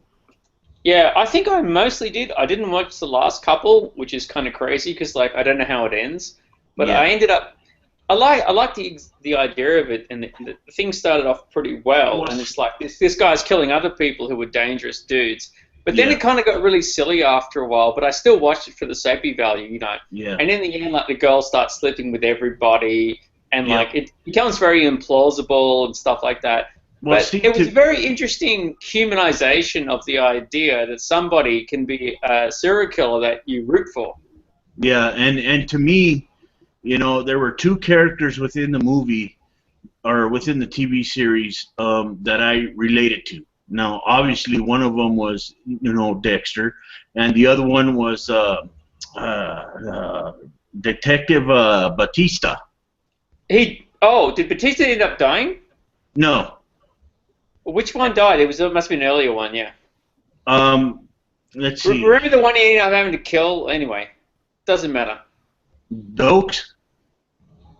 Okay, let's just move on. I don't want to bog people down with details because they don't, everyone listening's not familiar, so.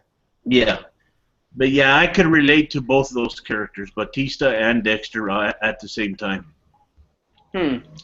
Yeah, but I mean, what basically was the premise of Dexter's character was that it's okay to be a vigilante, right? And it's okay to go outside the law within your own purview. And then during the film, I mean, it was pretty much a soapy. It wasn't really like a Shakespearean testing idea, but they did try and test some boundaries of okay, so how far can this vigilante model go?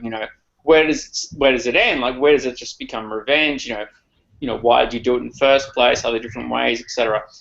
Yeah. But I mean, it was a very light movie in other ways and stuff. But the premise of it was exciting and interesting. It was a different way. It's okay, now we're going to root for the serial killer. Well, how can we possibly have love for a serial killer?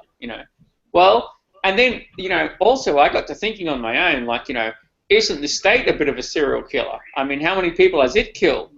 One after the other, after the other, after the other, right? But they just invoke the word justice. And they say, you've done bad things, so therefore we can do it. Now, isn't that what Dexter's doing? Well, see, I remember it was a specific line in one of the episodes that Dexter said, I think it was along the lines of, sending a wolf in to catch wolves, I guess. Something along those lines. I can't remember specifically. There is some certain key differences between an individual and the state, though they might exhibit similar traits. In particular, with the way justice is supposed to be, dished out, right, or whatever, applied. A court's supposed to be, if it's a serious crime, you're supposed to be convicted under, jurors and a group of peers, and certain burdens are at play. Stuff in theory. Yeah, but isn't that part of the seduction that the state has? Like, if you have a look throughout history... I don't know if this is what you're hitting on, but one important thing to understand about a state and one of its most fundamental functions is what a state does is the first thing it does is it monopolizes violence. So that's a very common trait for any state, is that that they can monopolize violence. And well, what it does, though, it doesn't say that it's going to monopolize violence. What it says is that we're going to bring about peace, right? So the mantra is we're going to bring about peace, and the only violence that will happen is in your name, with your rules, with our consent, which we will administer. But in reality, even if it starts out that way, which is like a common reaction, it ends up, in absolute despotism, where they basically have a monopoly on violence. It can when states fail and certain mechanisms, legal or otherwise, fail in a state. Yeah, but they all fail. They all fail. I mean, like, if you ever had a look... historically today, that's been the case. Every single There's been more of an since ebb the and Greek flow, Empire more of an ebb failed. and flow than an abrupt failure. I'm Empire not- didn't fall in a day, right? Just You like know it what, wasn't built in a day. Lucid, I'm not trying to defend anarchism or say that like vigilantism or mob justice is a better solution. Most societies will tend to collective rule because no matter how bad and how obscure the justice is, they perceive that it is better that they have a fighting chance, in a system, and it might have a chance to reform, which is why that it continues. I mean, evolutionarily, sociologically, that is a system that has, continued. So I'm critiquing it, but I'm not necessarily kneecapping it. I don't know if you guys remember a specific movie, but I really liked it. It was a movie with Gerard Butler and Jamie Foxx.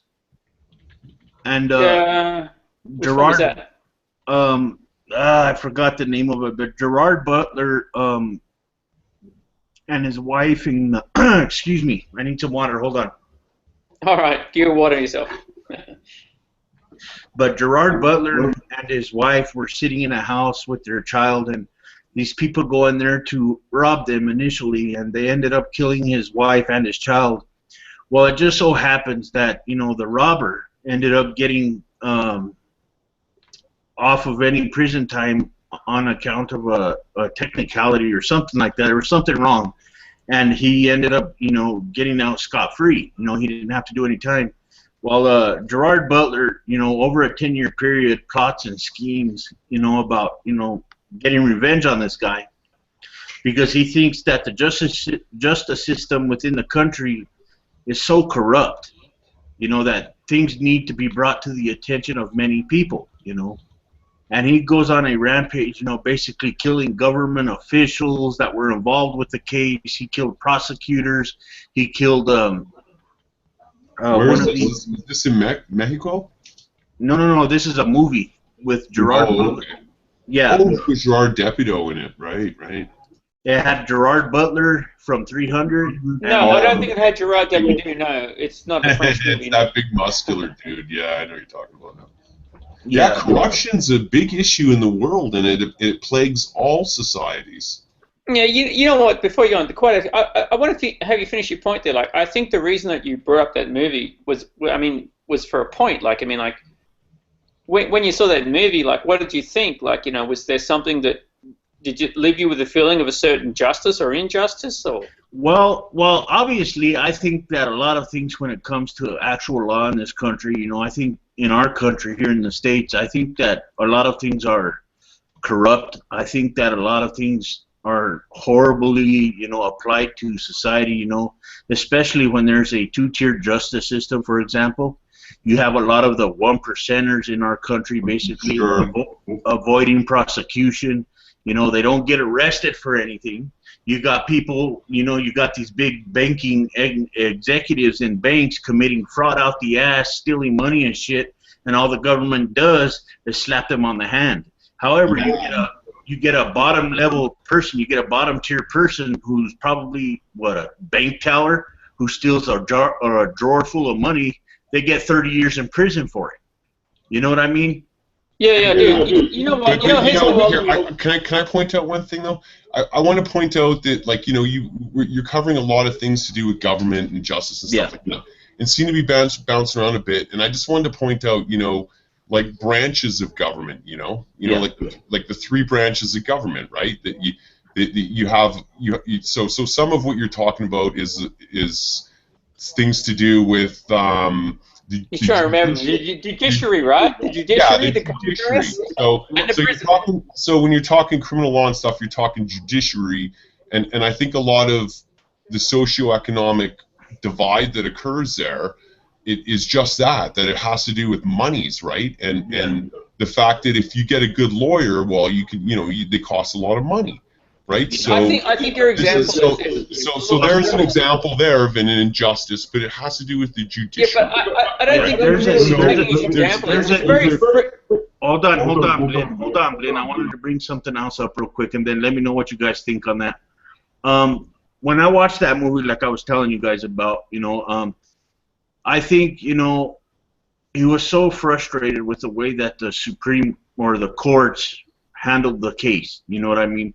Because Lady Justice, or whatever her name is supposed to be blind to justice. Everybody should be treated equal, and everybody should be competent, and everybody should be accurate with what they do, especially when it involves murder cases, etc., etc. So when this guy got off scot-free because these people made all of these mistakes, he eventually got pissed off and started killing everybody that was involved with the case. Which film was that? Hold on. Let me look it up. I'll be right back. Hold on. I'm gonna look it up on Google. Sounds like a good plot premise. Yeah. Well, it obviously left a mark on him, right? Humans brought it up for a reason. Humans are incompetent at times, and mistakes happen. And by no means am I rationalizing it by pointing that out, but there's certainly many cases of judicial law where. You are rationalizing when it comes to the law. I mean, if you start up with a bunch of premises and then you talk about, okay, you're not rationalizing it. Okay. Let me say, you're not rationalizing it. Hold on. I think your biggest concern should stem from when the law itself fails to serve its purpose. Yeah, there'll always be instances where bad prosecutors, bad defense. I mean, most of the time, if the premise of the movie you're talking about, that's not what happens most of the time. Most of the that's time, ridiculous, right? People don't get off. The whole idea most is of the the time, fails. poor people get convicted and sentenced way worse than they should because they can't afford to pay for a decent lawyer, right? Yeah, but okay, let's look at international law. Okay, hold on. Hey, Glenn, hold on 1 second. Let me mention something real quick, and then you can take it back. Hold on. I found the video to it. The name of the movie is called Law Abiding Citizen, and I'm going to put the movie trailer. Oh yeah, I know the one.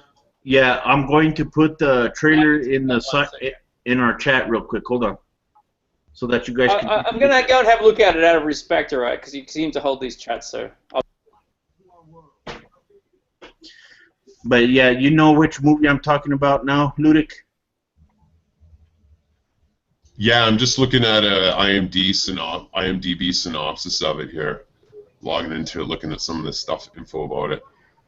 Yeah, I remember seeing it. And it was it was an interesting film. Yeah. Do you think something like that could exist in real life or have the potential to exist?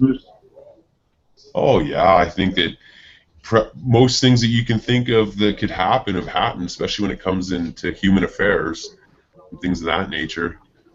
I wouldn't apply that same thing to the notion of UFOs landing, but yeah. But certainly when it comes to law and corruption, and I mean all these things have happened before, right? Yeah. Law, wrongful convictions.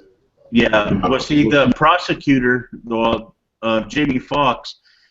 His character was only concerned about his win and loss record. You know what I mean? And that's basically why he didn't go forth with really pushing for this guy to be found guilty. You know what I mean? he basically took a deal where this guy basically got a slap on the hand and was able to walk, and that was it, you know. Yeah. Did you know? I don't like Keanu Reeves, but it kind of reminds me, talking about films to do with lawyers and the you know, the morality of the things they do. There was that one called Devil's Advocate. Yes. Slick Vic. That was one of my all-time favorite films by Keanu Reeves, The Devil's Advocate. Hell yeah. Yeah. And I'm not a big fan of him as an actor, but in that particular film, he did a good job. He was a perfect character for it. Yeah, I think Al Pacino did an excellent job, man. God is nothing. Perfect. God is nothing but an absentee landlord. Yeah.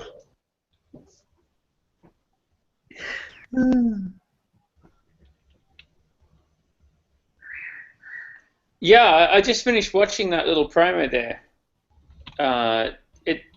It kind of looked a little bit black and white, you know, like the normal, you know, good and bad guy stuff. But like you said, you liked the film, so like, you know, was there some more color for you there? Because to me, it just looked like good guy versus bad guy kind of. Well, the main concern I had, and I asked Ludic the question while you were watching the video, is that if this type of treachery or this type of immorality actually exists in the real world. That's what my concern was. That's what my question was. Oh God, yeah.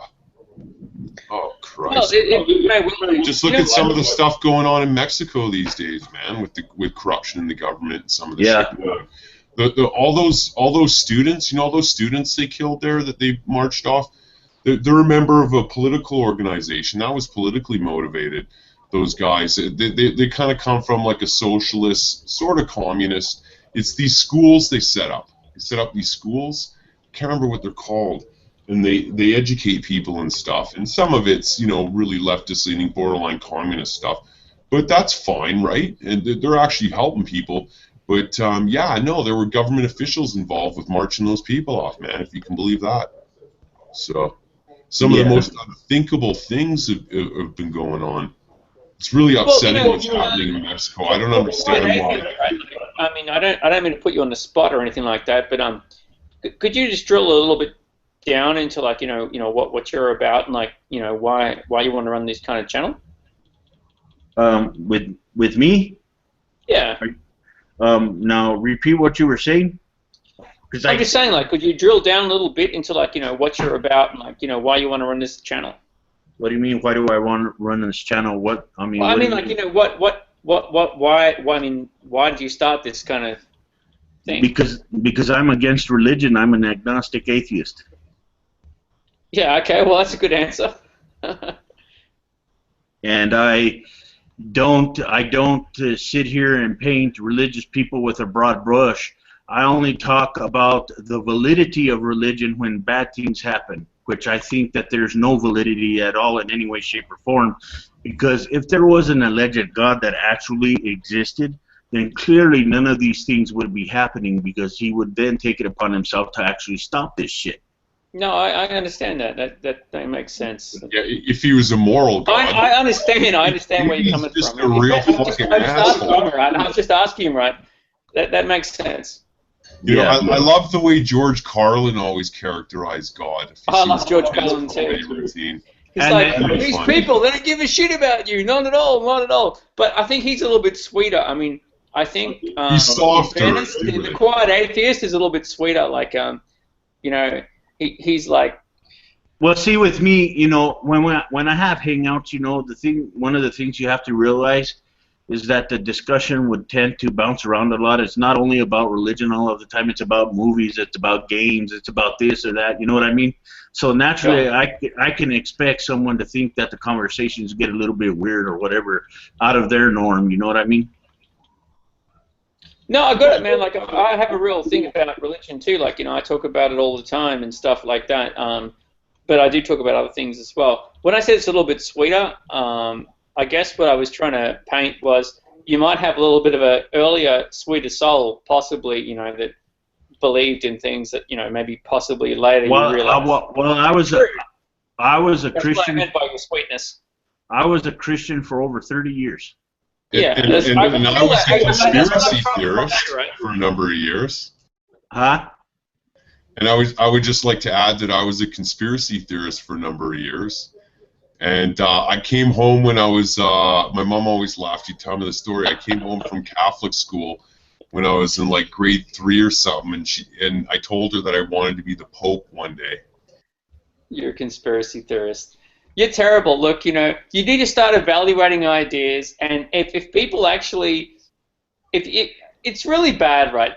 The whole broad sweep of humanity is based on different ideas that you evaluate on a criteria that you find. If people start using words like religion... Oh, sorry. You take issue with specific words. I just want to say, okay, so I was a fringe theorist.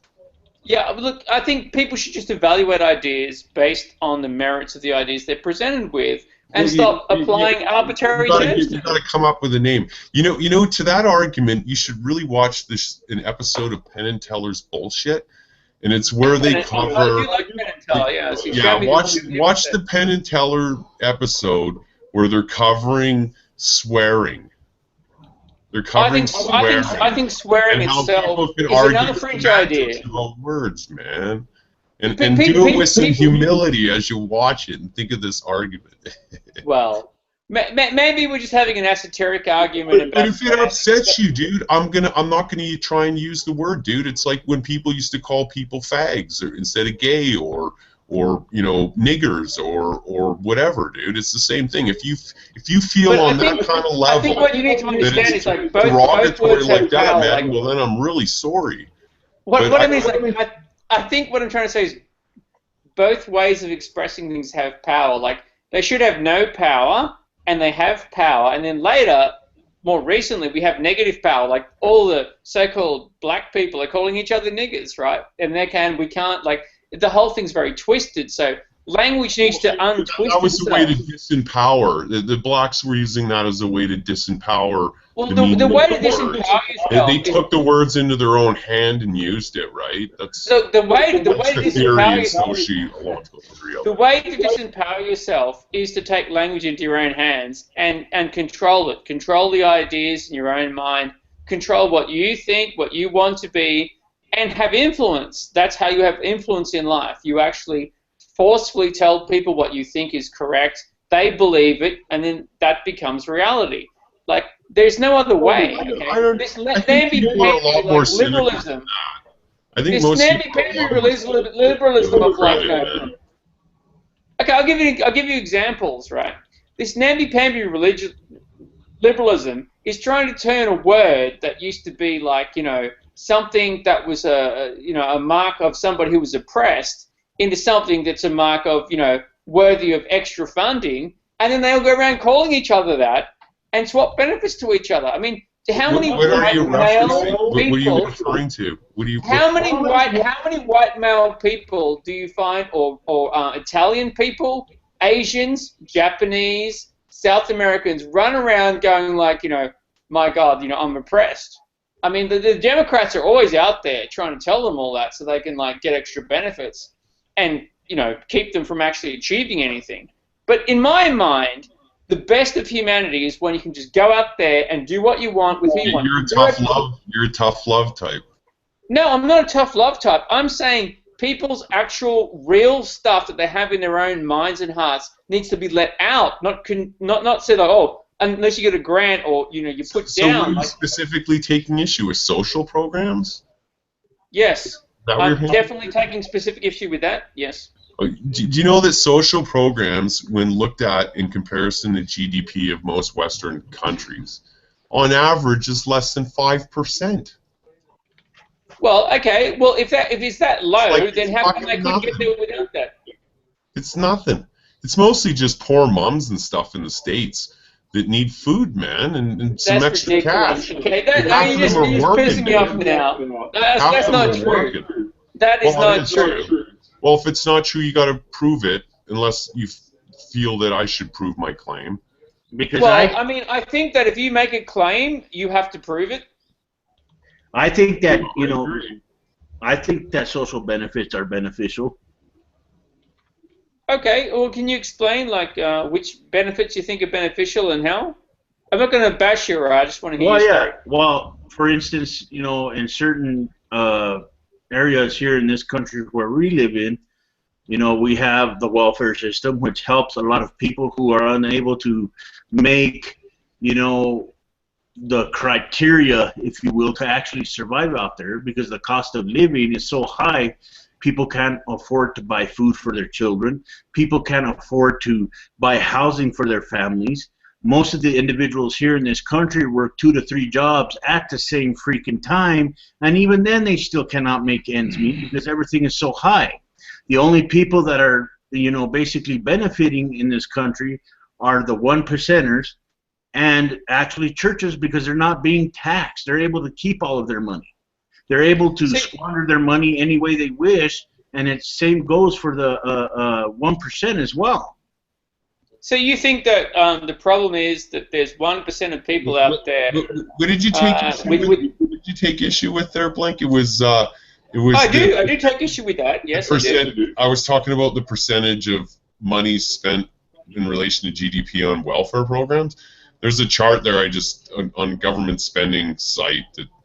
But anyway, I don't know how accurate Christopher Cantrell is. I hate to cite him specifically, but I know the site follows this type of thing, and it shows the historical spending on it, and the historical spending on it peaked in the 70s at just over 4%. I guess that would have been when Carter was in there, and you can see when Reagan took over, it took a total drop in there, and then it bounces back up a little bit again, and then it goes down again.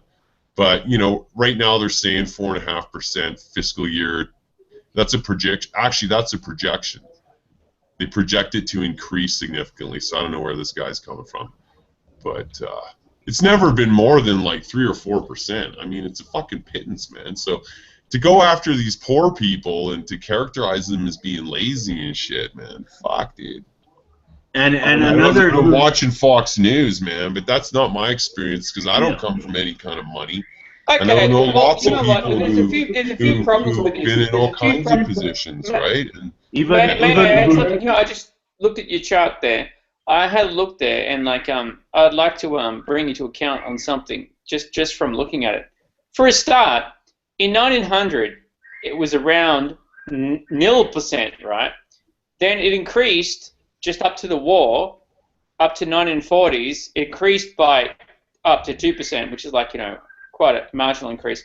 After the war ended, it went down, right? And I can probably tell you why. There were a lot of charitable firms, you know, people that like were actually caring about people that died after the war. Not in the States. I wouldn't agree with that in the States because right after. Well, let me finish. Check this shit out. You can critique me all you like after the end, right?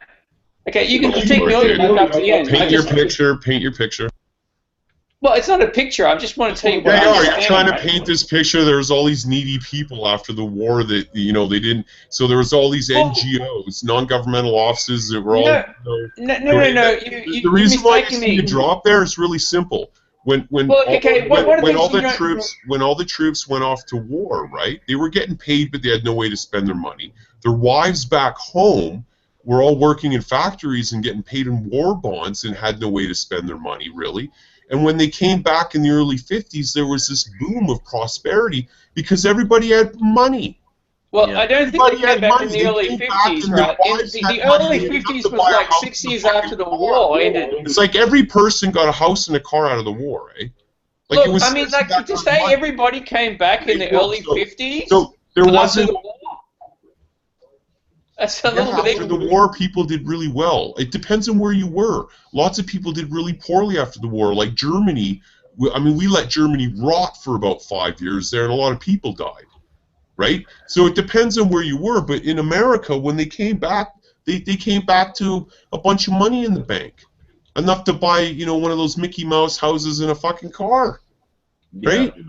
Yeah. And you know, so I'm not surprised to see in that chart it drop after that spike that drops between 40 and the wartime period, right? Like, but yeah, you can see it's increased, and you know, I think the reasons it's increased is that people have become more moral, and they realize that the truth is, it actually ends up being cheaper, eh? Because if you help out these people, then they don't get fucked in the head and commit crimes, and have, you know, communities that have these kinds of issues, right, man? And it's in everyone's benefit, dude, because these young guys get into trouble, and it ends up costing all of us a hell of a lot more money than it would have been otherwise, right? Yeah, one of the issues that I have is there's Ludic, is there's a lot of ass clowns within Capitol Hill that want to take away Social Security for the elderly. They want to take away, you know, Medicaid and Medicare. There's certain Republicans that want to get rid of all of these things because they think that people should work until they're fucking 900 years old, you know, like Moses or Noah, whichever fictitious character it is. But it's ridiculous. It really is. They want to create these environments for these people that are impossible for these people to live in, you know, and it's stupid. There's a huge income inequality gap in this country, and it's unfortunately one of the main causes in this country. I think. The middle class have been in a decline for decades. Yep. You know, I mean, it's just, yeah. And I just wonder in the end where all these right-wing fuckers and corporate bastards think everybody's going to go and buy their shit. I mean, what's going to end up is you're going to have, in North America, nobody can buy anything because they got no money. So, like, how's their Walmart going to be really successful when you can't buy anything? Yeah. And I have to say, you know, a lot of these rich ass clowns basically say, I don't care if you have to feed your family, come buy my shit. You know, buy this, buy that. You know, and then you got a lot of these individuals like the Bush family who profited big time off of the fucking war in Iraq, you know. You got Dick Cheney who profited off of the reconstruction of Iraq with his company Halliburton. You got, you know, all of these people that are just throwing this money away to useless wars when they could be using that money. They could be using those trillions of dollars that they spent on the wars to actually rebuild this country, you know, actually help the homeless, actually, you know, help people get off of certain situations that they're in, unfortunately. But we don't see that happening. It's the amount of funds expended since 9/11 is just in that regard. Yeah. It's so outrageous that it really could have changed America forever if it'd been spent like you're suggesting. Yeah. You know? But and if you take the Waltons, for example, the ones that own the Walmart chain, I read an article once that their combined wealth, they could literally buy the entire city of Los Angeles over 10 times over, you know. And it's ridiculous. You get people like Bill Gates. Compare Bill Gates to someone that's homeless walking the street pushing a cart with cans in their cart. You know what I mean? Yeah. Income. Social discrepancy is pretty. You know what's interesting too is a lot of these social dynamics revolve around things like technology, for example. Yeah. You know, as we move ahead in our technology grows, I think we're going to find that there's going to be a lot of people who don't have a whole lot to do, you know. So I think that there needs to be, you know, at least a baseline. I mean, why can't humanity all agree on that there should be at least a baseline that where every person should be not just be entitled to rights, you know, like these rights that we have that are often untangible world, they're in cyberspace like computer software is, versus hardware, which is like the real world, right? So, you know, all these people, that's fine, we can give them all that right there, but right down here in the knock on wood real world, you know, I think there should be a baseline amount of stuff that every person should be entitled to for just being bloody human. Yep. You know? But sadly, like certain food and housing, and a right to say and do whatever you want and go around, and you know, just a baseline that it's enough to give people pride in themselves. And like you're saying, like you're suggesting, Blink, I totally agree. That, you know, but by giving that to people, then it gives them the pride to move forward, like you're suggesting. It doesn't work by taking it away. You know, when you got little kids there and you got little treats, you know, a little lollipop and that, you use it with the kid to get him to do what you want. You don't say, I want you to do this, you're not going to have any treats. I mean, come on, man. Yeah, the way that I look at it, Ludic, is the fact, let's say, for example, you want to wean a baby off of its milk so that it could drink just regular fluids out of a cup instead of a bottle. You know, you could eventually do that slowly over time. You know what I mean? Not just take it completely away from them right away because they need it. And if you take it away from them right away, they're going to be a lot worse than what they were in the beginning. And that's the way a lot of things are being run in this country. You know, they want to take everything right away, fast, even the medical care. You know, they want to take everything away so that these people, millions of people, if they actually got away with, what do they call it, repealing Obamacare, I cannot even begin to imagine the amount of people that would have been without medical care, you know. And they would have had to pay for $30,000 surgeries, or, you know, $500 for a copay at some local fucking medical place. You know what I mean? It's ridiculous. You know, that type of thing that you're talking about is for me absolutely alien, man. Yeah. And I know Blink here lives in a Commonwealth country, and is it New Zealand or Australia anyway? And it's totally alien to him. Absolutely alien, dude. Like in our countries, it's just the way it is. If something happens to you, you get taken to the hospital. Yeah. Because you're a human being. You know, it's like that Michael Moore video.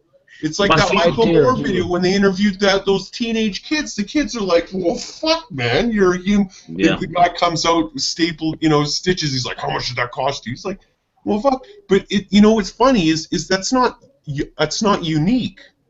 Canada's nothing special, man. In fact, our system's got all kinds of fucking problems. Yeah. But the idea in the social contract that that's the way things should be is in most Western countries. In Europe, I mean, it's in France, it's in Germany, it's in Britain. Most of the free world has got their heads screwed on straight as a society. That's how they operate, man. We got hospitals in this country, Ludic, that will literally turn you away if you do not have any money to pay to get in there. Oh, yeah. Oh, man, I've read news stories of them, like, rolling people out onto the front lawn, fucking half dead. Yep. Like, rolling people down the road so they're dead, and they pay taxi cab companies, you know, a certain amount per month that they would, you know, throw people in a taxi cab, take them down to Skid Row and kick them out the door, right? Yep. See, the problem is the right wing has given America this narrative where you're disadvantaged by this advantage. They've actually convinced them against their own better interests, and they've done it so successfully that those who used to be the champions of Medicaid and of healthcare. Say that again. That was really elegant. How you put that. That might hammer home to people who think that way. Oh, thank you. A privilege is a what?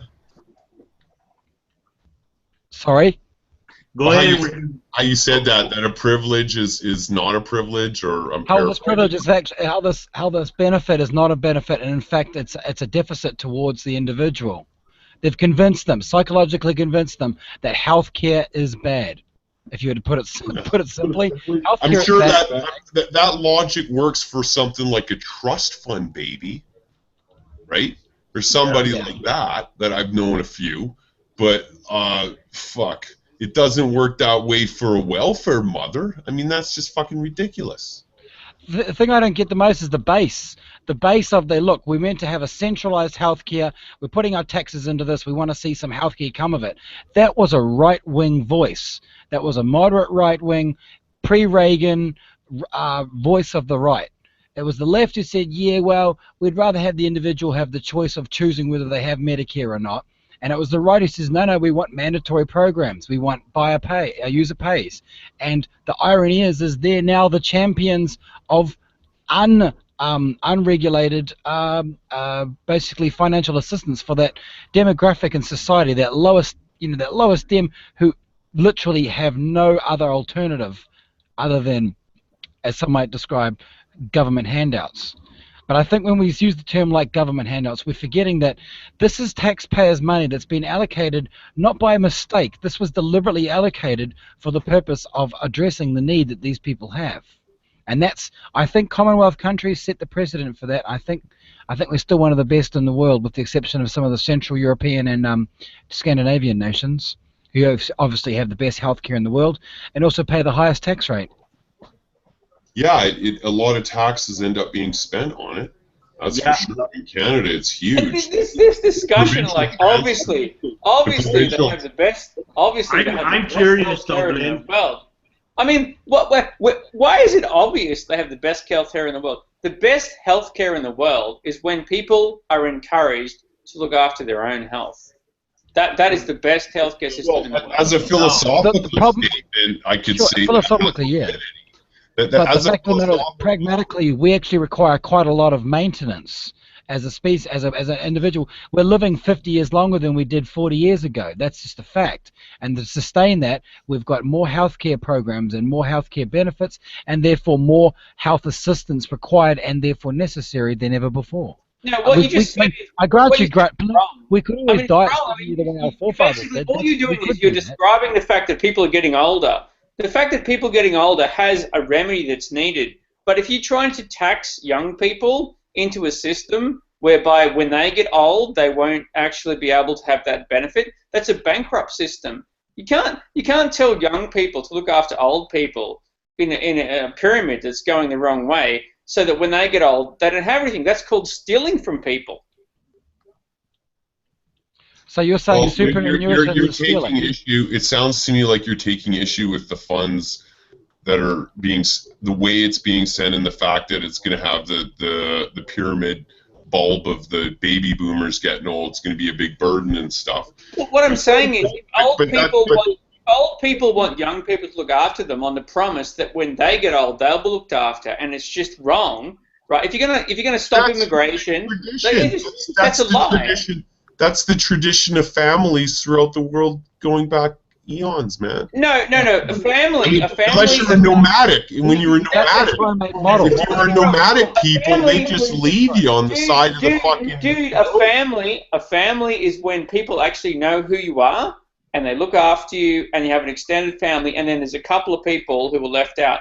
This new system is a big bureaucracy where you just put people into like a bureaucracy of people who are paid from a common fund of young people who don't even know the old people. So don't worry about your grandparents. Don't worry about whatever. We'll just put them in a home. The government will look after them. And it's just abuse, and they just end up getting die. They just kill off all that. There's multiple issues. There's multiple issues you bring up. I'm making a case for the family. I'm not making a case against the family. Yeah. Well, the way the funds are allocated, you can argue that all kinds of ways, but I'm not sure what you're trying to say. I mean, I'm just trying to create controversy. Canadian and left wing. I'm not really trying to say anything in particular. I just want to stir up debate. Yeah, for sure, dude. But I think that, I was pointing out there to Truth Begetteth there. He was pointing out towards the end of what he was saying there is how that there is a tremendous cost to having open Medicare for everybody that's free or partly. It's not free, man. We pay for it with our taxes. That's a misnomer. People in America they say it's free. It's free. No, man. In Canada, the amount of money spent on healthcare is humongous. It's like 30-40% of the budget of the government, man. Like, seriously, dude, you think you guys spend a lot of money on weapons? Shit, dude, we spend half our money on medical so that everybody gets free medical. Right? And England does it, France does it, we all do it. We 20 to 40%, right? And so it's significant, but people don't take issue with it because, like, for example, I've never experienced like what Quiet Atheist was talking about, what Americans got to worry about, dude. I mean, just as something is breaking your arm and shit, you go in there and those bastards will nail you like $1,500. Imagine that, being a single mom or something, and you trip you're living in Detroit or something, and you trip on the little ice and you break your arm. Just the fact that that's even an issue is just alien to most Western people. I'm telling you. Man. Back to the U.S. Senate and that, and some of the blockhead conservatards trying to basically trying to get what they call special privileges revoked, which is superannuitants. What do you think about that, Blink? How do you feel about superannuation? Well, for a start, like superannuation, as far as I know, it is like an Australian idea. So when you say superannuitants, are you talking about that in a US context? You're talking about IRAs or something? No, I took in the American context.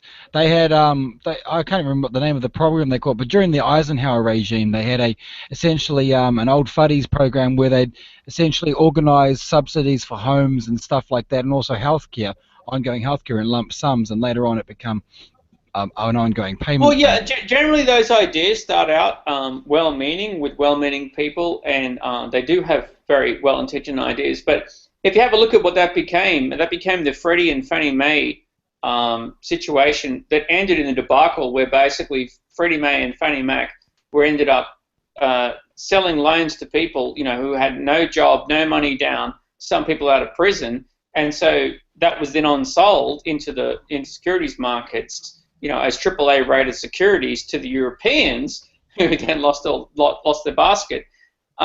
So this idea that government can take people who really don't have the capacity, the will, or the demonstrated, job performance, and give them a loan is a very wonderful idea.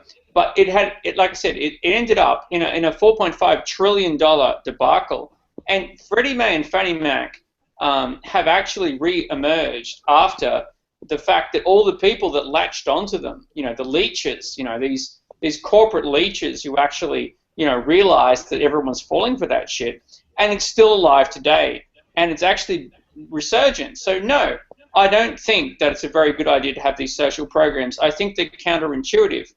What I think we need is a community-based program where people help people on the basis that they're willing to help them because they care about them. And then they can cut the support off when they don't think that it's right, and they can continue it when they have.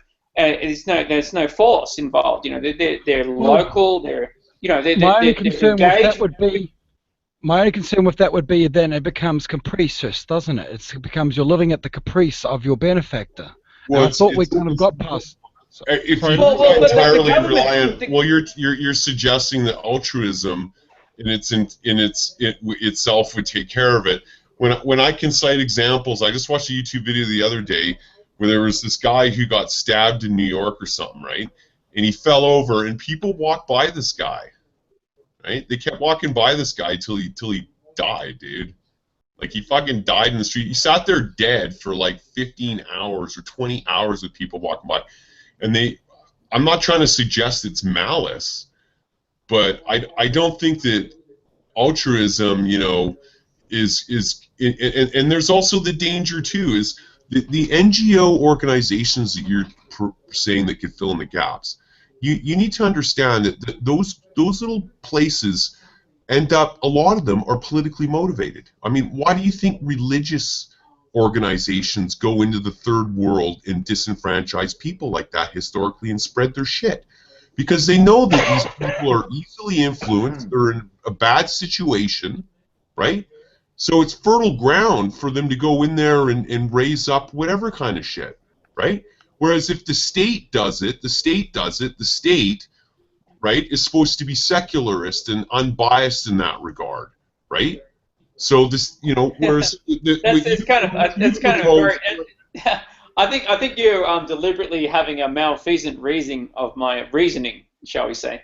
I mean, of course, the state uses NGOs to then go in and prosecute their own agendas, but that just goes back to the central tenet and drives a stake through the heart of the idea that the state is actually someone that you can trust. What you really need is when you spend your money or your influence. What are you insinuating by that? The state's not someone to trust. I don't understand. I don't draw a line between that and welfare. Well, sorry. Let me Are they bouncing welfare checks? Their let me welfare clarify. checks are unreliable. Let me clarify what I said, right? I think you were talking about how it was ridiculous to have false trust in NGOs overseas, and therefore, why can we trust charity? But I was pointing out the inconsistency because I just want to clarify something. It wasn't like a trusting. What I was pointing out is human altruism, right? Which is this thing where people will do things that's not for benefit of them, for other people. And I just cited a really primitive case example of it, of that dead dude on the street. But I agree. People tend to fill in the gaps like that and create organizations like that. And you know what? That's the history of how governments were formed, dude.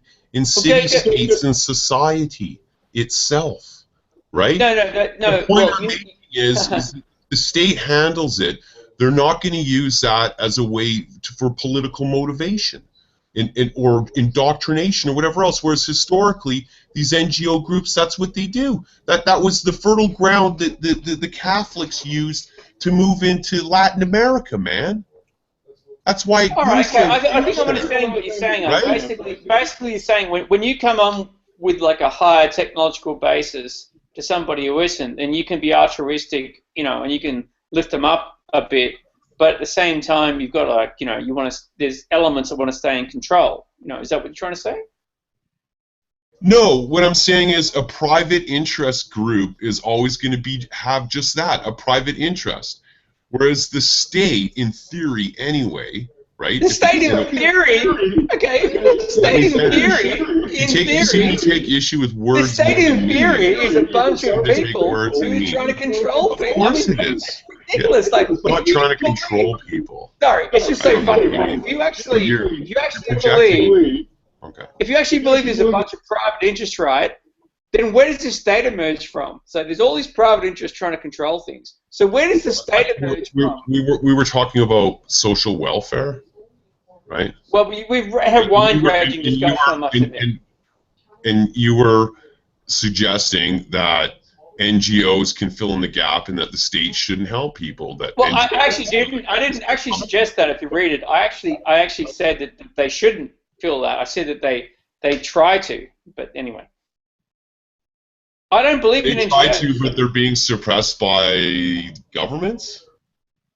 I think that over the long term, NGOs get captured by the state because it's much easier to get funding from a taxation basis where people are forced to give money and they're told that it's good for them and they're brought up in an education system where they believe the state is good. So over time, they start to look for more and more funding and the two interests converge over time.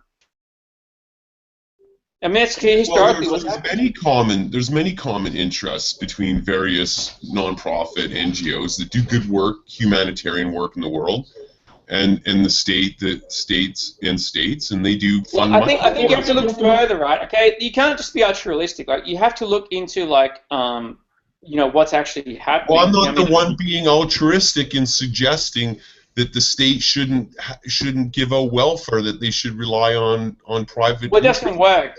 It doesn't work.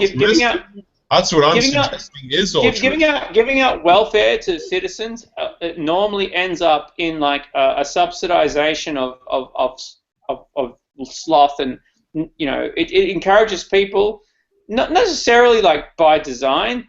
Let's talk about unintended consequences. That's the effect that it normally has. It allows people to live a life they could live that they wouldn't live if they didn't have the benefits. So it has a general degradation, and then people come along and they start touting various different themes and saying like, you're poor because of this reason, or you're poor because of that reason, or you're poor because of whatever, and they gravitate to that. And after a while, they become captured. You end up with a bunch of captured people who just continue to do that. You've made the point that helping people makes them lazy. You don't have to you don't have to make up 5 sentences to say the same principle. You're making the same principle and saying it many different ways, and I got it. Helping people by force does. If you actually help people by voluntarism, you can't, because like you can withdraw the support. If you actually know that you could have your support withdrawn at some moment, if you don't like the support, well then you don't have to enter in that bargain. But if you know that the threat and negative reinforcement works.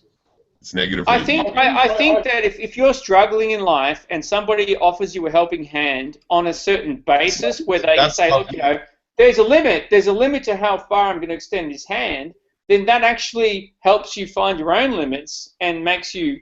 Well, that's exactly what welfare does. It doesn't. Absolutely does. They barely give enough money in the States anyway. I'm talking with food stamps and shit for people to buy some bloody Kraft dinner and tuna fucking fish cans. Food stamps is and a cover joke. There are people cover like half of the rent.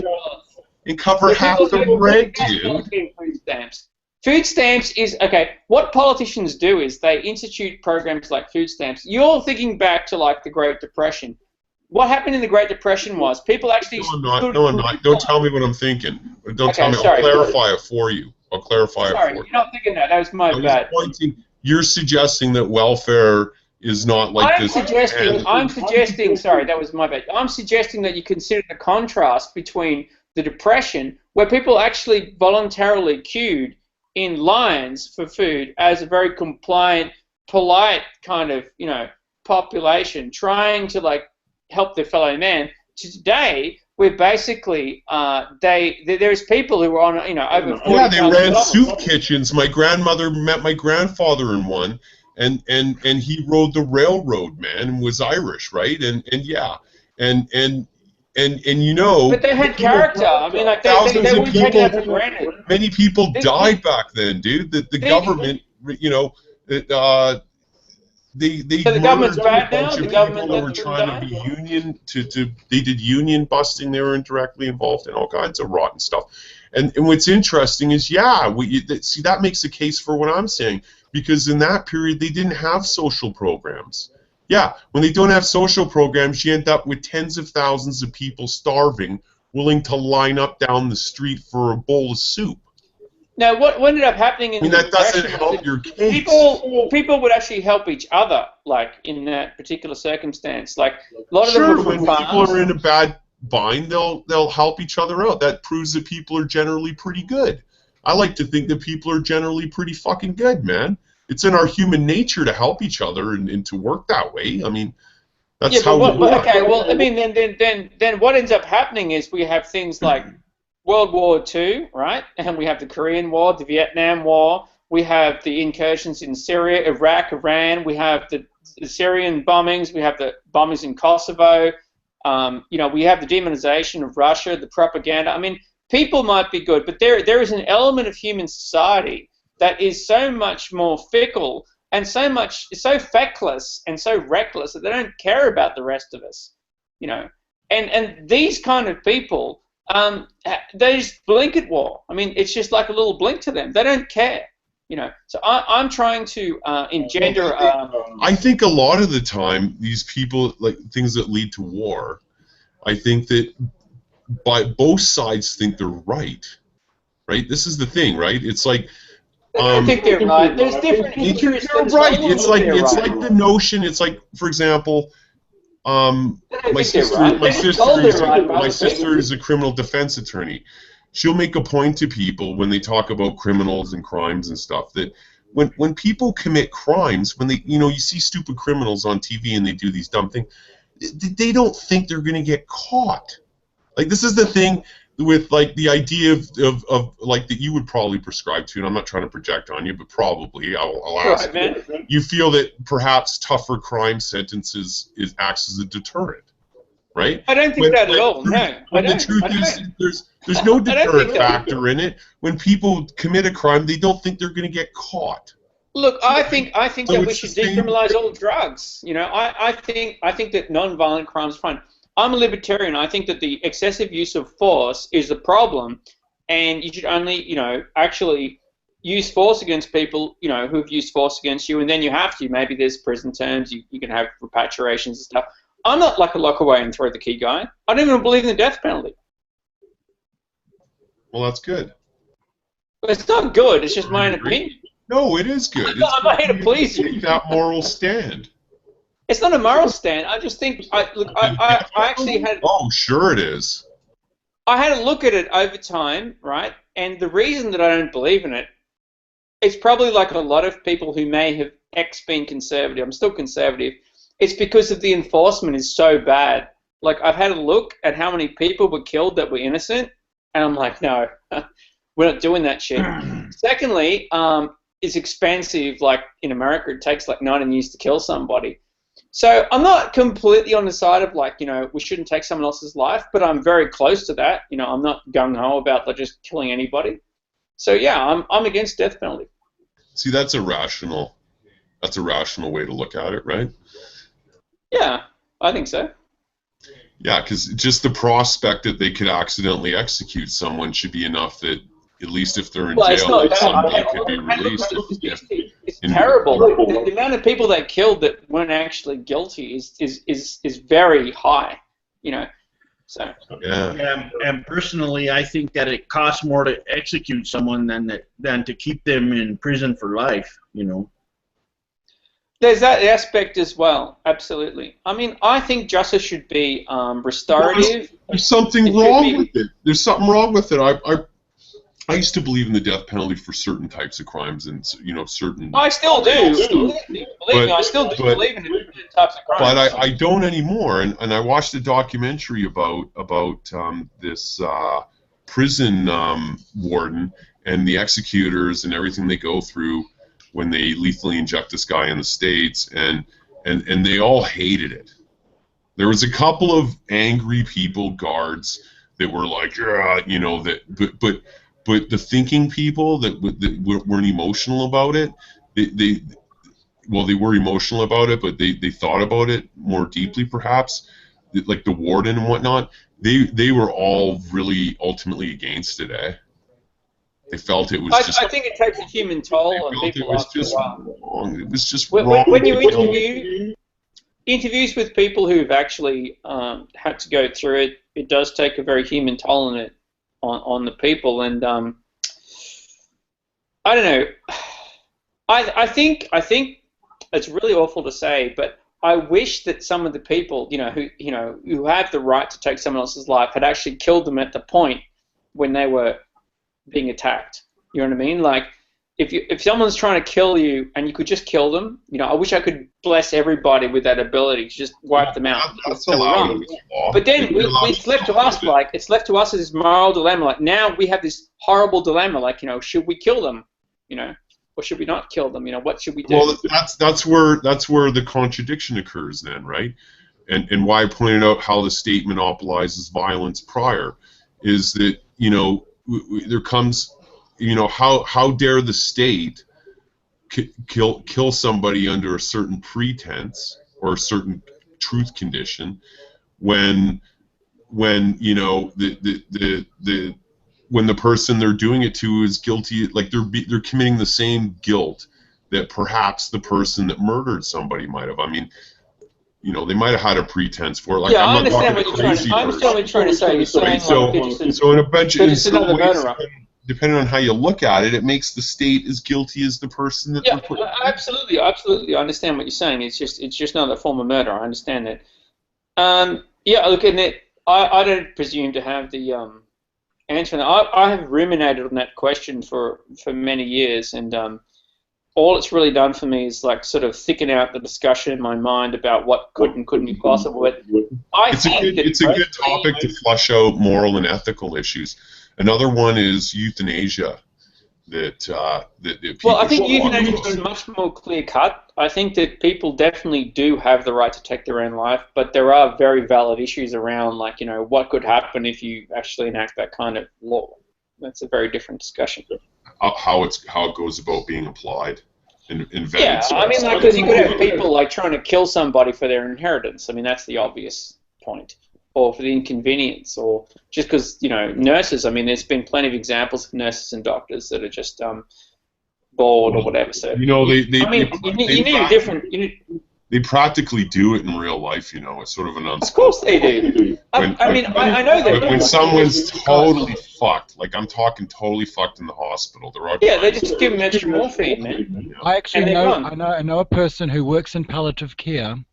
And although I entirely agree with you guys, she is against the assistance, simply because I think it's a religious thing. She believes that there's still maybe medicine, maybe miracle will still suspend the inevitable for the individual. And that's why a lot of them they work with the needy, they work with the unmedicated because they want to help. And to basically to just call it quits is almost defeating the premise of them being there. This is the way it was explained to me. However, I'm in favor of in the case of palliative folks who are terminal, who are suffering, the right to take their own life via an overdose of morphine or trichloride. I can understand why they'd want to do that. I think the problem is there's a fine line. You can never know where it is. The question is who gets to define that line. Is it the person or is it somebody else? And in some cases, you can argue that somebody has retrieved. Right now, it is somebody. Before I finish, there are people, right, that have retrieved people from that fine line, that have brought them back and then said, like, oh, I was glad that you pulled me back from that fine line. I'm still here. So it's just an unanswerable question. You know what I mean? Like, what do you do? It's just there's no answer to the question. Well, it's like all social societal issues that are deep, that open up questions and call into question our morality and it's a tough one, man. It's tough. Well, I think the problem is that in some circumstances there's no answer. But you can think up scenarios where stuff like that, where there could be legal issue, like for example, people refusing medical treatment to people under religious grounds, right? I can definitely think of a whole host of cases. issues, There's been cases of religious. I'm more thinking about letting little kids get sick and die because they wouldn't let them get proper treatment for religious. It's complicated, right? Like it's very complicated. It's like let's suppose people are allowed to make decisions like that and have little kids die, but they can't, do these other decisions where they want someone to kill themselves who's terminally ill. Well, you have other problems. Like, what about when people who don't have blood transfusions? Yeah. What about it? Well, there was that one incident that happened in Ireland a while ago. It happened to an East Indian couple that were living in Ireland, where the wife was she needed an abortion because the baby was screwed up inside her, right? And they went do an abortion, and the abortion was a medical procedure in that particular instance where it would save the lady's life, right? I mean, this is the thing, which is great about making up these decisions or looking at it until it comes down to a door number 1 or door number 2 choice, I think the problem is until it happens to actually you, until it's your son, your daughter, your mother, your father, or you. Now you're attaching an emotional value to it. But it is. You're saying that the emotional value is important. But life is like that. I mean, like, Well, it is, I'm so drawn to logic that I try so very hard to eliminate. Yeah, I think that you should. I mean, logic can be encompassed within the sphere of people's own influence. Like, if you want to actually define logic like someone means more to me than somebody else, then that's a logical way to look at it, right? So then you look at the whole field of people in political science and the law, and you think, how do we have a greater system that actually supersedes their own selfish logical interests and, tries to make some kind of justice for everybody they can all believe in? Like, it's congruent. It's a congruent way of looking at it. Well, I think we're doing pretty good right now. I mean, if you look at human history. You think that the world is doing well? We have invaded. Depends on how you look at it. 10 countries. We invaded like 10 countries: Libya, Syria, Iraq, Afghanistan. I fucking can't remember the rest of them. And like we've killed millions of people, and we've displaced millions of people, and nothing's happened.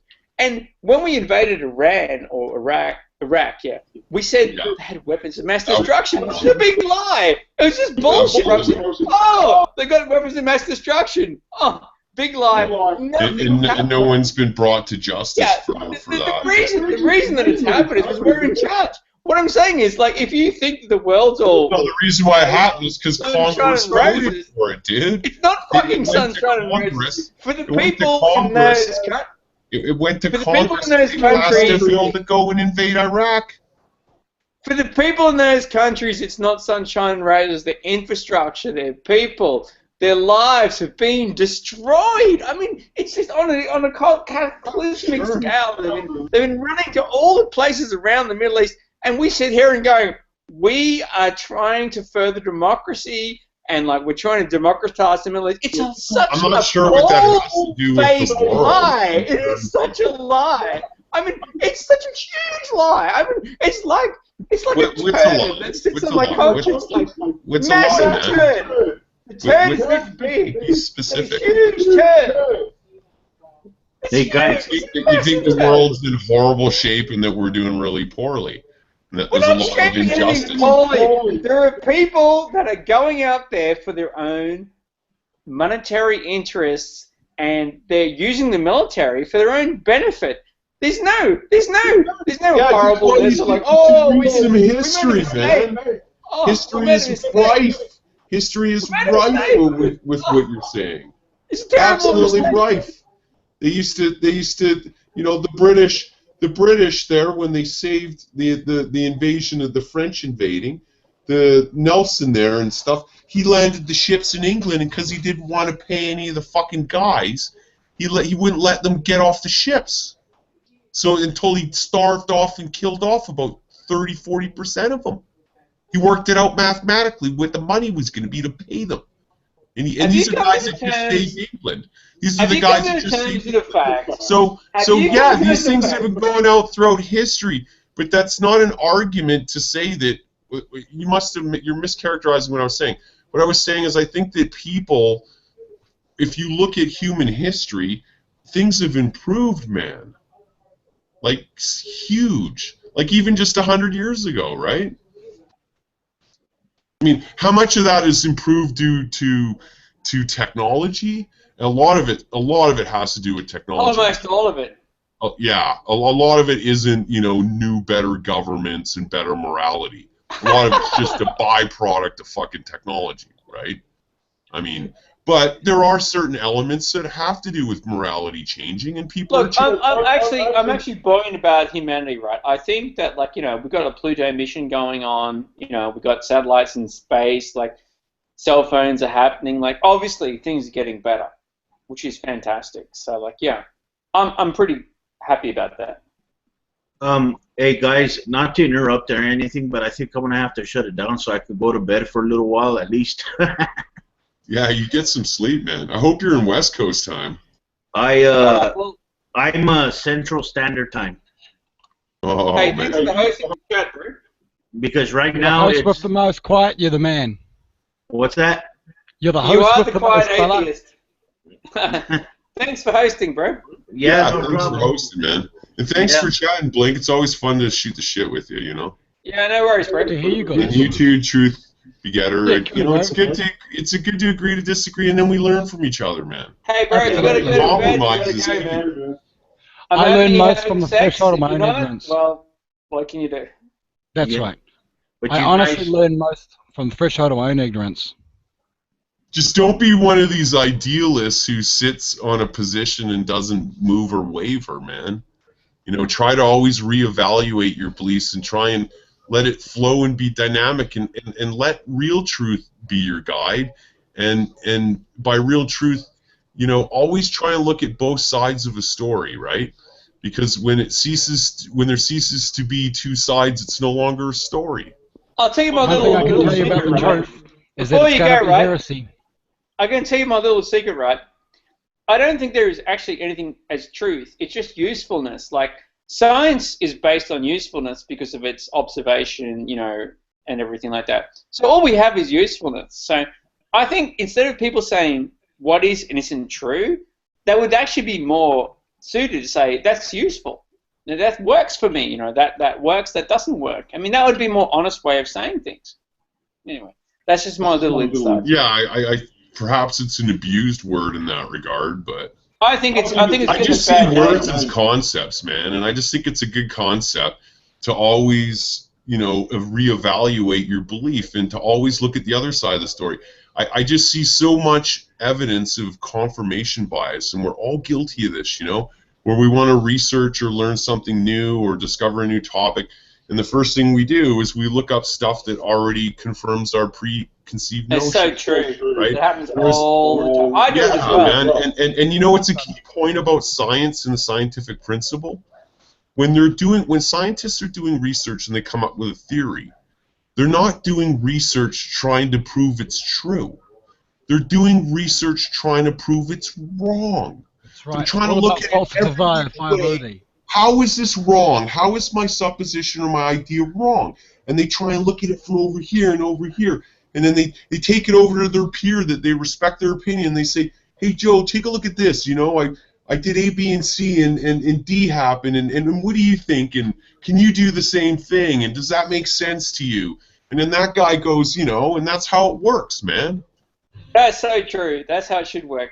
Yeah.